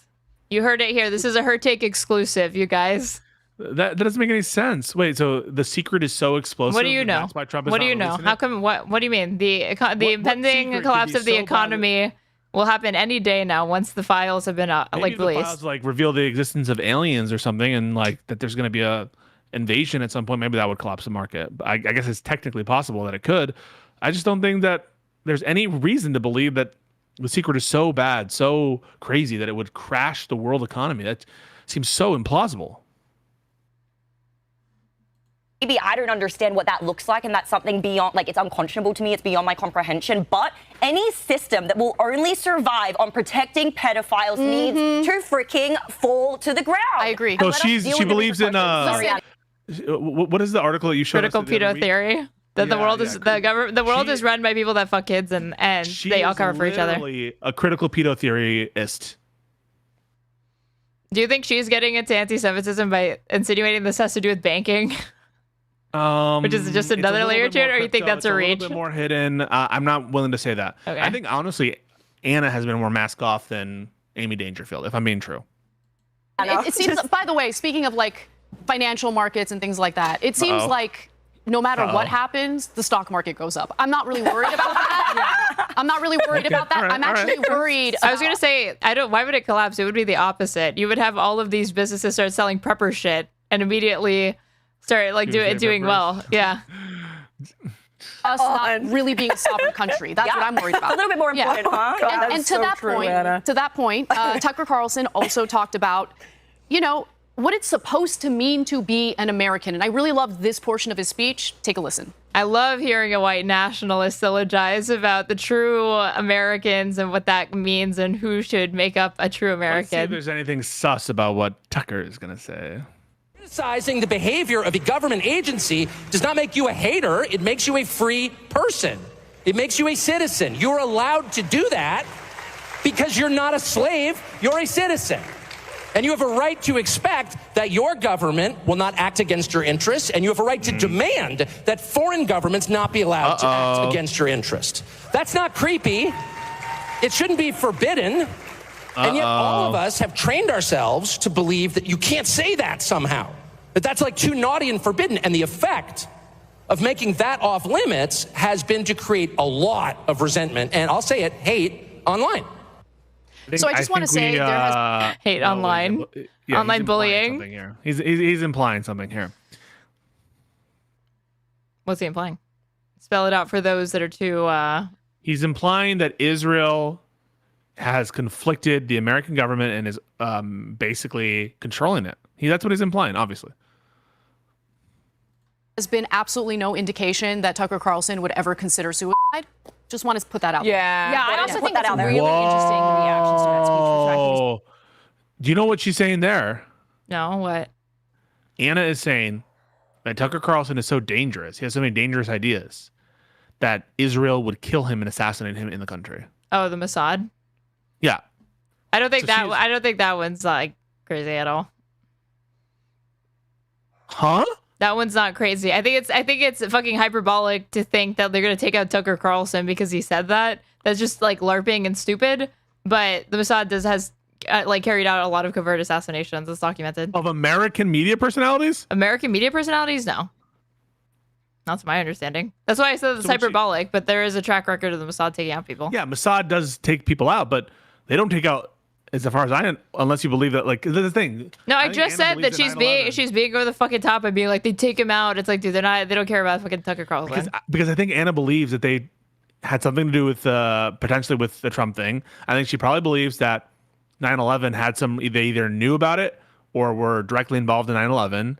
And so when she says that, I think, indicating a set of beliefs that Israel has been behind. And I bet if you asked her who killed JFK, she would say probably Israel is involved in that. The real reason why Tucker Carlson would never get killed is because he would fucking take a check from Israel in a fucking heartbeat. Even if that he came into that. Do you think he's pure grifter? Trump, Do you think he's pure grifter? Yes. Yeah, he is. I think he'll say and do anything for a buck. I think that he might have some ideology. I don't know. Maybe you're right. You could be right. He has an ideology, but the first priority is making money. So. Okay. Is that why he sells his brain solutions? Brain solutions? Is this the name of like a? It's like a brain treatment. Does he have like supplements or something that he sells that are bullshit? Okay, I didn't know that. Like homeopathic brain thing. You know where he is in the conservative constellation.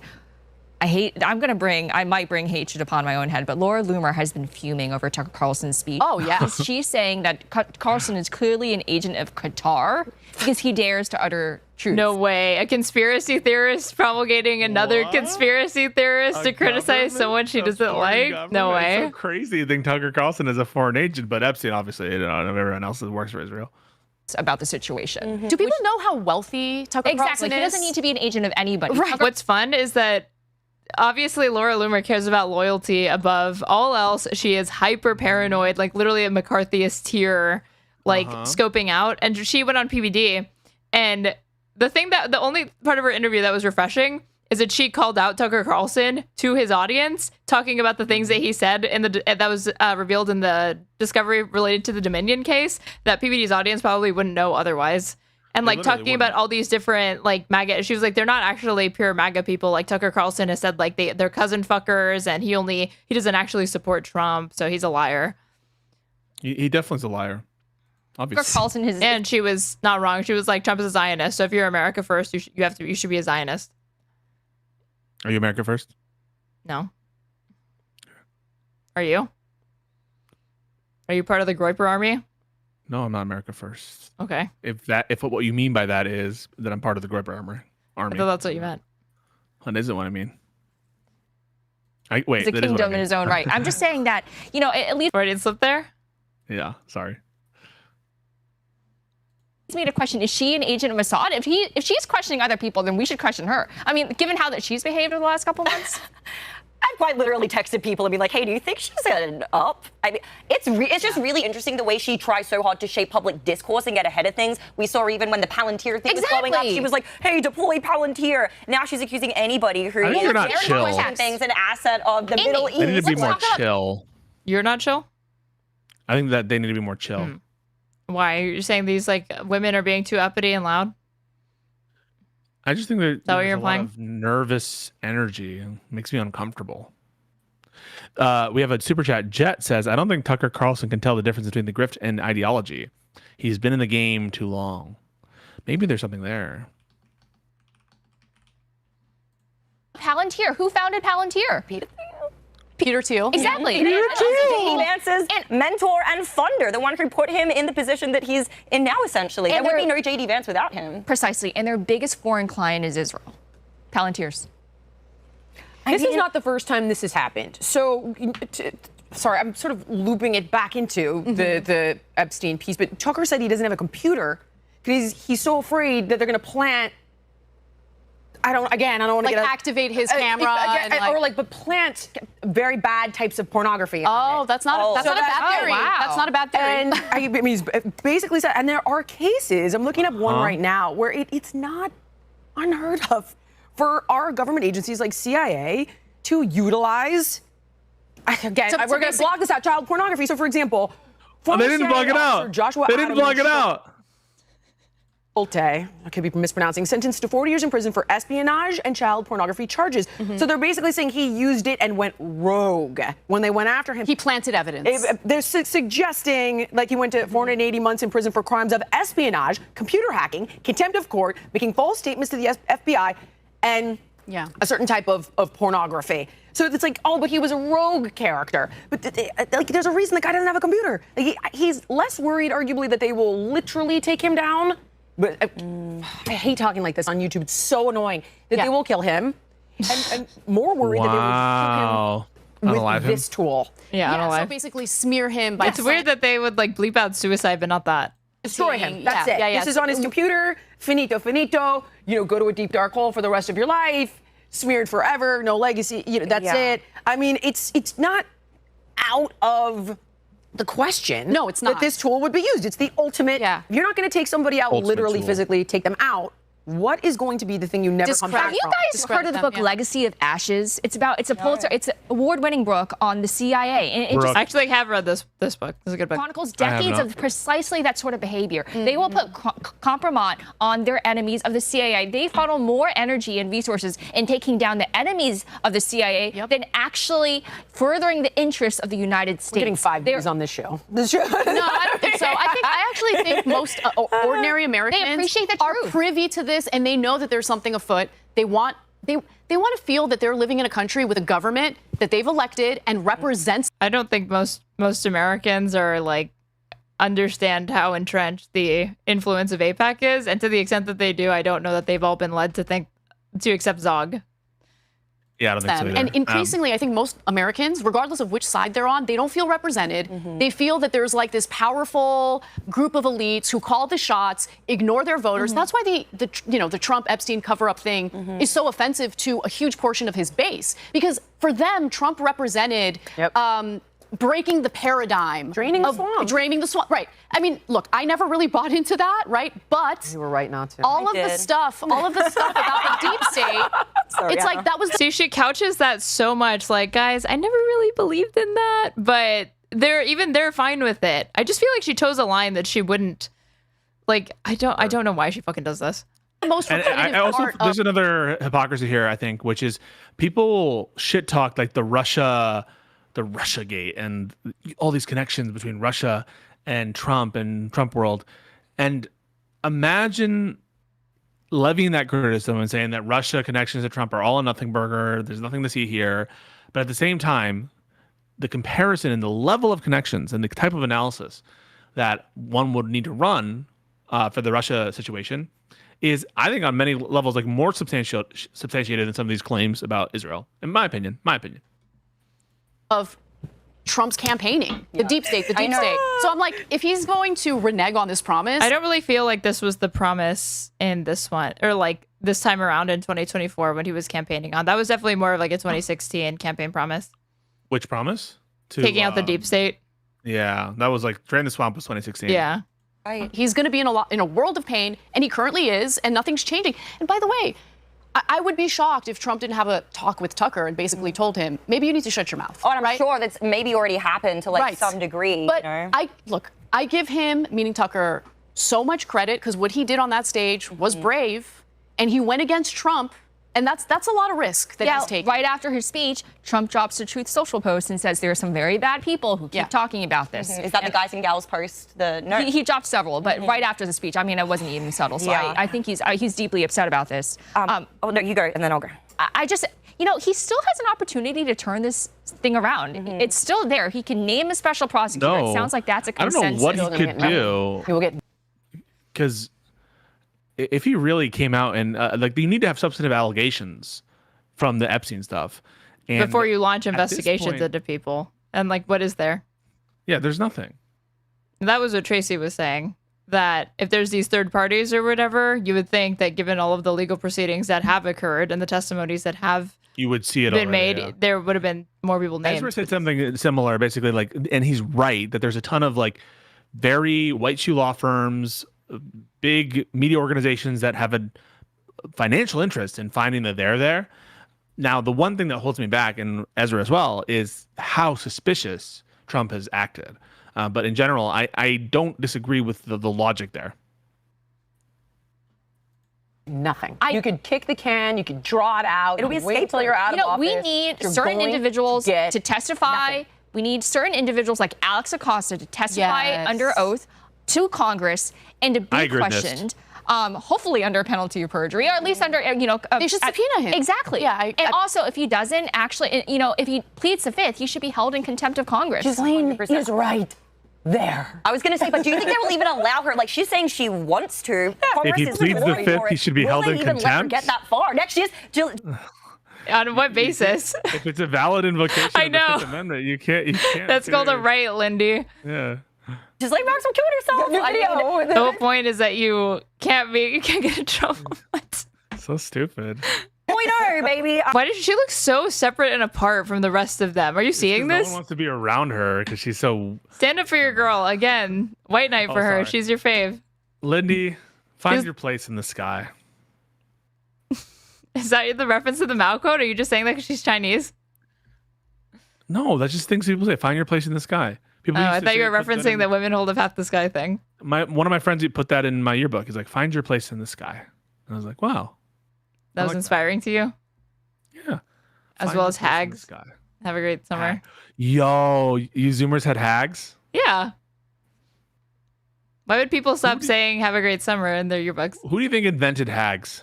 I don't fucking know. I don't know. Some person made that. Who invented milking a cow? Why is this on your mind? Don't ask why it's on my mind. The Answer inner machinations of your mind are an enigma. Yeah. And then it's funny that shows milk because you're asking about how a cow gets milk. One thing that I want to mention, because I feel like it's relevant to this topic, intelligence. So there was a gentleman, John Curacao. He's from the CIA. Yeah, I pronounce his name right. DVD, right? He was on This guy's DVD podcast, and he literally. I got a lot of some shit from some people because I was like, this guy's a bit of a kook. I think that he's used to be in CIA, and now people overstress his opinions, and he makes That always happens with all these like former CIA people. They become like they make one notable or like more credible kind of like expose or like discuss like book talking about their experience and intelligence, and then they use that to launch kind of like this ex-CIA intelligence person. Even they say this. Yeah.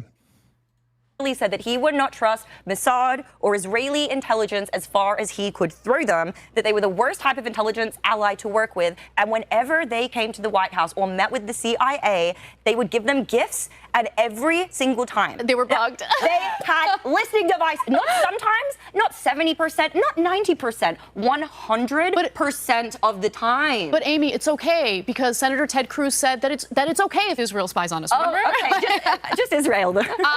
I dropped this in our group chat yesterday. It was just reported that Mossad actually visited the White House last week, trying to coordinate with Trump on how to forcibly remove Palestinians from Gaza.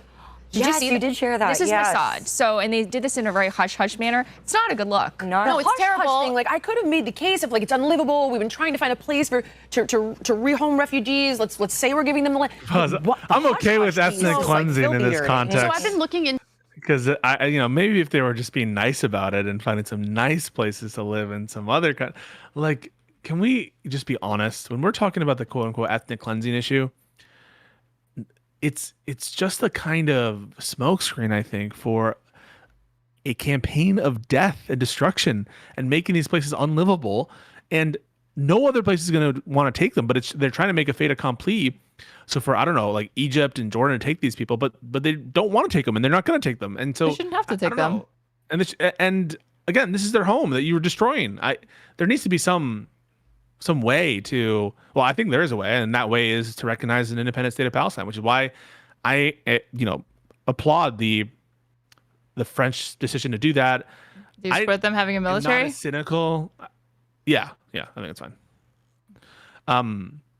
But hang on a second, let me think about that. Okay. Is that in line with the pre-approved virtue signals? I think they have a right to have a military. Okay. Yeah. But the right of return? If they start right to of return? abuse, no. I'm pragmatic. Well, it depends on the settlement. The recognize it and then a pragmatic settlement of the refugee question. I don't know. Did Israel have to recognize the Nakba and take responsibility for it? No. I just want peace. Jesus Christ. I want peace. Okay, you don't. But on whose terms? On Israel's and America's terms. You don't actually, not on the terms of the Palestinians or international law. 1967 borders. I want those borders, and I want some settlement.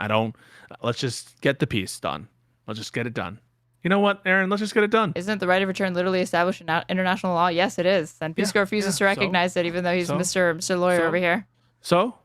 Do you feel comfortable? Kick everyone out of the settlements. Good with that. So you're fine with ethnic cleansing? I don't think it's ethnic cleansing. What would you call it? It's a population transfer of a specific group, demographic, ethnicity to remove them. Okay, well maybe let me think. Maybe it would be. Let me think. Maybe you got me there. Israel didn't have a problem with ethnic cleansing to establish their homeland, so maybe a little reverse, right? As a treat, we'll be fine. I think that I'd have to think. If you support one state, no one has to go anywhere. If you support one state, they can stay there. Oh, so you are a one-stater.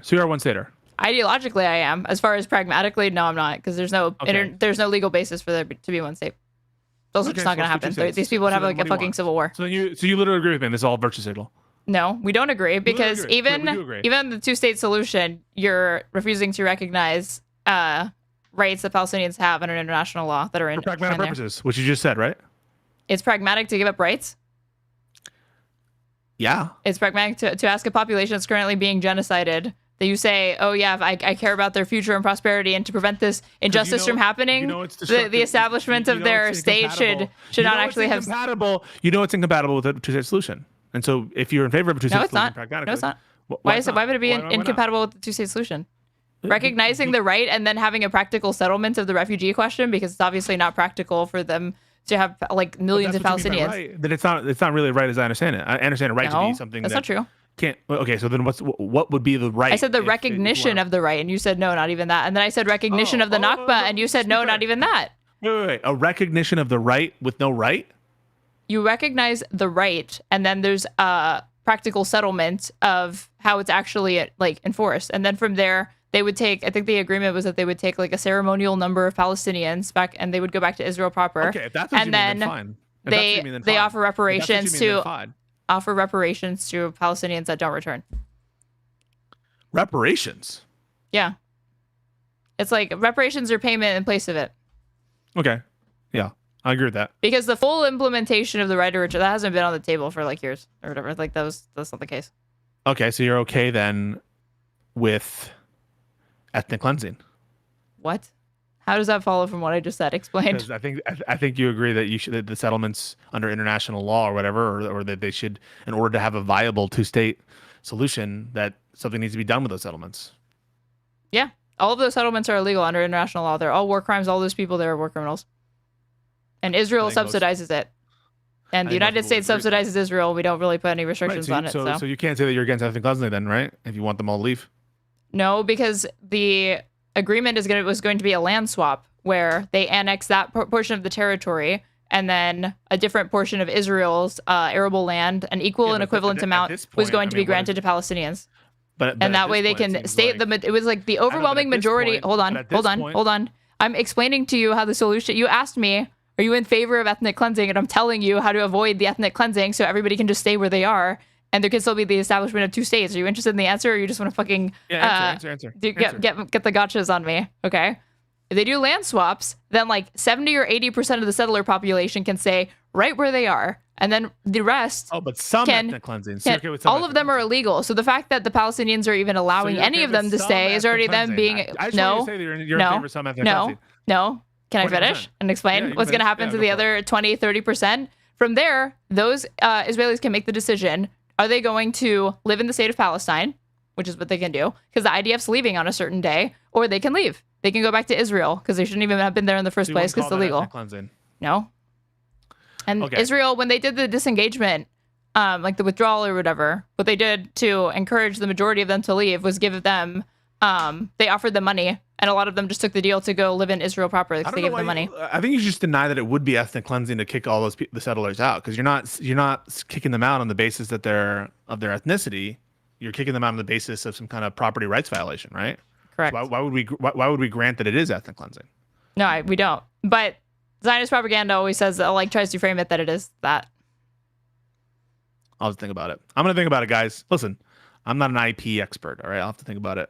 I mean, I don't want anyone to have to move anywhere. That's why I think one state would be better, because that way everybody can just stay where they are, and then these people can just integrate and live together. But I recognize practical concerns. I don't have a technical stake in it. You're just asking me. You want globalism. You want a communist one state. I would like no state. I would like no state.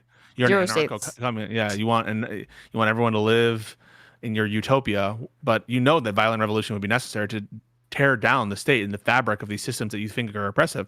And so it entails violence. And so obviously I'm against that. I'm in favor of liberal. So you're against the enforcement of property rights? You're against the concept of law? You're against police? Yes. You're against war? You're against all war? You're a pacifist? Yeah, always. No, so no violence. No violence at all whatsoever. Never. Okay. There's never been a just war. You're against World War II then? You're against defeating Nazis because that would include resisting them using violence. Coming to power. I'm against Hitler coming to power. You're against. Are you against Ukrainians resisting Russian imperialism? Well, because that's violence. I'm against Russia invading. Sorry, that's a given. That's going to happen in the circumstance. You're getting cooked right now. You realize that? Okay, that's what's happening. Sure. I have a clip of you calling yourself a communist, and you say that all socialists. Oh, that's true. Yeah. You got my ass. Got him. To Egypt, right? Like this big argument, like, oh, Egypt's so bad because they won't take in Palestinians. Jordan won't either. So first of all, Egypt's got a lot of problems with overpopulation. Like their population is really struggling right now because of lack of resources, massive population, all of that. But at the same time, you know, these Arab majority countries, Muslim majority countries, they don't want to aid and abet what's very obvious to anyone paying attention, which is Israel wants that land. They've been wanting that land. So this is like the perfect opportunity in their minds to carry out. I mean, you can go back, literally, I was watching a video of Benjamin Netanyahu. It was a black and white video. He was super young. He was probably in his 20s, and he was asked, well, do you think the Palestinians should have their own state? And he just flat out said no. Like, he's never believed that he's bad. And by the way, the Israeli government is... Netanyahu. I don't know. I'm not a huge fan. He's not the best. Is doing so much damage to their own people and to Jews around the world, to be honest with you, because I believe that the increase of anti-Semitism is the result of what's happening. Anna, I hate to say this, and I actually agree with everything he just said, and it curdles my blood to admit that his plan worked, because his war was his get out of jail free card, because he was under prosecution for corruption. His wife was also in trouble. She was in support of all of this and talking shit about Zoran Mamdani for being a fucking anti-Semite, and now she's like co-signing Zog like a month later. Lindy owned. No, that's a great point. So like they're partaking in Zog memes right now. They're partaking in this kind of what I think is flying very close to the sun of core anti-Semitism, and yet, even though they're doing that, right, like in front of Lindy, Mamdani is the anti-Semite. Explain that. And folks, it worked. Okay, and they're not talking about it, you know? Okay, to that point, I have to give you one more piece of information that like further reinforces this. I don't know if you guys saw, but this past week, Israel started bombing Syria. Yes. Under this pretense of like, we're worried about the Druze in Syria. They don't give a shit about that. No, they don't. He was testifying in his corruption trial, and his trial was adjourned because of the bombings in Syria. Yep. Okay, the courts in Israel need to stop adjourning based on bombings that that Netanyahu is carrying out, because he's going to keep bombing neighboring countries in order to get out of jail free. Like, that's what he's been doing. That's such a good point. The thing is, his plan worked so masterfully, and it pisses me off so much, because he went from being a pariah in Israel, and now when he goes around... Guys, we're going to raid into Straighterade. You're going to... Oh, you're done. Oh, okay. You're tapping out. The Claritin's not hitting anymore. Why don't you pop another one? No, the Claritin is hitting. That's the thing. But I'm also starving. But we're gonna raid into starving. Wow, way to downplay the suffering that's occurring in Gaza by comparing your situation to theirs. I thought you said you were an ally and you supported Palestinians. Yeah. So we're gonna do that. We're gonna raid into that. But I just want you guys to know, ultimately, I support private capital. It's important to know that Aaron's belief on communism is not tenable. It would entail violent revolution. It would cause indivisible rights to be destroyed and flattened. And so you guys should not adopt communism as your framework for the world. You need to just think about what makes America America. And that is a public-private partnership, a dual system. And that is subscribing to me on Twitch, getting access to an ad-free experience, cute emotes, and donating to me, subscribing to me, yes. And make sure you're subbing and make sure you're doing all that stuff. And also, one last thing. The munchies have kicked in. This is true. You were high. That's what's happening. No. I don't do drugs. I don't do any of that. Never would. Well, Michael Tracey would believe you, because if somebody denies an accusation, they must be innocent. If they emphatically deny it. Michael Tracey. We're going to be posting a Michael Tracey video on my channel as well. Guys, Really appreciate the donos. Really appreciate the subs. A lot of controversy on this channel recently, but know that I will always stand on business defending capitalism against communism. That is my position, my unironic position. And yeah, I just want to condemn Straighterade for your economic beliefs. And we're going to raid into Straighterade right now. So brave. You're so brave. Yeah. I don't know. For succumbing to the mob. Ironic. I'm not. There's no disavowing me. Yeah. This is my honest, authentic. That you feel the need to express in these very, very crystal clear, explicit terms. Because what, audience capture? What is this? Yeah. And I'm stopping streaming, and we're also going to redirect into the YouTube, and everyone just give Straighterade a follow. And thank you guys so much for watching. Just press play. We'll be back maybe with Connor. Connor Points wants to talk to you, I guess, about communism, but we might not do that because that's boring. So we'll decide what we're going to do, but we're definitely going to. I'd rather have him react to her take and hear him like how much of the shit he agrees with. Yeah. Fuck that. All right. Love you guys. Be cool. All right. Bye, guys. Let's see. If the raids actually happened. Raider from Pisco. Okay, welcome you guys. Welcome. If you're watching on Twitch, you should go ahead and subscribe to me. I wasn't kidding about that. You can get access to an ad-free experience as well as cute emotes. You can also give subs throughout the chat, give other people the same experience. If you're watching on YouTube, you should like the stream if you haven't already. And subscribe to me. That way you can know every single time that I go live. I also have my past VODs available and they're timestamped, so you can go through and find my segments really easily. If you want to support me, you can follow the donation link pinned in my Twitch chat or my YouTube description. And I'm at Straighterade or Straighterade_ on everything. Okay, now that loser is gone, I'm going full communist. Yes. This is what happens when you watch my stream, where I react to Valuetainment and Tim Pool. You come in a lib, you come out a fucking commie. He's tapping out, you clearly won that. Obviously. He's dodging.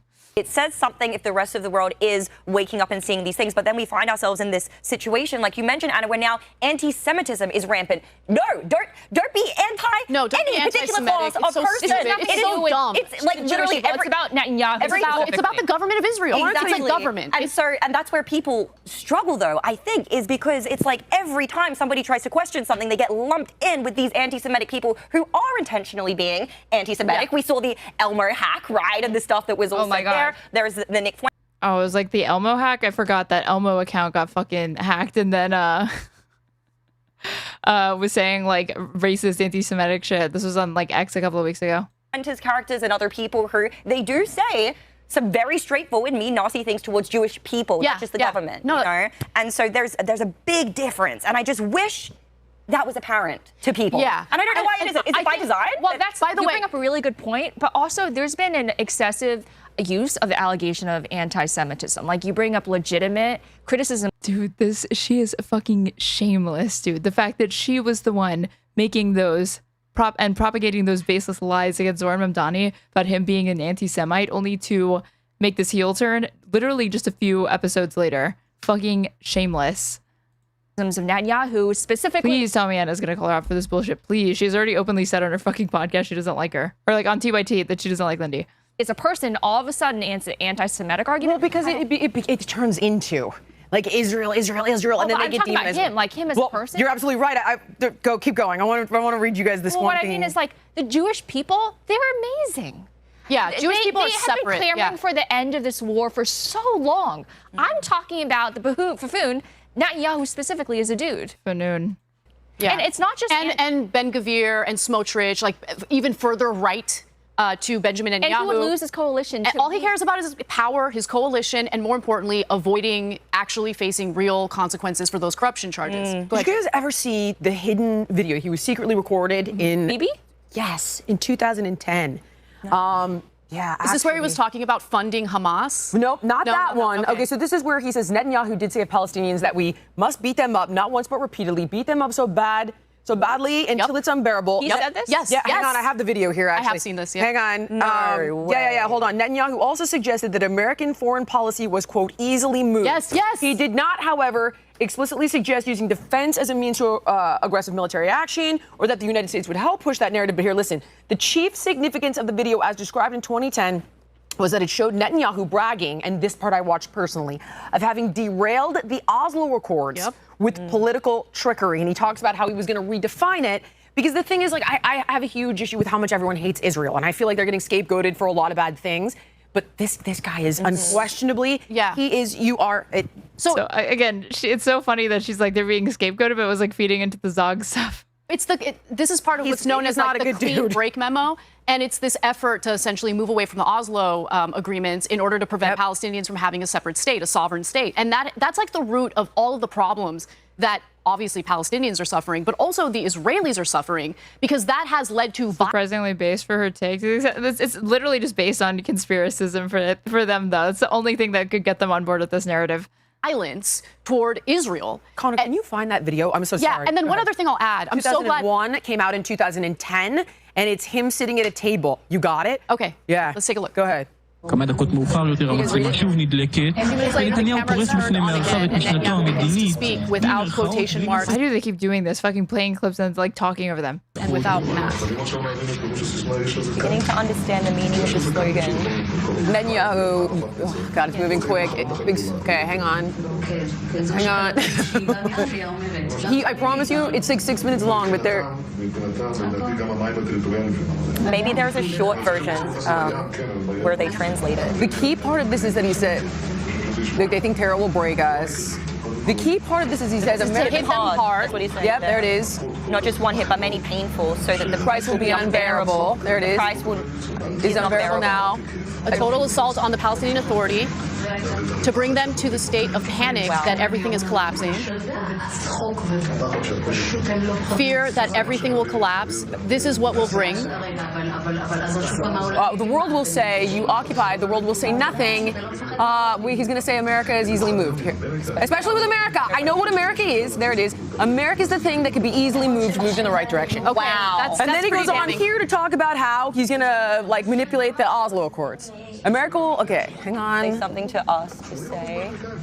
It's so funny watching fucking Jillian Michaels only learn about this shit like literally over like 30, almost 40 years later. % of Americans support us. It's absurd. We have my old lady eyes. I can't see anything. I went for a confrontation with Clinton. I was not afraid to clash with the UN. And he goes on, I promise you, to talk about this conversation with a kid sitting next to him is remarkable. It's business as usual. Defining the Oslo Accords and like pretending as though they don't acknowledge some aspect of it. And this is the part when because I was like, we got to, if we really think that this tiny little country is manipulating our country, but whether that's true or not, it doesn't even matter because this guy just told you who he is. Yeah, exactly. 2001. Girl, okay, I don't know if you ladies even know about this. A video had emerged of Netanyahu also saying out loud that 9/11 was good for Israel. Based on what? Because they got us to attack in the Middle East, right? Yeah. She's doing the dancing Israelis thing. Okay, like. and that's right. Oh my God. Can you imagine attacking Rob? How is Anna's like her understanding of this issue is clearly based off of memes and like those sorts of like ultra male history or like historic vids type Twitter accounts that show you these like clips or whatever of them saying certain things. This is not serious. Can you imagine how I would be so disgusted if we had an American president who looked at October 7th and said October 7th was good for America. Right. Ugh, disgusting. The fact that he said that was the worst terrorist attack on American soil in U.S. history. And it breeds conspiracy theories as well. And this is where a lot of people now start saying, oh, well, was it an inside job? Was the U.S. complicit with Israel in something like that? And you get to the more fringe side of those theories. But when you hear the Israeli president saying something like that, it begs the question a little bit. Yeah, the Prime Minister. You know what? He's still up to his gimmicks. Just last week, they also think that Bush did 9/11. Waltzed to the White House and showed Trump his nomination of him to get the Nobel Peace Prize. He knows how to manipulate people like Trump. Could we pull that video up, though? Because that video was a little strange to me. Yeah, because as Netanyahu is reaching across to show him the paper, Trump looks scared. And he even, like, very, like, it's jarring. He, like, backs up aggressively. Yeah, if we could pull up that video. Yeah, this is where Netanyahu is presenting the Nobel Peace Prize nomination. Yeah, I don't know if it was actually a nomination based on how Trump reacted to that, that document. You're right. I did not see this. How did I miss this? It's pretty wild. He knows exactly how to play him. He's playing him like a fiddle because this is something that Trump has made no bones about wanting for decades. You know, he wants, it's his final, like... Oh, for sure. Yeah. Yeah, like... He's been vocal about wanting. You're 100% right. Exactly. All the accolades. He's been president twice, Nobel Peace Prize. Yes, that's it. Perfect. Nice, Connor. We speak in one country, in one region after the other. So I want to present to you, Mr. President, the letter I sent to the Nobel Prize Committee. It's nominating you for the Peace Prize, which is well deserved, and you should get it. Thank you very much. This I didn't know. Wow. Thank you very much. That is not the reaction I would expect from Trump. This is because very meaningful. Homeboy's been wanting a Nobel Peace Prize forever. And there's like no excitement. He backed up like immediately. I don't know. He looks scared. Here's my argument. I think Trump was like, do me a favor, nominate me for this Peace Prize, and I'll continue to help you. Maybe. That's the only reason. That's where I think which tail is wagging which dog. Like, are we scapegoating them for our bad deeds? Is it mutual? I just have a hard time believing this tiny little country. I mean, if that tiny little country is Israel small bean, she's fallen back on this multiple times. It's the dumbest way to look at it. There's a lot of kiddie, abuse, blackmail on the power. Dancing Israeli stuff is funny, to be fair, respectfully, of course. No, I know what you mean. It's not true, but it's entertaining that people even think that in the same way that the, like, jet fuel, steel beams, the melting, those memes are funny. People in our government, and I'm not just talking about, members of Congress or members of Trump's cabinet or maybe even Trump himself. We don't know. I'm also talking about like judges, celebrities, like all sorts of people were close with Jeffrey Epstein, pictured with Jeffrey Epstein, went on flights and went to Jeffrey Epstein's island. It's actually phenomenal how, everyone he knew. Like, it's not just politics. He was hanging out with celebrities. Maxwell was at Clinton's wedding, Hillary Clinton's wedding. Like, you can see her in the background. I saw that picture. It's making its rounds. It blows my mind how deep the infiltration was. And Maxwell's father was buried on the Mount Olives? I mean, it's well known. The prime minister went to Mount Olives? What? Robert Maxwell. Usually the thing that they bring up is that his funeral was attended by Israeli, heads of state. Oh, wait.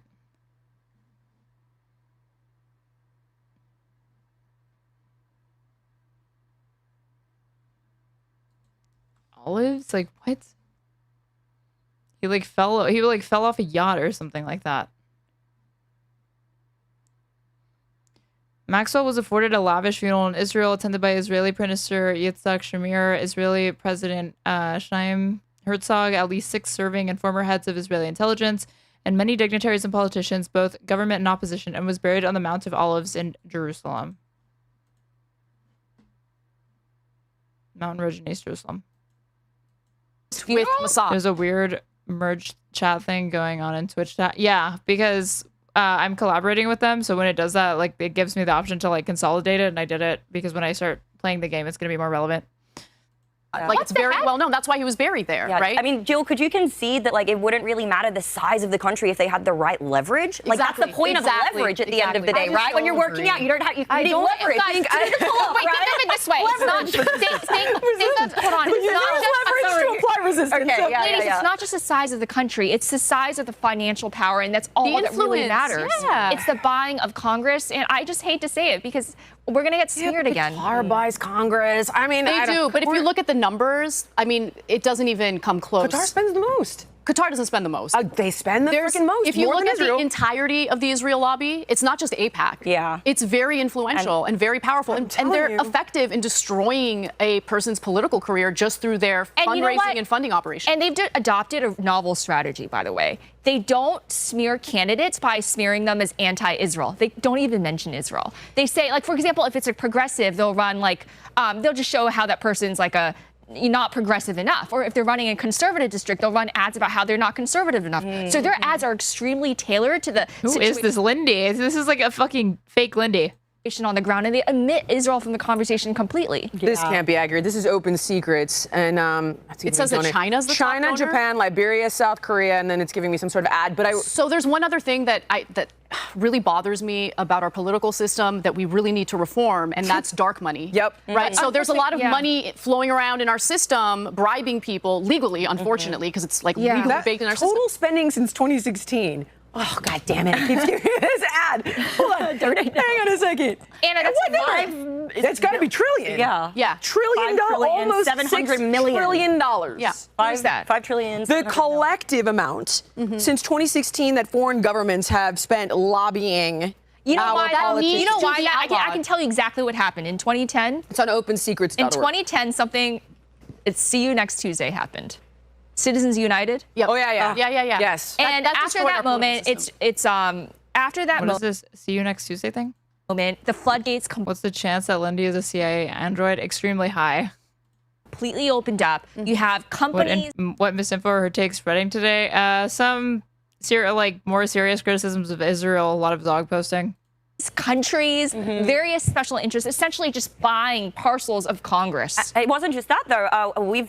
Listen, I don't want to bash Reagan too much. He did some great things, too. We've talked about a few of the things he did that caused some issues. One of them, he passed a law that said that private donors didn't need to be disclosed. That's crazy. So they could donate anonymously to one of these companies, APAC, whatever, and they funnel the money through. And the original source of the donor did not need to be disclosed. Yeah. The other thing is when you have these nonprofits that do political work, nonprofits are able to hide their funding. AKA Federalist Society. Yes. Think tanks are able to hide their funding. Funded by the CIA slush fund. Yes. Doge of all things. Okay, but will she point out that the Republicans are consistently opposed to any sort of campaign finance reform?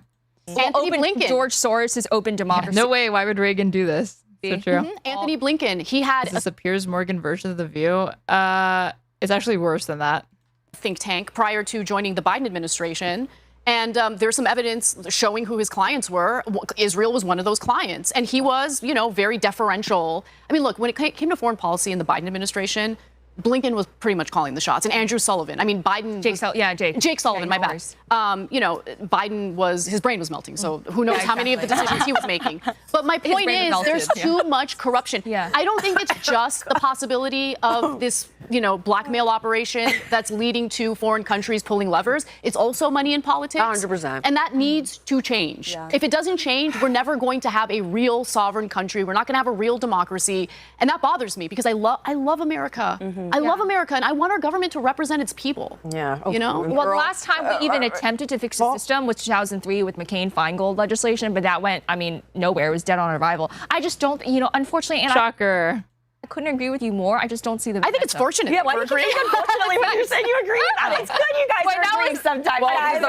Has this been like the most cordial episode of Her Take? There's usually more discord throughout the entire panel at this point. By this point in the episode. There'd be some form of optimism for a turnaround. But, as we're all three now black-pilled and gradually taking Amy down the rabbit hole. I mean, speaking of, are we good if I transition to the next one? Yeah, let's do it. This is a good moment here. So the bombshell that Tulsi just dropped, right? It involves Russian interference, but maybe not. So releasing declassified Obama-era intel. She says proves that the 2016 Russia collusion narrative was a calculated lie, which, by the way, guys, I thought we knew. But I guess the bombshell here is that Obama already knew that. So according to Gabbard, top officials knew months before the election that Russian interference posed no credible threat. Yet they pushed the Steele dossier anyway, igniting a years-long campaign to delegitimize Trump. She's calling it a treasonous conspiracy, and she's urging the DOJ to prosecute Obama-era officials. Lindy? Yes, actually, since I produced this, she went on Hannity. Can we get the latest clip of her on Hannity? You can't even keep up. It's bananas. Yeah, this just happened. She went on and basically regurgitated everything that she said. First of all, I want to start with, I love Tulsi. I think I do too, actually. I've been friends with her for a decade. She's just a phenomenal person. Wow, this is a bombshell. This is like knocking down one of the pillars of the Democratic establishment. They've been saying for about a decade now that Russia interfered with our elections. And what Tulsi Gabbard is saying is that the evidence wasn't there. No. That Obama and his officials arrived at the conclusion first and then fabricated the evidence to support that conclusion. Oh, I didn't get that piece. They fabricated the evidence? That's why she's calling for I'm so sorry. Okay, I totally... This is not true at all. I didn't know about that either, so I want to know more. So what did they fabricate? Last night. That's why they looked for pieces of evidence to support the conclusion that they already came. What the fuck is this infographic? I'm pretty sure this is that was the infographic that the White House floated. Tulsi Gabbard, Obama, Russia infographic.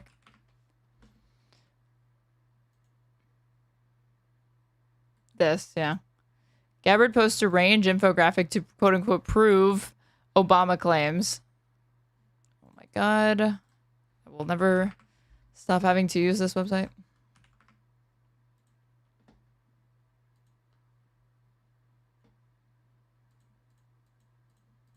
Tractors.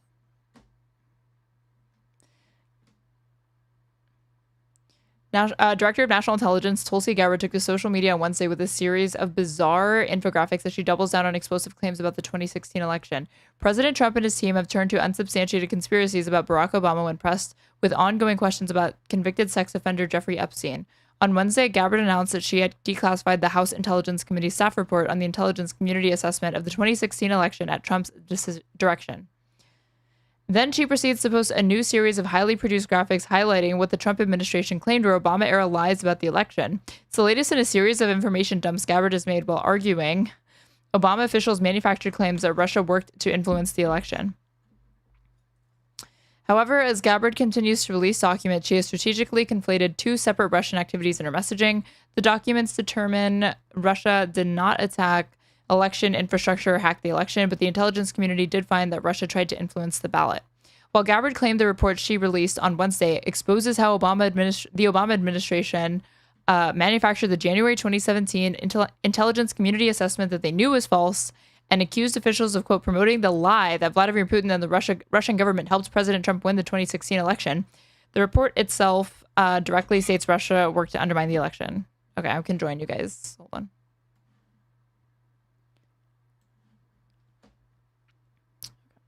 All right.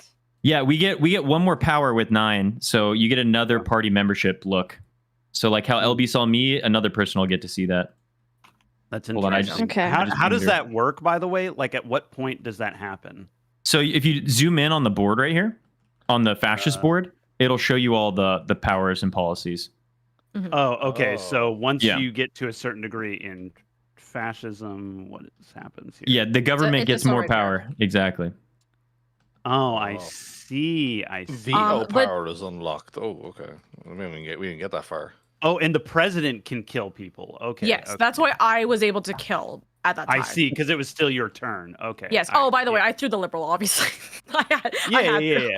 Yeah, of course. I had to in that situation. Also, I apologize, LB. I didn't mean to come off strong. I had to. I had to come off with anything. You're playing the game.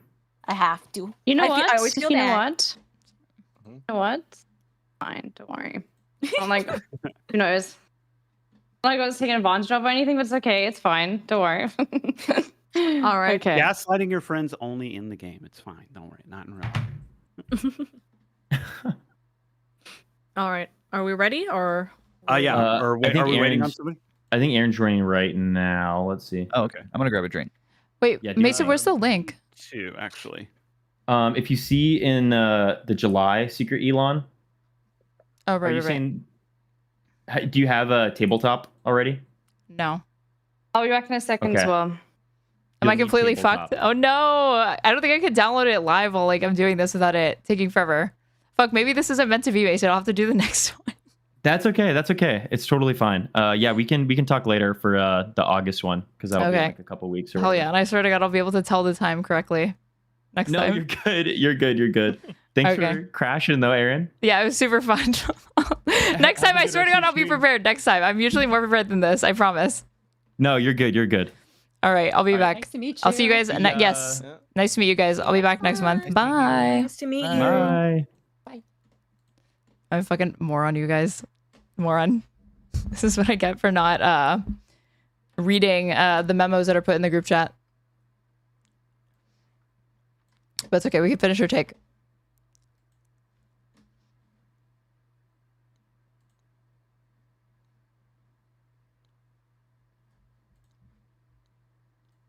But Mason's a good sport, and he won't hold it against me, luckily. Task failed successfully. Fuck you.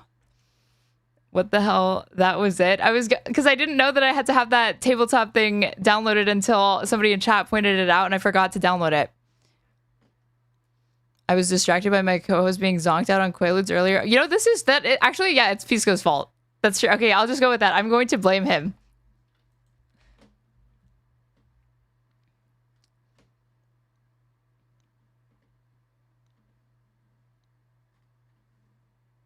Where were we on this?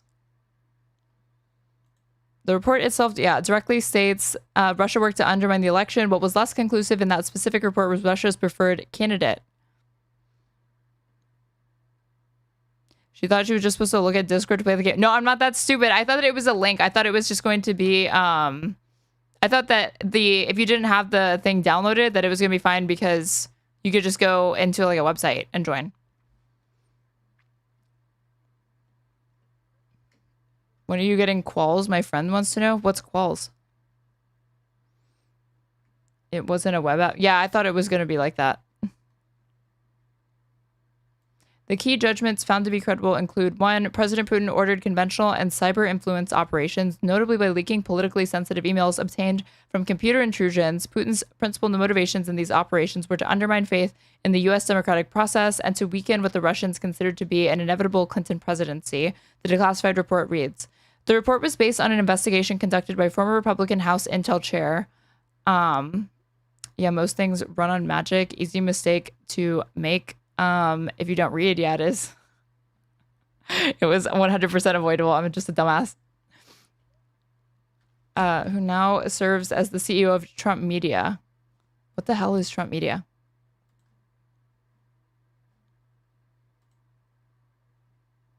This is based in Sarasota. How can stuff be near me and I just like don't even know anything about it? Especially when it's related to Trump. While the House report agreed that Russia did interfere, the GOP report disputed the 2017 intelligence assessment that Putin had a clear preference for Trump and aspired to help his chances in 2016. It accuses the former CIA director John Brennan of ordering the release of reports containing previously collected but unpublished intelligence, including info of questionable origins, which became the foundation for the intelligence assessment that Putin preferred Trump. Yeah, but just the basis. This is like the Steele thing, the Steele dossier that they're always like, try to pretend that people drew conclusions from that, but it wasn't. It was just the basis for it. As Gabbard claimed publicly in a Fox News interview that an intelligence report said Russia did not attempt to affect the outcome of the election, she conveniently left out details of the document she cited.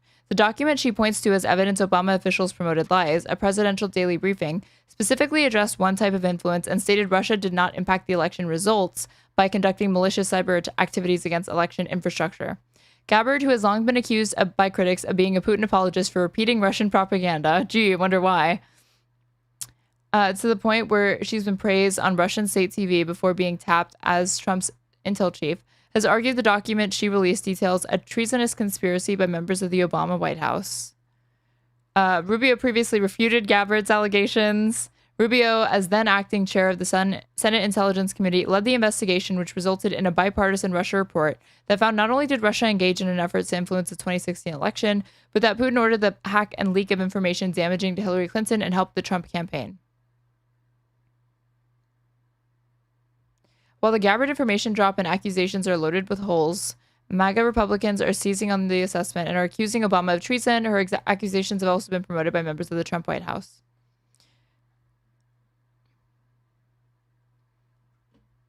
I'm not sure you are memeing about what? Are you an ML? Oh my God, we're not doing this. We're not fucking... I'm not getting baited into this, you guys. Not getting baited into it. On Tuesday, Trump pointed directly to her allegations and attacks on Obama officials in response to questions about Epstein in the Oval Office. Obama's office made a rare move on Tuesday and responded to the accusations coming directly from the White House. And this is when he was like, this is fucking stupid and we don't have to do anything about it. Too. So that's why she's calling for the investigation and prosecution of Obama. Yeah, I'm a Maoist. I've ditched the Ushanka and I've become a Maoist. Political transformation has occurred in the last 24 hours, you guys. So it wasn't fake, it was like cherry picking evidence. Exactly, it's cherry picked evidence, basically. Like, okay. Like, not falsified. But you can paint that things. is falsifying, But when you paint things in a certain context, you are falsifying because you're rewriting the event. Because it's not. It's interpreted. So they took pieces of the story to create a fake narrative. Completely basically. fake narrative that wasn't there. And apparently Obama knew this, but still decided to engineer a different outcome. So look, if it were 2017, I'd be like, this is BS. This didn't happen. I don't trust Tulsi. And by the way, I don't trust Tulsi. I don't trust anyone in government. I always like take what they're saying with a lot of skepticism, and I look into it for myself and decide whether or not there's credibility to it. I do believe there's truth to this because it has just recently happened in the context of Romania's elections. Romania just canceled their presidential election, and they claim that they did it because Russia was interfering with the election. Now, there are the establishment parties, much like the United States, they have establishment parties. And then there was this like far right, Georgescu, I don't know if I'm saying his name correctly, but he's like, you know, out of left field or out of right field, like far right. Georgescu? What the fuck is his name? United States, they have establishment parties. And then there was this like far right, Georgescu, I don't know if I'm saying his name correctly, but he's like, you know, out of left field or out of right field, like far right candidate that they did not expect to win. And so they didn't like the results. So it was their fail-safe? So they decided to say, oh, we got to cancel the election because the Kremlin is interfering. Turns out, no, there was no evidence of the Kremlin interfering whatsoever. And what they did was deeply undemocratic. Look, I don't like the candidate that was going to win.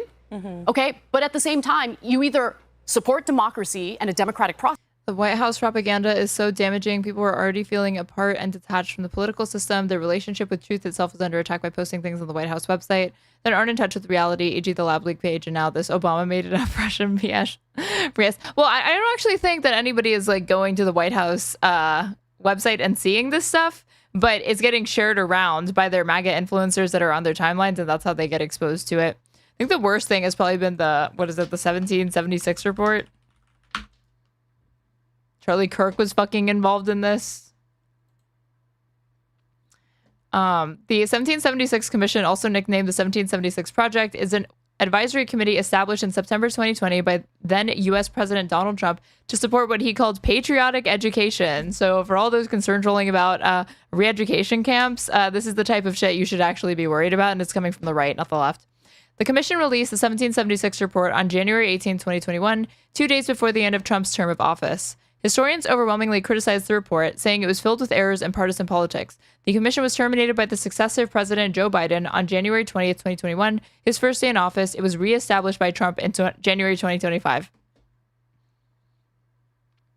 It was conceived partly as a response to the Times' 1619 Project, which argued that it's like kind of like a narrative, like alt history proposal.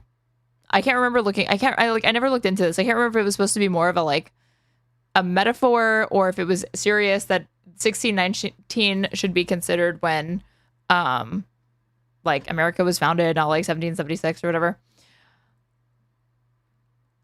Because it had to do with drawing more attention to the institution of slavery and how it influenced the American independence.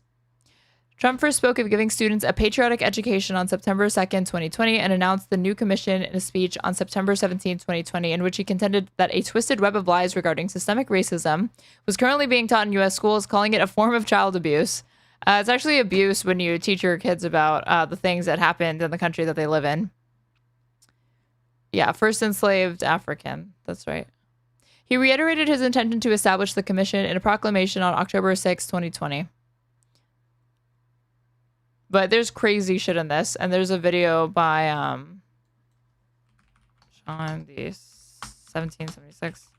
This video by Sean on it, going over what's in it, is very good, and it is quite disturbing. Process, or you don't. Yeah. If you go against the will of the people and play these dirty tricks and create a false narrative to there was, I guess, a big argument of whether or not you're a socialist the other day. Not sure why it was so important to people. I'm extremely relevant and very influential in American politics. This will always be something that needs to be discussed frequently. Justify doing something undemocratic. I mean, it should be called out. I agree. And she's saying that the manipulation of the facts in this case amounted to a years-long coup. So can we play this clip of Why now? Answer that for me after this. Yeah. That's speed. With reaction, the Director of National Intelligence, Tulsi Gabbard, she declassified this report yesterday, has many more details. I wonder if this like skunk tail of hers is natural, or if she dyes I have it. This creation of the Russia hoax that you put out on X, that you posted on X, and I'll put it up as you're speaking here. What is amazing to me as I've gone through this cache of documents you've released is they concluded just the opposite. They concluded there was no problem. And then all of it, that was the rank and file. These were career people in the intel community. They gave honest assessments. Then all of a sudden it ends up in the hands of the leadership, the deep state as we call them. I love how, I mean, Anna's looking down, but the fact that we are going to Fox News as a source for a conspiracy theory being alleged by a Republican administration to accurately represent the claims being made about President Obama's alleged cover-up of this, and we're taking it seriously. And what happened to it? Can you explain what the process and what these Disney villain hair? documents reveal? That's her evil streak. Yeah, thank you so much, Sean. This is such an important issue, and I just want to start by saying that this is an issue that is important to every single one of us as Americans. This is not a partisan issue. It has to do with the integrity and the strength of our democratic republic.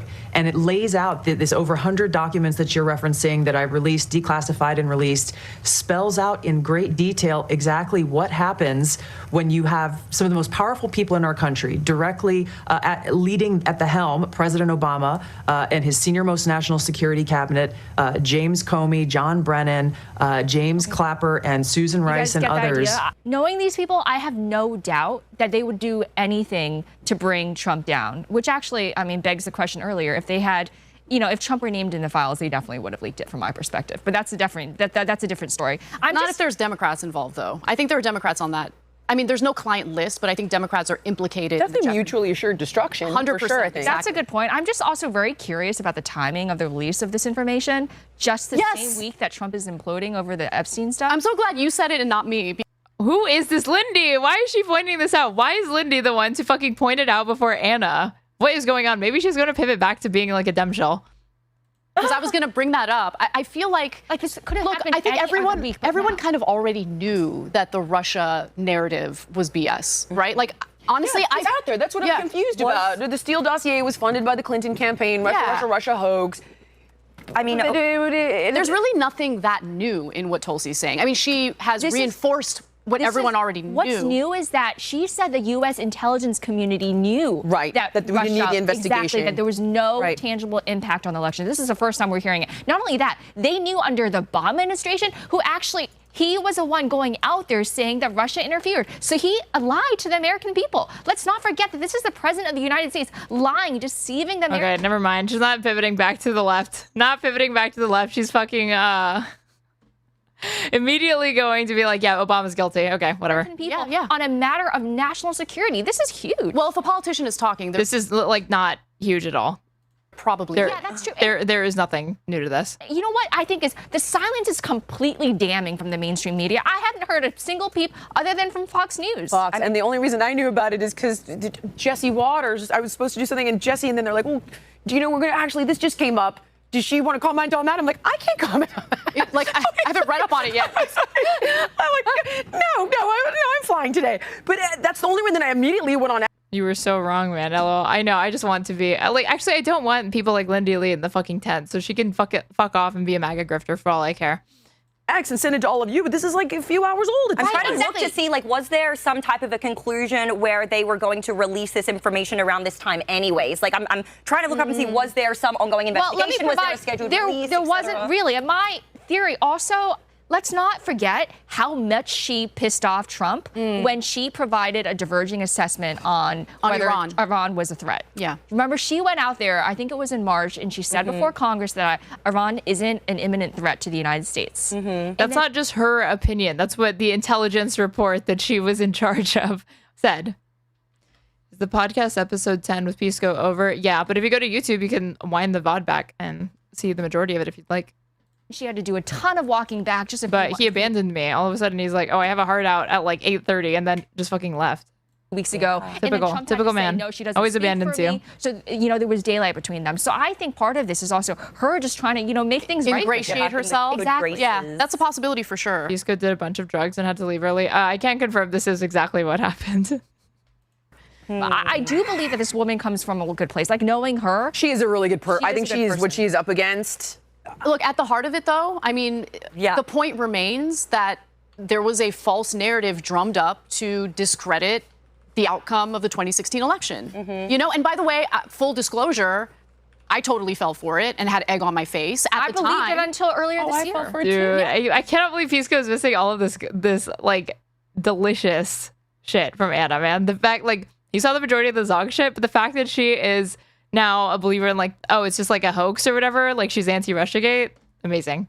I was like, he's a Russian asset, and there are prostitutes that are peeing on him, and there's video of it, and that's how they're. I never believed the prostitute I fully bought it, but I bought. Shut up.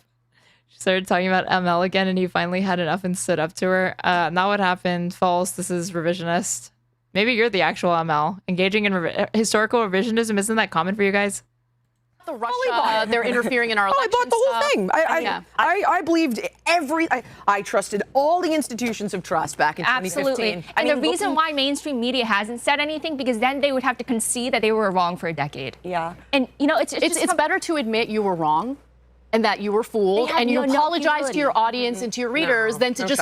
That's how you regain trust. That's like, exactly people right. appreciate that so much. That's one thing I think people really appreciate about Rogan is, like, he has been wrong on many things, but he always comes out and says, I'm sorry. Imagine if our politicians...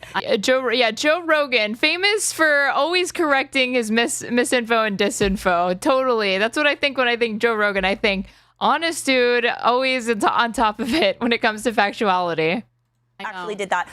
It says here that they are being released now due to purely administrative choices. So this isn't because there was a deadline or anything like that. So the timing of this is so strange. What they're trying to do is send a definitive message that this type of thing can be cooked up. Hoaxes do exist, conspiracies do exist, and they can be used for political leverage. They're trying to make the American people accept that. This is allegedly my theory, because if they accept that, then it's much easier of a jump for them to say, okay, well, maybe the Democrats and Biden and Obama did mess with the Epstein files. Yeah, maybe they are the ones who fabricated them. It's like conditioning the minds of the American people with a story that Republicans are already on his side about. Like you said, there's not really any new information. Yeah. And that's also why So why do they do it, Amy? think we were going to talk about this later. You brought up Rogan out of nowhere. I know that's also weird. They weren't even like talking about Rogan. But that's I actually was going to segue to it right now. This is the perfect moment, actually. Yeah, it leads us right into this. I love how you're reading my mind. House Republicans are zeroing in on what they call a shocking pattern. So Annie Tomasini, I hope I'm pronouncing that right. Annie, yeah. Former deputy chief of staff to Biden, just pleaded the Fifth during a closed door. She's scoping with the loss of her faith in Q. Yeah, you should be respectful. She's grieving. Position shutting down. So now we're getting into the Biden autopen scandal. About Biden's cognitive decline, classified documents, and the controversial use of the autopen. So that makes 3 senior Biden aides taking the Fifth amidst this autopen probe. All right, Lindy. Wow, what a story. Can we start, Connor, can we start with the clip of Annie pleading the Fifth? Good Lord. Ms. Tomasini, did you ever advise President Biden on the handling of classified documents found in his garage? On the advice of counsel, I respectfully decline to answer the question pursuant to my Fifth Amendment rights under the Constitution. The record will reflect that Ms. Tomasini has invoked the Fifth Amendment right against self-incrimination. Ms. Tomasini, please be very clear. Are you declining to answer the question put to you solely on the ground that you believe the answer will incriminate you? On the advice of counsel, I respectfully decline to answer the question this over and over again. And just to right. give you some idea of other questions that were asked, questions were like, was Biden cognitively fit? Were you asked? Who gives a single fuck if you use autopen? It's not that he used autopen. It's that he used autopen because he was not mentally competent enough to sign off on it himself. And so staffers manipulated him into getting him to give permission for these pardons or whatever. And then they used autopen to have it signed for him. That's the story for that. It's like, I don't even know what the point of this is.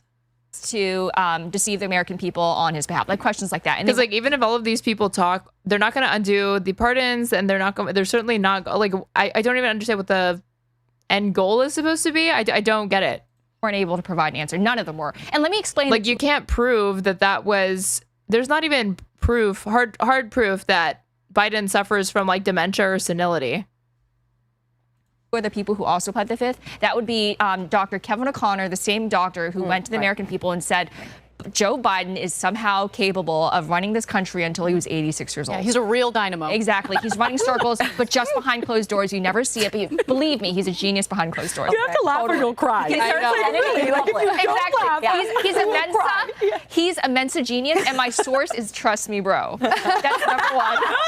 And number two is Anthony Bernal, who's basically Jill Biden's work husband, who, by the way, has had a bunch of sexual harassment allegations. We can get into that on a later date. Exactly. Maybe he's on the list. There's so much. But Anthony Bernal was basically running the East Wing, which is the First Lady's domain. He followed her everywhere. He was such a loyalist. And so was Annie Tomasini, who was the White House Deputy Chief of Staff. She's worked with Biden for decades. She's been with him for years. So the one credential that all of them is intense loyalty to the Biden family. Yeah. I'm going to mispronounce the Italian word, but it's like omerta. You look at the list of people Biden pardoned, half of them are like from the civil rights era. I'm pretty sure it's just they're mad about the Hunter Biden pardon specifically. Because I think those pardons may have happened earlier in his presidency, right? So the Hunter Biden one obviously happened in like the final stretch, so. The omerta. Yeah. Ooh, say that again, Jillian. That was very good. Very, very good. Fucking Sicilian Italian lunatic. Right. It's like a blood oath, the omerta. Exactly. It's like amongst the mafia, yeah. Yeah, and I do want to mention that this Kevin O'Connor dude, who also pled the fifth, was working with James Biden on a defunct hospital network here in Florida. So he isn't just the family doctor. He is a family member. All of them have deep ties with the Biden family. So I'm not surprised that they decided to, again, essentially lie through silence, lie through admission to the American people. The one person who didn't plead the fifth was a woman named Neera Tanden, who was a top White House official, intensely.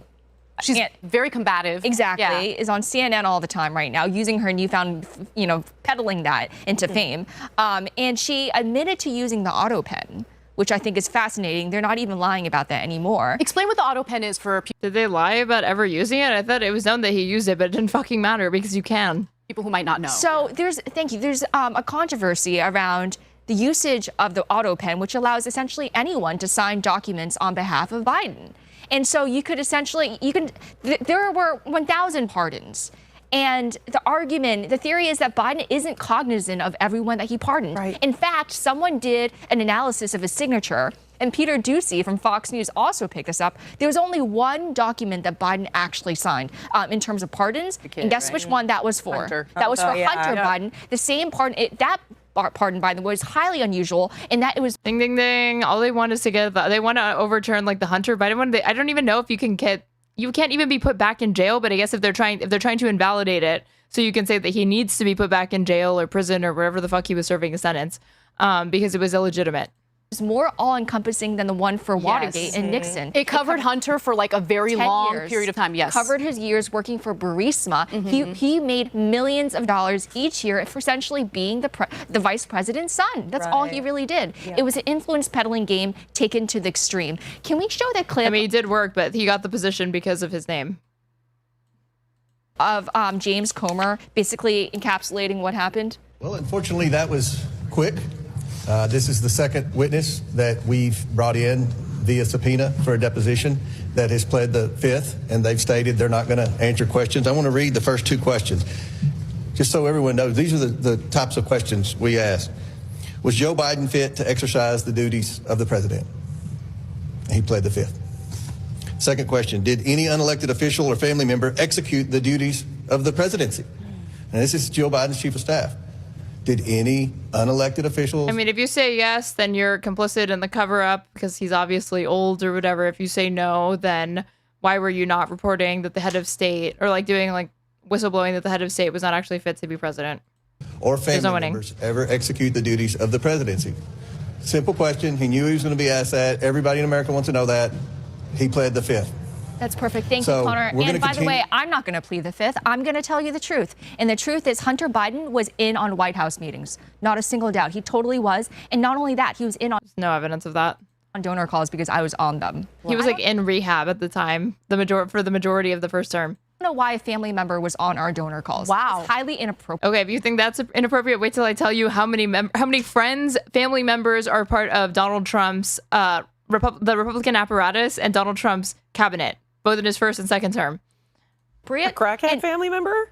Why is he making decisions, and why was he out there reaching out to donors, top-level donors who are raising millions of dollars? Not only that, he would be at all the events sitting in the front row like he was the Prince of America. Right. Like, what gives you the right? Everyone saw your dick on camera. Why are you walking around? I didn't, thank goodness.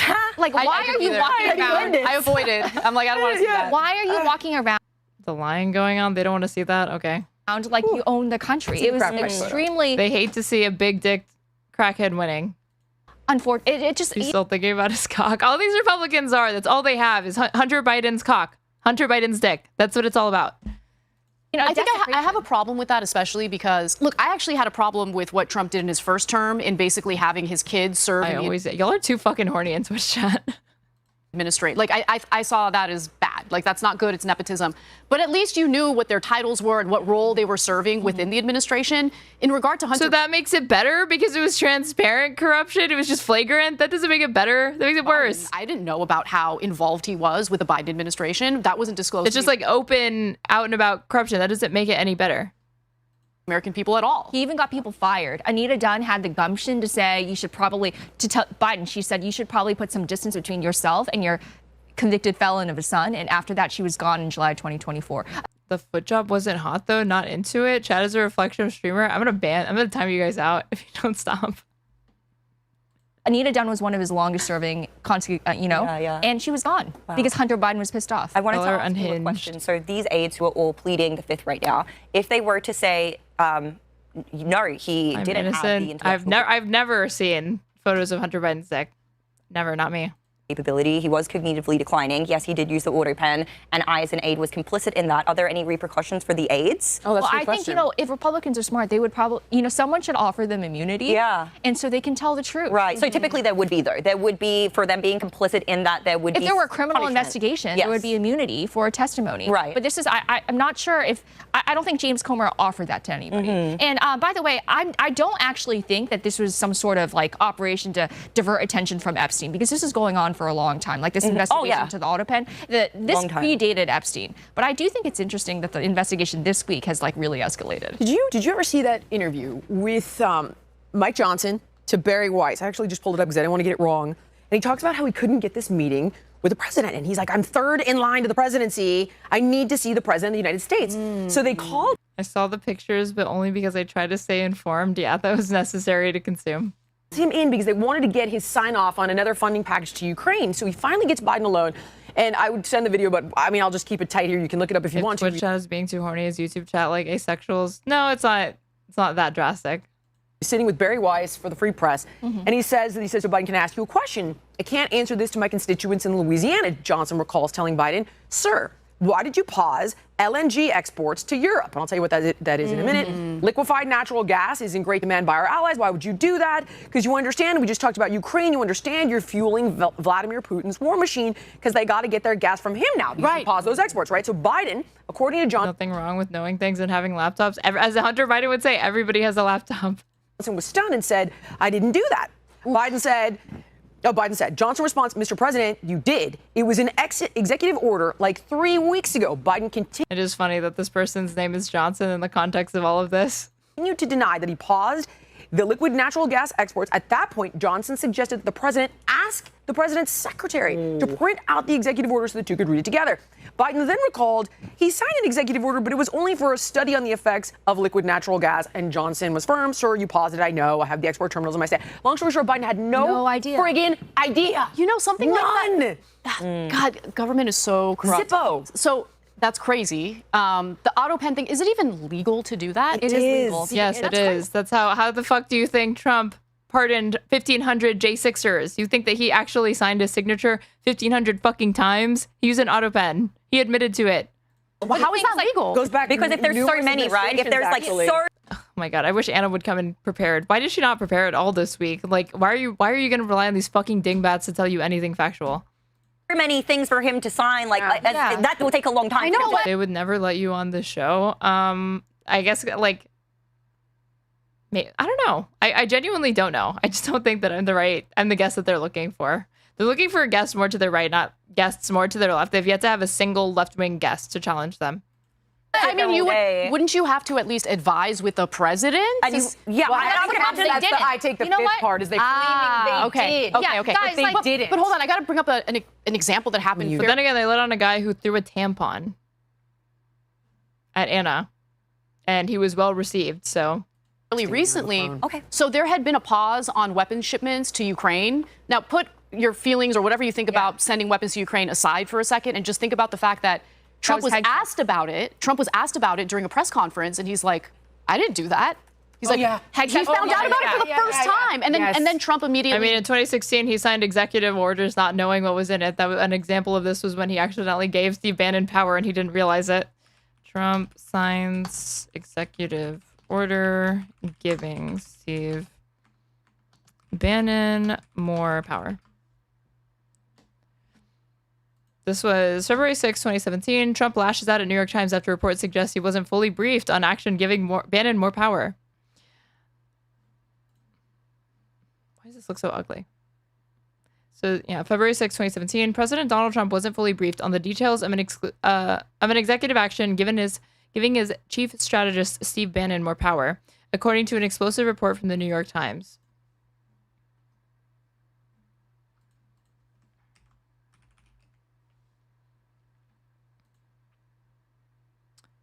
Mr. Priebus bristles at the perception that he occupies a diminished perch in the West Wing pecking order compared with previous chiefs.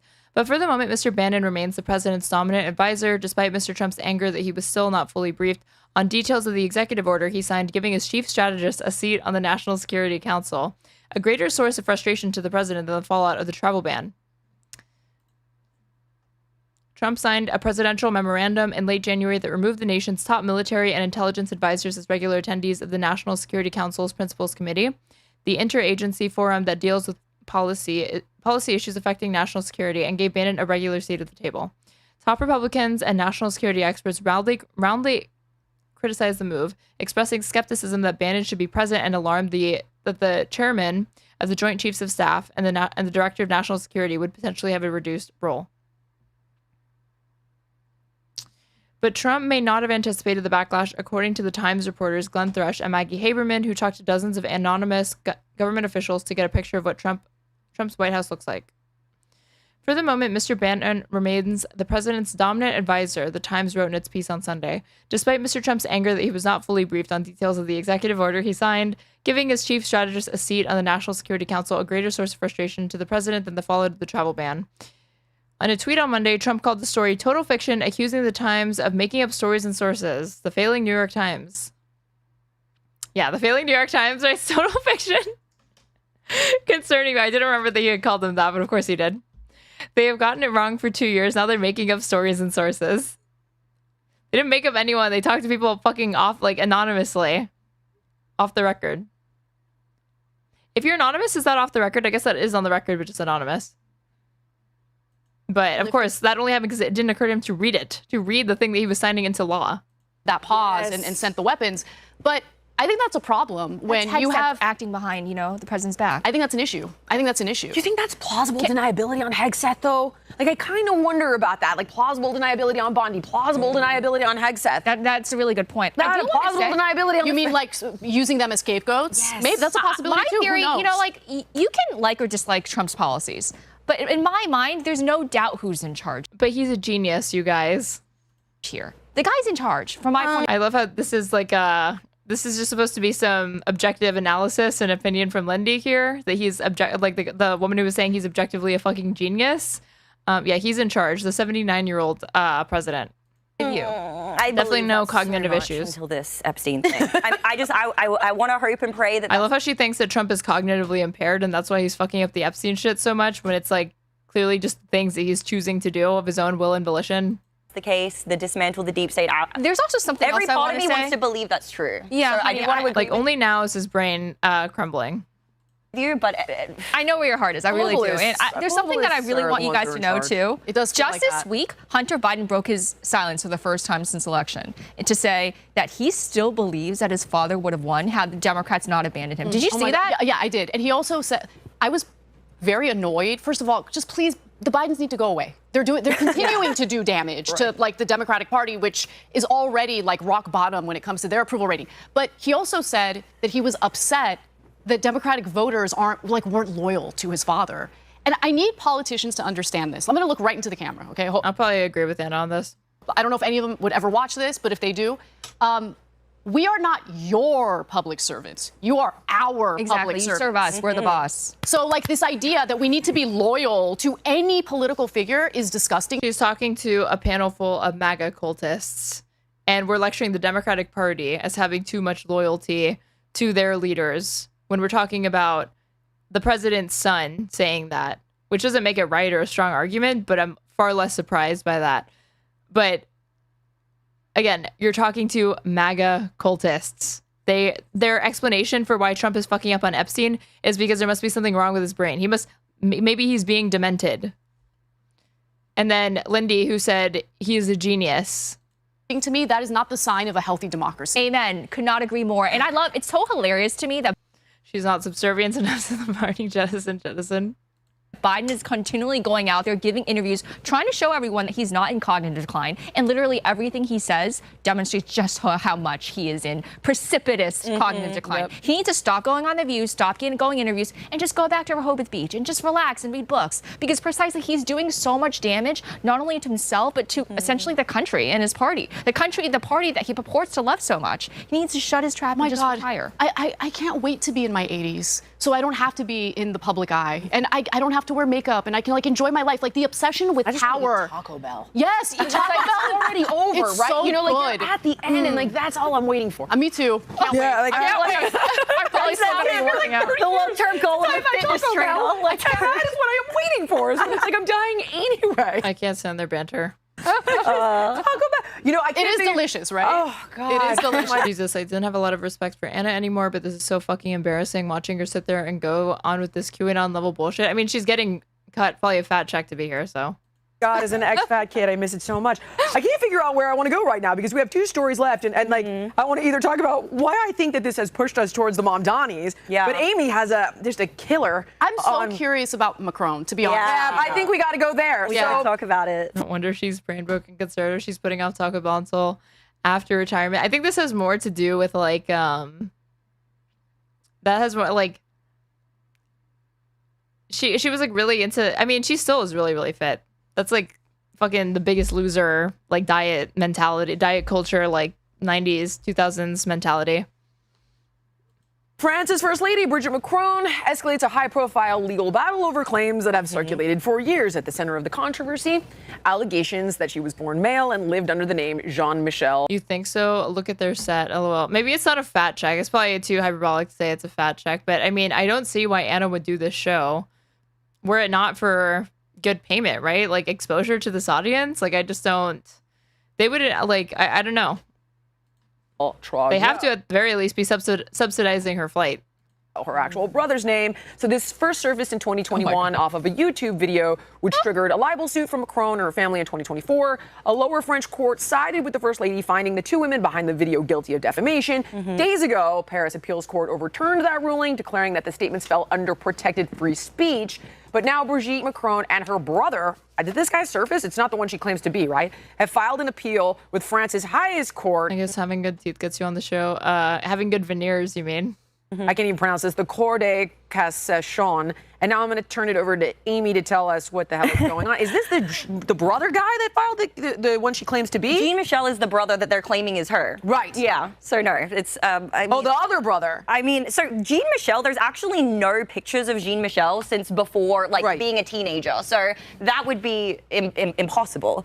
What's so interesting about this story, and I love to do these stories where everything sounds so crazy at the start, and then you get a little bit further. You gravitate toward the conspiracy stuff, and it's honestly really entertaining and fascinating. Okay. So yeah, well, isn't it interesting though that sometimes it's just being right a little bit too early, and and having an open mind to well, just I mean, let's give credit where credit due. You were good on the geoengineering stuff, which is also there you go. All right, guys. So people have been saying now for a couple of years that Brigitte Macron, the First Lady of France, people is have been in fact saying a dude. And they're very much not so happy about this. We did cover a story maybe like a month or two ago where we saw the video of her like clapping him in the face. Obviously, this rumor, they're not... They said it was playful. That was how they played that off. I have no clue. It didn't look playful to me. Happy about it, and there's various different ways that they've been trying to shut it down. The people who are vindicated in this instance, the true journalists... I don't buy that Anna is just a grifter now. If she really wanted to grift, this would not be the way that you would do it.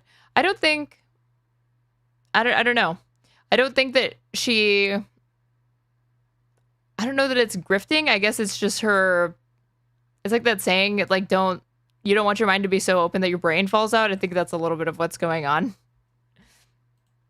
These are actually two women who Candace Owens based her research off, and she did a deeper dive. Of course, she pulled from multiple sources, but these are the women who originally inspired her series, Becoming Brigitte. I'm sure we are all aware at this point what that is, but basically she takes you on a deep dive through the lineage. Dude, I needed to watch this. Maybe I'll watch it on... Should I watch it on stream or should I watch it off stream and then tell you guys what's in it?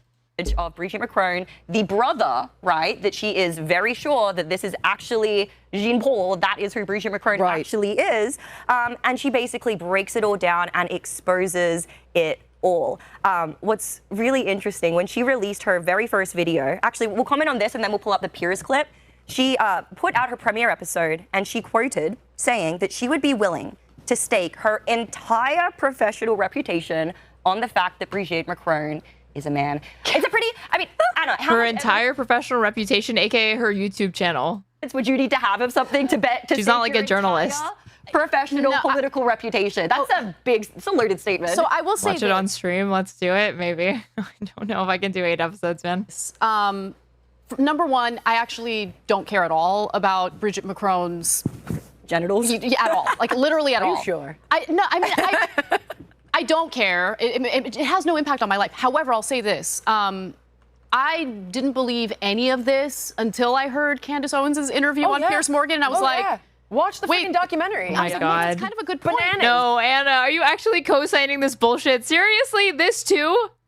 And also, she's right. I mean, it is hard to, sue someone for defamation in America. It's actually a lot easier in Europe, by the way. We'll get to that in a minute. But she knows that she's kind of putting her career at risk if she's airing false defamatory claims. She feels super confident about this. So she's putting it all out there. She seems unafraid. And by the way, I don't care so much about if somebody's transgender or not. To me, and that's not what we're talking about today, but the most disturbing part for me is that the president was 15 years old when he met Brigitte Macron. Arguably 14. Yeah, she claims that it's 14. I've heard different stories. 14, because that would make it Macron was 40. They later ended up getting married, I believe, when Macron was 54 years old. So this is clearly a case of somebody who was groomed and abused. And if you want to add in the extra stuff, it just makes it even more crazy and insane, right? And then begs the question, like, was this whole thing kind of set up, installed? Candace is actually releasing a new documentary about that right now, where she's talking about how all the world is a stage. And in fact, everything from Brigitte Macron to Epstein, all of this. Documentary, doing a hell of a lot of work in this context. Hell of a lot of work. Contrived. All of it was set up, basically, by the people who are pulling the strings. I digress. I'm sorry about that. Let's go ahead and watch this Piers Morgan clip where he is calling Candace out, saying, like, why are you making up these rumors? Why are you going so hard on the First Lady? And they essentially make a bet that if Candace is vindicated, that he will pay her $150,000. I want to ask you specifically about something you've been promoting that I think is an outrageous conspiracy theory, very offensive, very wrong, and I think you've done it just for clout and clicks. Now you can respond. So fair. But it's this question about the French First Lady, I feel like he's sometimes. Macron, who you keep saying is a man. You produced zero evidence that she is a man. It's been deeply offensive to her husband, President Macron, to all of her family. You keep promoting it to millions of people that follow you. And I simply ask why. She's not a man, she's a woman. I'm happy to answer the question. I think Brigitte Macron is a trans woman. And I think the fact that when Brigitte Macron... Oh, but she's watching Candace Owens videos. What the fuck are you talking about? She's also a little anti-Semitic. I mean, maybe that's where it's coming from. I don't know why she's like even watching Candace Owens videos, man. Okay. But where's your evidence that she is? Well, Piers, the thing is I'm not allowed to speak after you ask me a question, so I don't really know what the purpose of this is anymore. You just seem to kind of be saying your own thoughts. So I'm just going to be silent here and allow you to monologue. Where is your evidence that Brigitte Macron is transgender? Well, I did an entire series talking about where this came from, and first and foremost, I guess maybe I'll watch this on stream, all 8 episodes. You're pretending that I'm the one that promulgated this. In fact, it was 3 journalists in France that worked on the story for 3 years, and they teamed up with genealogists and they came across, and it was absolutely fascinating. I read the entire report, and everybody watching this, rather than listen to Piers Morgan giving you a bunch of adjectives, ridiculous, it's awful, I can't believe that she's saying this. Why don't you go pursue a primary source? Why don't you go find the articles that were written by the French journalists? Because this did not come from me. This came from French journalists. And while they were working, let me finish the statement, Piers. While they were working on this piece, the Macrons sent their secret service to interrupt this. This is not a normal thing that you do when somebody's about to publish a lie. You would just say it's ridiculous, publish it, and we'll dispute it. They sent the secret service to intimidate these journalists. They took their phones. They held them. They wanted to know everyone who was working on the piece. And what they uncovered was absolutely fascinating. What they uncovered was the fact that Brigitte Macron, who alleges that the person that they are saying is her is actually her brother, who's never been seen and who they never produced. We get it. We get the picture. They'd go on to, they make the bet, guys. And Candace was just at least partially vindicated, right? I mean, well, the bet was on the basis of would they be acquitted? Like, would they be found guilty of defamation? And as we saw, now it is being appealed, but they were not convicted of defamation. Now, we can actually pull up Candace's response because that's pretty funny. She is calling out to Piers Morgan, asking him to pay up. Fair enough. It'll be interesting to see if he actually does do that. But it's Piers Morgan owes me $150,000 and I am ready to collect. It was never defamation. It was a witch hunt. Legally speaking, the only proof Brigitte Macron is a woman is her word that she is. Okay, like that's how it works with the vast majority of people. There is tons of proof, however, that she lived as a man before becoming Brigitte. Fair enough. It'll be interesting to see if he actually does do that. But, you know, when it comes to defamation, and you said it works a little bit differently overseas. Yes. My understanding is there's like 3 elements. You have to prove that the thing that was said was false. It needs to be like on a platform where it can spread, and then it needs to be proven that it was done with like malice, right? Yep. With an intention of harming the person. Which is really hard to prove. Right. If you had to guess which one of the elements they failed on in this instance, which one do you think it would be? I mean, because obviously proving that it was false, right? Yeah, for me, yes, because if they're putting out these documentaries, they could easily say that's malice, and you're putting it on a public platform. So the way malice works is basically, if you're suing for defamation, you have to prove that the individual lied, knew they were lying, and did it intentionally to destroy someone's reputation. Or did not do any, did not make a good faith effort to do any sort of due diligence to interact with information that might have run contrary to what they were saying. That is really difficult to prove because how do you prove that? You're not in someone's head. Right. They might have come across some information online and they're talking about it, but they don't know that it's untrue. Right. You know, so that's why in a lot of cases of defamation, those it doesn't work, right? The lawsuit gets dropped because it's like nearly impossible to prove malice. And part of malice is also a concept called the reckless disregard of the truth. Yes. Like, did they just completely ignore the facts and just cherry pick what they wanted? But in this case, obviously, it held up in the court of law, which I think is completely fascinating. And by the way, you know that I'm not a conspiracy. I don't even understand why we were supposed to care if she was a man, because it's not just that. Apparently, it ties into the fact that she's also like Brigitte or like Emmanuel Macron's dad or something like that. So it's also incest. Like that's what they leave out. The entry point is that she is a man. The second part of that is that she was actually his father and was abusing her son, who was underage. Indulge conspiracies, but I watched her documentary. I was gonna say, what did you think, Lindy? Oh my God! Is it a dude? The malice requirement would necessitate a transgender being pejorative. No, the defamation case necessitates that what you're saying about somebody is like a malicious lie or reputationally harmful for them or damaging. Or maybe even cause like emotional distress. I'm not sure. I'd have to read the statute.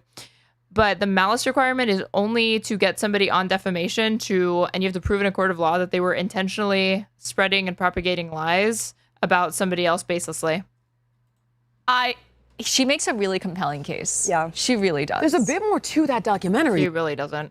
Though, because I actually sat down with Candace. She couldn't even say it in a concise way on Piers Morgan. Apparently that clip of her absolutely floundering is supposed to be impressive.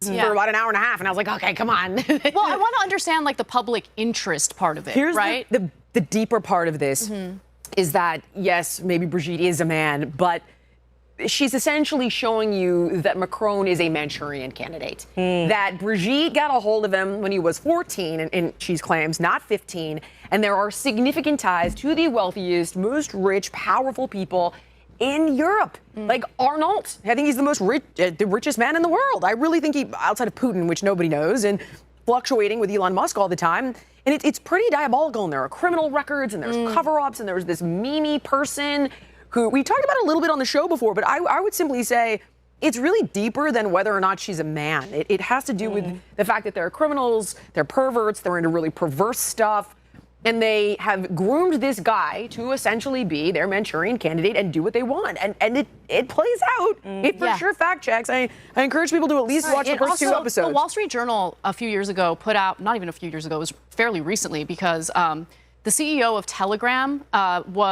he traveled to France, where he is a citizen, by the way, and they arrested him right away, claiming that, Telegram is not moderating criminal activity on their platform. And so then Wall Street Journal publishes that, by the way, that arrest and all that. We're going to talk about that in a later show. And it was going to break all of this. I sent it all to her, and I was like, explain all of this to me. I can't wait. Jill, I'll break it down for you. So eventually we will on a later show. It's weird to think of these women as like talking to each other off screen. Manchurian candidate. And is Telegram he traveled to France, where he is a citizen, by the way, and they arrested him right away, claiming that, Telegram is not moderating criminal activity on their platform. And so then Wall Street Journal publishes that, by the way, that arrest and all that. We're going to talk about that in a later show. And it was going to break all of this. I sent it all to her, and I was like, explain all of this. Why? CEO of Telegram arrested in France.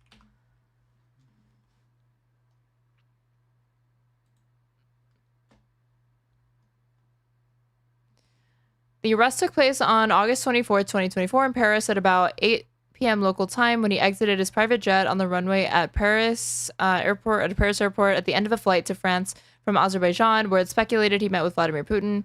However, a source linked to Russian security forces claimed that Putin refused the meeting, and in a press conference, Kremlin spokesperson Dmitry Peskov replied that Durov and Putin did not meet. The arrest was carried out by the air transport Gendarmerie of France, GTA.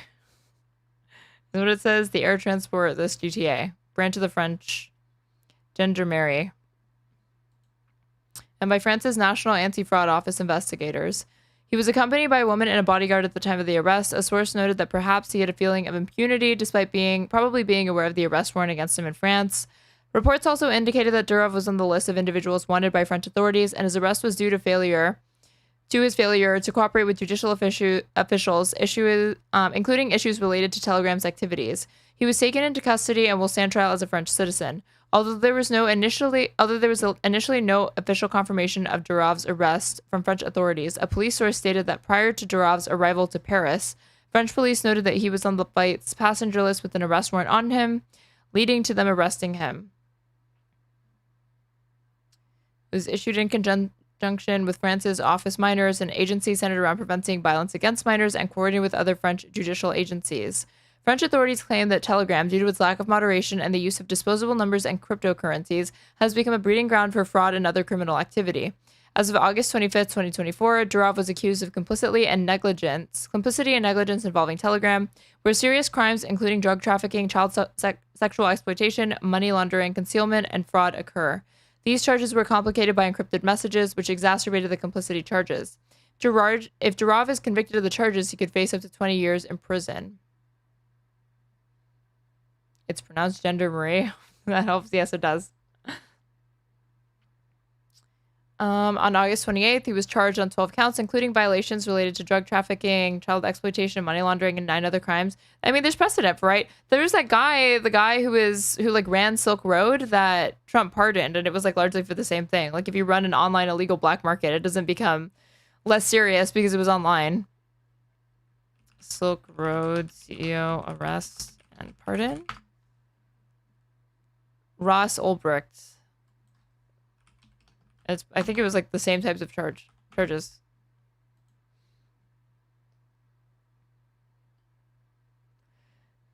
American who created and operated the illegal darknet market Silk Road from 2011 until his arrest in 2013. Silk Road was an online marketplace that facilitated the trade of narcotics and other legal products and services. Sales were anonymous using bitcoins. It operated as a hidden service on the Tor network. Ulrich ran the website under the pseudonym Dread Pirate Roberts after the fictional character from The Princess Bride. It's like the same thing.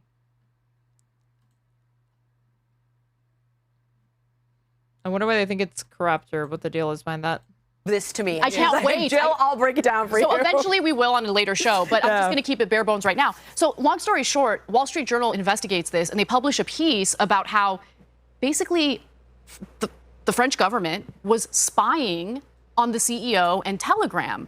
And it's really, the real agenda here was to squash left-wing demonstrators and protesters in France, right? Because there was, France is known for people rising up and fighting back. Like, there's protests in France all the time. You should look into it. It's corrupt. I mean, now they lured Ross into a trap to make him look bad. You should look into it. It's a wild story. Every CIA. Well, I know that, but I'm saying that it should come as no surprise that there's going to be a basis for charges like this, because you can be complicit for failing to moderate illegal activity on a website.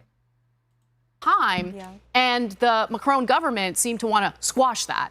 And one way to do it was essentially to spy on Telegram, gather intel that way, essentially incriminate the CEO, which, as far as I've seen, hasn't done anything wrong. And besides which, the argument was, well, you know, Telegram wasn't cooperating with the authorities.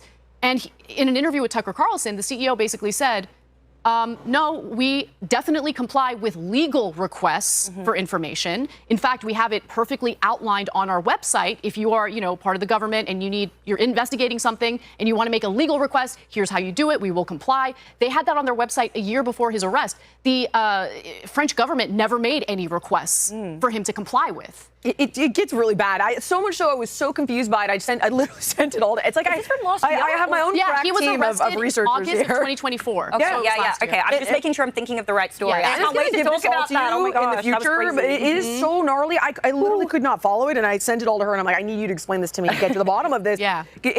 Which we will subsequently be explaining to all of you, or rather. Telegram is a bit different. It's like Apple not letting police read iPhone messages. Yeah, maybe actually. I don't know how like open it is. I don't use Telegram. Anna will. So get excited, because Anna's going to be breaking down all of that, and it is truly shocking. We didn't have time to get to Mamdani, but the latest is he now has a clone. This guy, Omar Fateh, who's running for mayor of Minneapolis. Also a young 30-something Muslim who's literally parroting his exact ideologies. And that's what's kind of alarming, is that this is spreading. It's growing within the party. I find it alarming. And one of the things that, or two of the things that Mamdani has just thrown out that you guys should definitely check out is he doesn't see a reason for personal property or prisons. Yeah, hard disagree. There was, okay, so you in the beginning were like, I don't know, I kind of get what he's saying. No. Look, I think that he ran a fantastic campaign because he focused on the economic issues that are bothering ordinary people, whereas members of both sides of the political aisle couldn't care less. So that created an opportunity for someone like Mamdani to really excel and succeed in the election. I do not agree with prison abolitionists. I think they're insane. There literally isn't a single country that has abolished. She says this like she didn't invite Olay onto TYT to talk about this. Olayemi, TYT, Anna, prison abolition. The path from incarceration to reformative justice in the United States. Scribe is how 4 million. This was uploaded 2 years ago. Olayemi Olurin, who we love, joins Anna Kasparian and Cenk Uygur to discuss prison abolition on the Young Turks.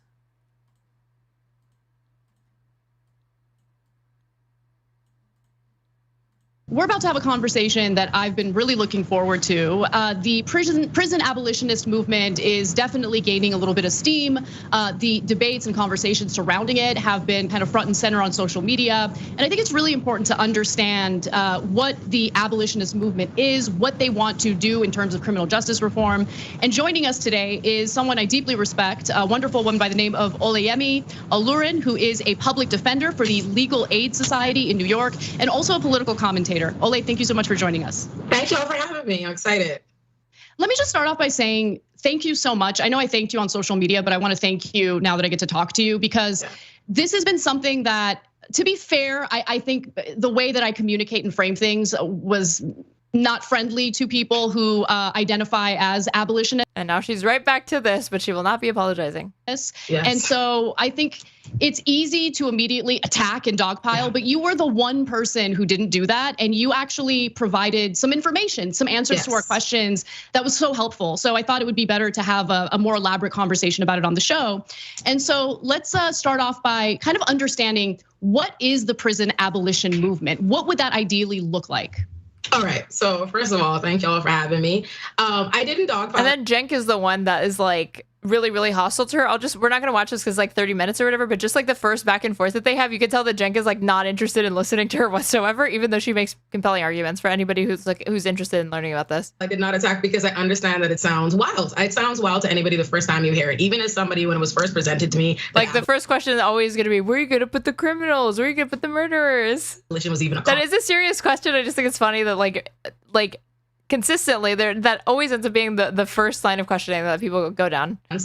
I was in the middle of writing a thesis about how the criminal system is racist and unjust, and even I was like, abolish all the prisons? That seems absurd. And my professor presented me with reading materials, and it was a process. I can't tell you what day I woke up and decided it, but I recognize that, listen, we all are raised in a society that tells us prisons are fundamental. One of the first things we learn, cops, robbers, police are good. We need to know 911. We think of that way. So we see the criminal justice system like water, oxygen, air, and these kinds of things. And so I expect people to have pushback. I expect it to sound absurd because my mother tells me it's absurd every other day. So I do get it. So I wasn't upset. But what it really is it's a vision of tomorrow. We people hearing, abolish prisons now, and they think we mean open up all the prisons, close all the courts, and it's done tomorrow. Free all criminals ever. We recognize realistically it does not work like.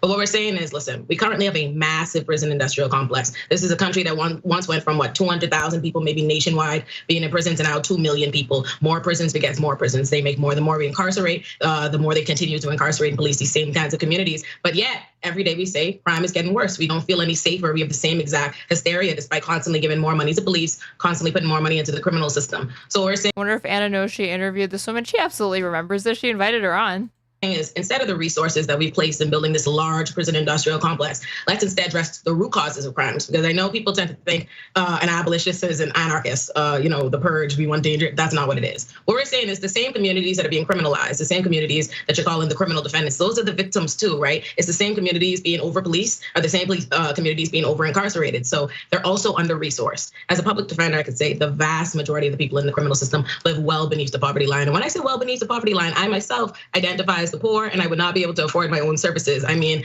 completely destitute. And so if the majority of the people in the system are they're under-resourced in that way, and the issues that we're having are coming out of those communities and not having the resources for mental health. There are more people in America, there are more people suffering from mental health issues in prisons than there are in. Like Ole is going to be spit in facts left and right. This whole opening thing is like fantastic, and Jenk's just gonna be like, no, doesn't work.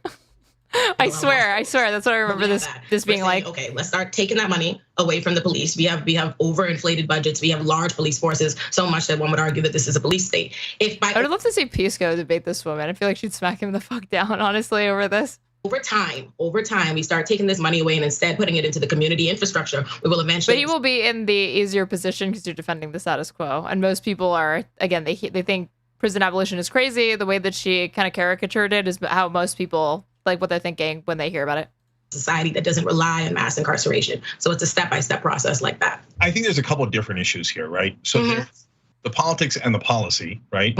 And there's a bunch of things we obviously agree on. So for example, would I abolish some type of prisons? So obviously, I want to get rid of private prisons tomorrow. They make no sense. It's all the wrong incentives. We're basically paying people to take away people's freedoms. So they're going to do that at a larger and larger rate to profit off of it. So there's plenty of circumstances where some form of abolition makes sense. And I think that at the end of the day, we'll probably agree on a great majority of things. But help me understand what the long-term vision is. So you explain how we're going to get there, but one of the issues I have with the abolition movement is people are reluctant to say what the final product is. So is there no prisons at all, or is it a prison under a different name or a reduced prison? So let's get clarity on that. I think, let me just say, I am not the full architect of what are the visions for every place, right? But I think we do want to get to a place where we say, all right, warehousing people isn't addressing the issues. I recognize, while I do believe that we have a country and a society that sensationalizes crime, what people think people are in the prison system for, what people are being charged and incarcerated for, is not what it is. I've represented over 1,000 people, and I've yet to meet this, big bad evil person as someone who I couldn't see exactly how they ended up here and what different institutions have failed them. That being said, obviously, we need community involvement, what communities think they need. That's the first thing on how we address these different issues, and oftentimes we do have that. When it comes to, I know we're thinking of the serial killers, the type of these kinds of. But these are again, these are really not who constitutes the majority of the American prison population. They cut very few of anything you ever see. I've never seen them. I think I can't say whether or not it's going to be they abolish all the prisons or what that's going to look like the day that comes to on policy implementation, what system we're going to come from. But I do think we do have to start looking to different countries that don't have the prison industrial complex we have, whose prisons don't look like what we have, who don't have these kinds of side effects, and seeing how they address these issues and what we could have, what kind of infrastructure we could have in place. But I do think, as far as it currently is, the mental health problems are exacerbated. We still have those people. We're still, as a country, we're paying for all of the big, bad, evil people that we're putting in, we quote unquote put in prisons. We're paying for all of that. We're not exactly solving the problems, and all of the issues are still recycling. So I can't say specifically what the structure would look like. I think that's going to require the communities themselves to decide, how do we best address the problems? What do we think we have there, and what we would have happen to these people? So I can't definitively answer you, Cenk, there, but I do understand that concern. And I think a lot of that does come to maybe some misconceptions we have about crime and who's in the system and who's the majority of the people there and for what.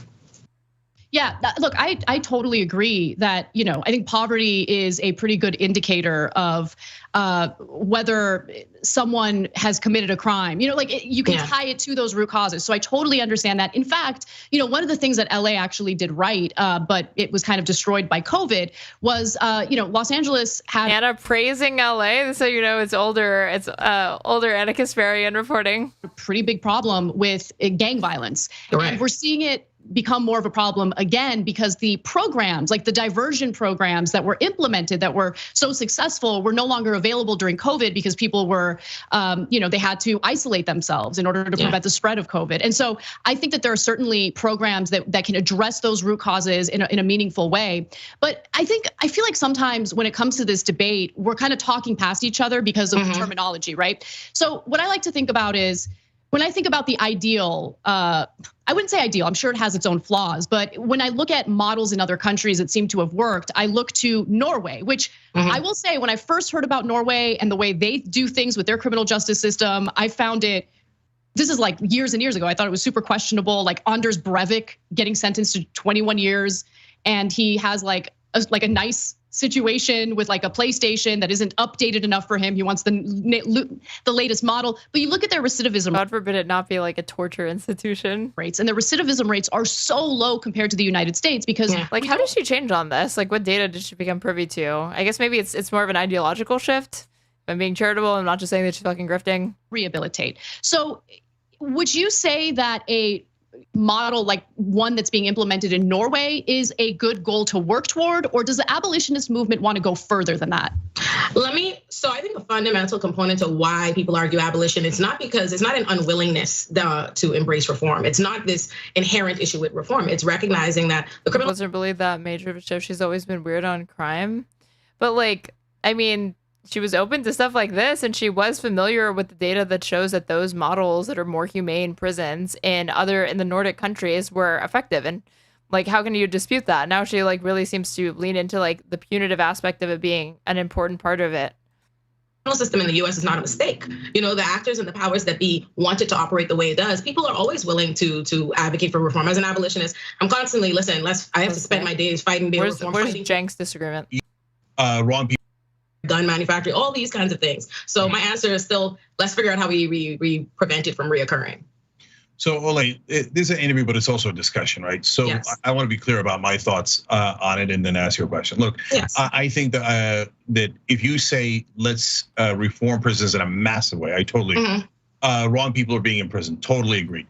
Let's go to the root causes, totally agree. By the way, I wish the prison abolition movement would have a much more sound plan A, B, C, D. This is exactly how we're going to get to the ideal end goal. And people constantly say, well, I don't have all the details. Partly I understand that, but partly it's incumbent upon you, if you're in that movement, to come up with a workable plan. And you need, and especially as you said, Ole, in the beginning, if you're doing something that sounds as extreme as abolishing prisons, you better have an excellent plan. And so far, I haven't really heard. It's more like this. That's like the end goal or whatever. It's not like she's saying going to be like an overnight process. That, but if you want me to join that pathway in that plan, I'm happy to do all of the first steps, right? Reform prisons in all the ways that we've discussed in this. But I don't believe in a utopian end goal where there are no prisons. I mean, and that's fine. Listen, Cenk, that's fine. I want you to know that's fine. I don't need you to believe in that or come off this phone call, this chat thinking that you're an abolitionist. Now, honestly, what really becomes a hindrance, if we agree, listen, there's going to be a whole large side of the spectrum. And I want to believe we're ultimately fighting for the same things. If we recognize that we have this prison system and it doesn't necessarily amount to public safety, that we recognize that there's systemic racism and injustices coming from it. If we could at the very least work together to accomplish to get to this, it's about how we speak about what the other people are doing. You know what I mean? If you ultimately recognize you can share in this larger vision, at least you might not be living. Straighterade, when did you conclude that what's happening in Gaza is a genocide? Within 48 hours of Israel's incursion into Gaza, Yoav Gallant, Israel's defense minister, referred to Palestinians as human animals and then instituted a total siege that collectively punished the entire population of Gaza, depriving them of food, water, fuel, electricity, and other like life-sustaining, just necessary things to live and function in order to quote-unquote get Hamas. That kind of set the stage for that, and then what came after that was only worse. They what, 30,000 Palestinians killed in like less than 2 months, maybe 3. A utopian society, but you recognize that there's something wrong and fundamentally we want to rid ourselves of those wrongs. If you recognize that people working on that are doing that, it's about not speaking out against them. 1, 2, as far as the work you do in the interim, it's about understanding your place in a movement. For me in particular, I'm a public defender. How I go about this is, 1, beyond representing people in criminal court every day and trying to get them out, I'm very involved in policy and reform movements and trying to change the system that we're currently in to work towards that. So today I came out an op-ed on bail. If we're gonna do it at all, we have to do it step by step. And I want to get to the like that's what she's saying. That's what she's saying. But yeah, like somebody said in chat, it probably is too utopian for most people. But the point of the conversation was to kind of introduce the topic. It wasn't to say like this is what we advocate for right now and tomorrow. This is why Cenk will never be president. There's many reasons why Cenk will never be president. This interview is not one of them, though.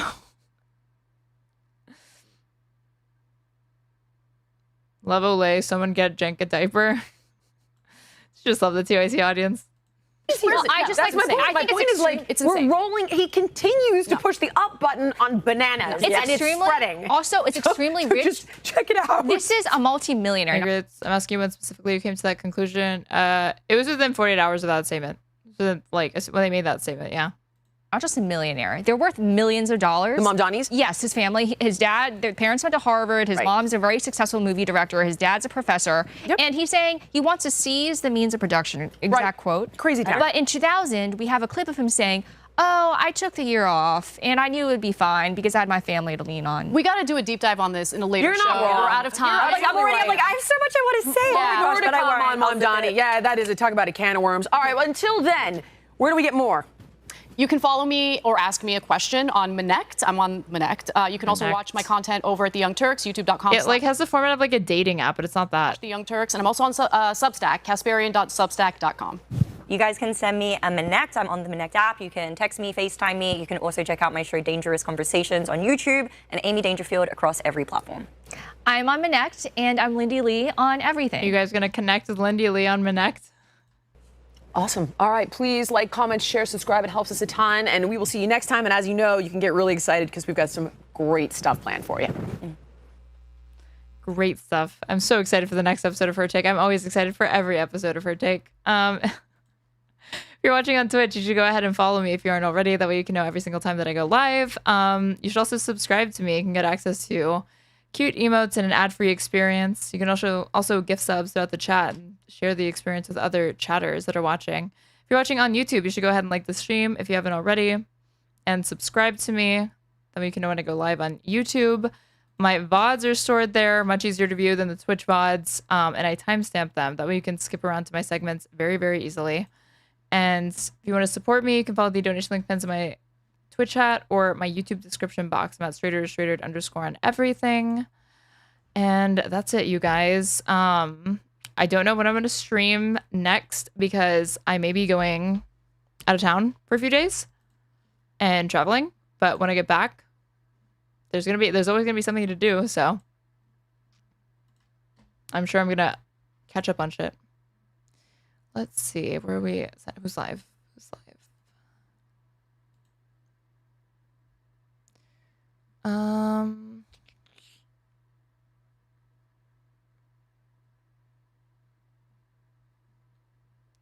Let's go to Kidnotkin.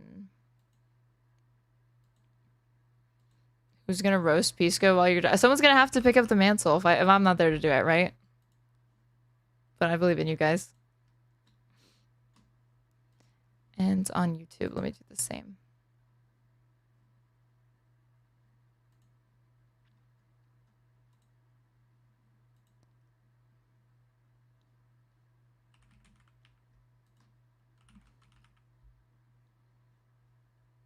Maybe he's not live on YouTube. Oh, yes, he is. There we go. All right. See you guys later. Bye.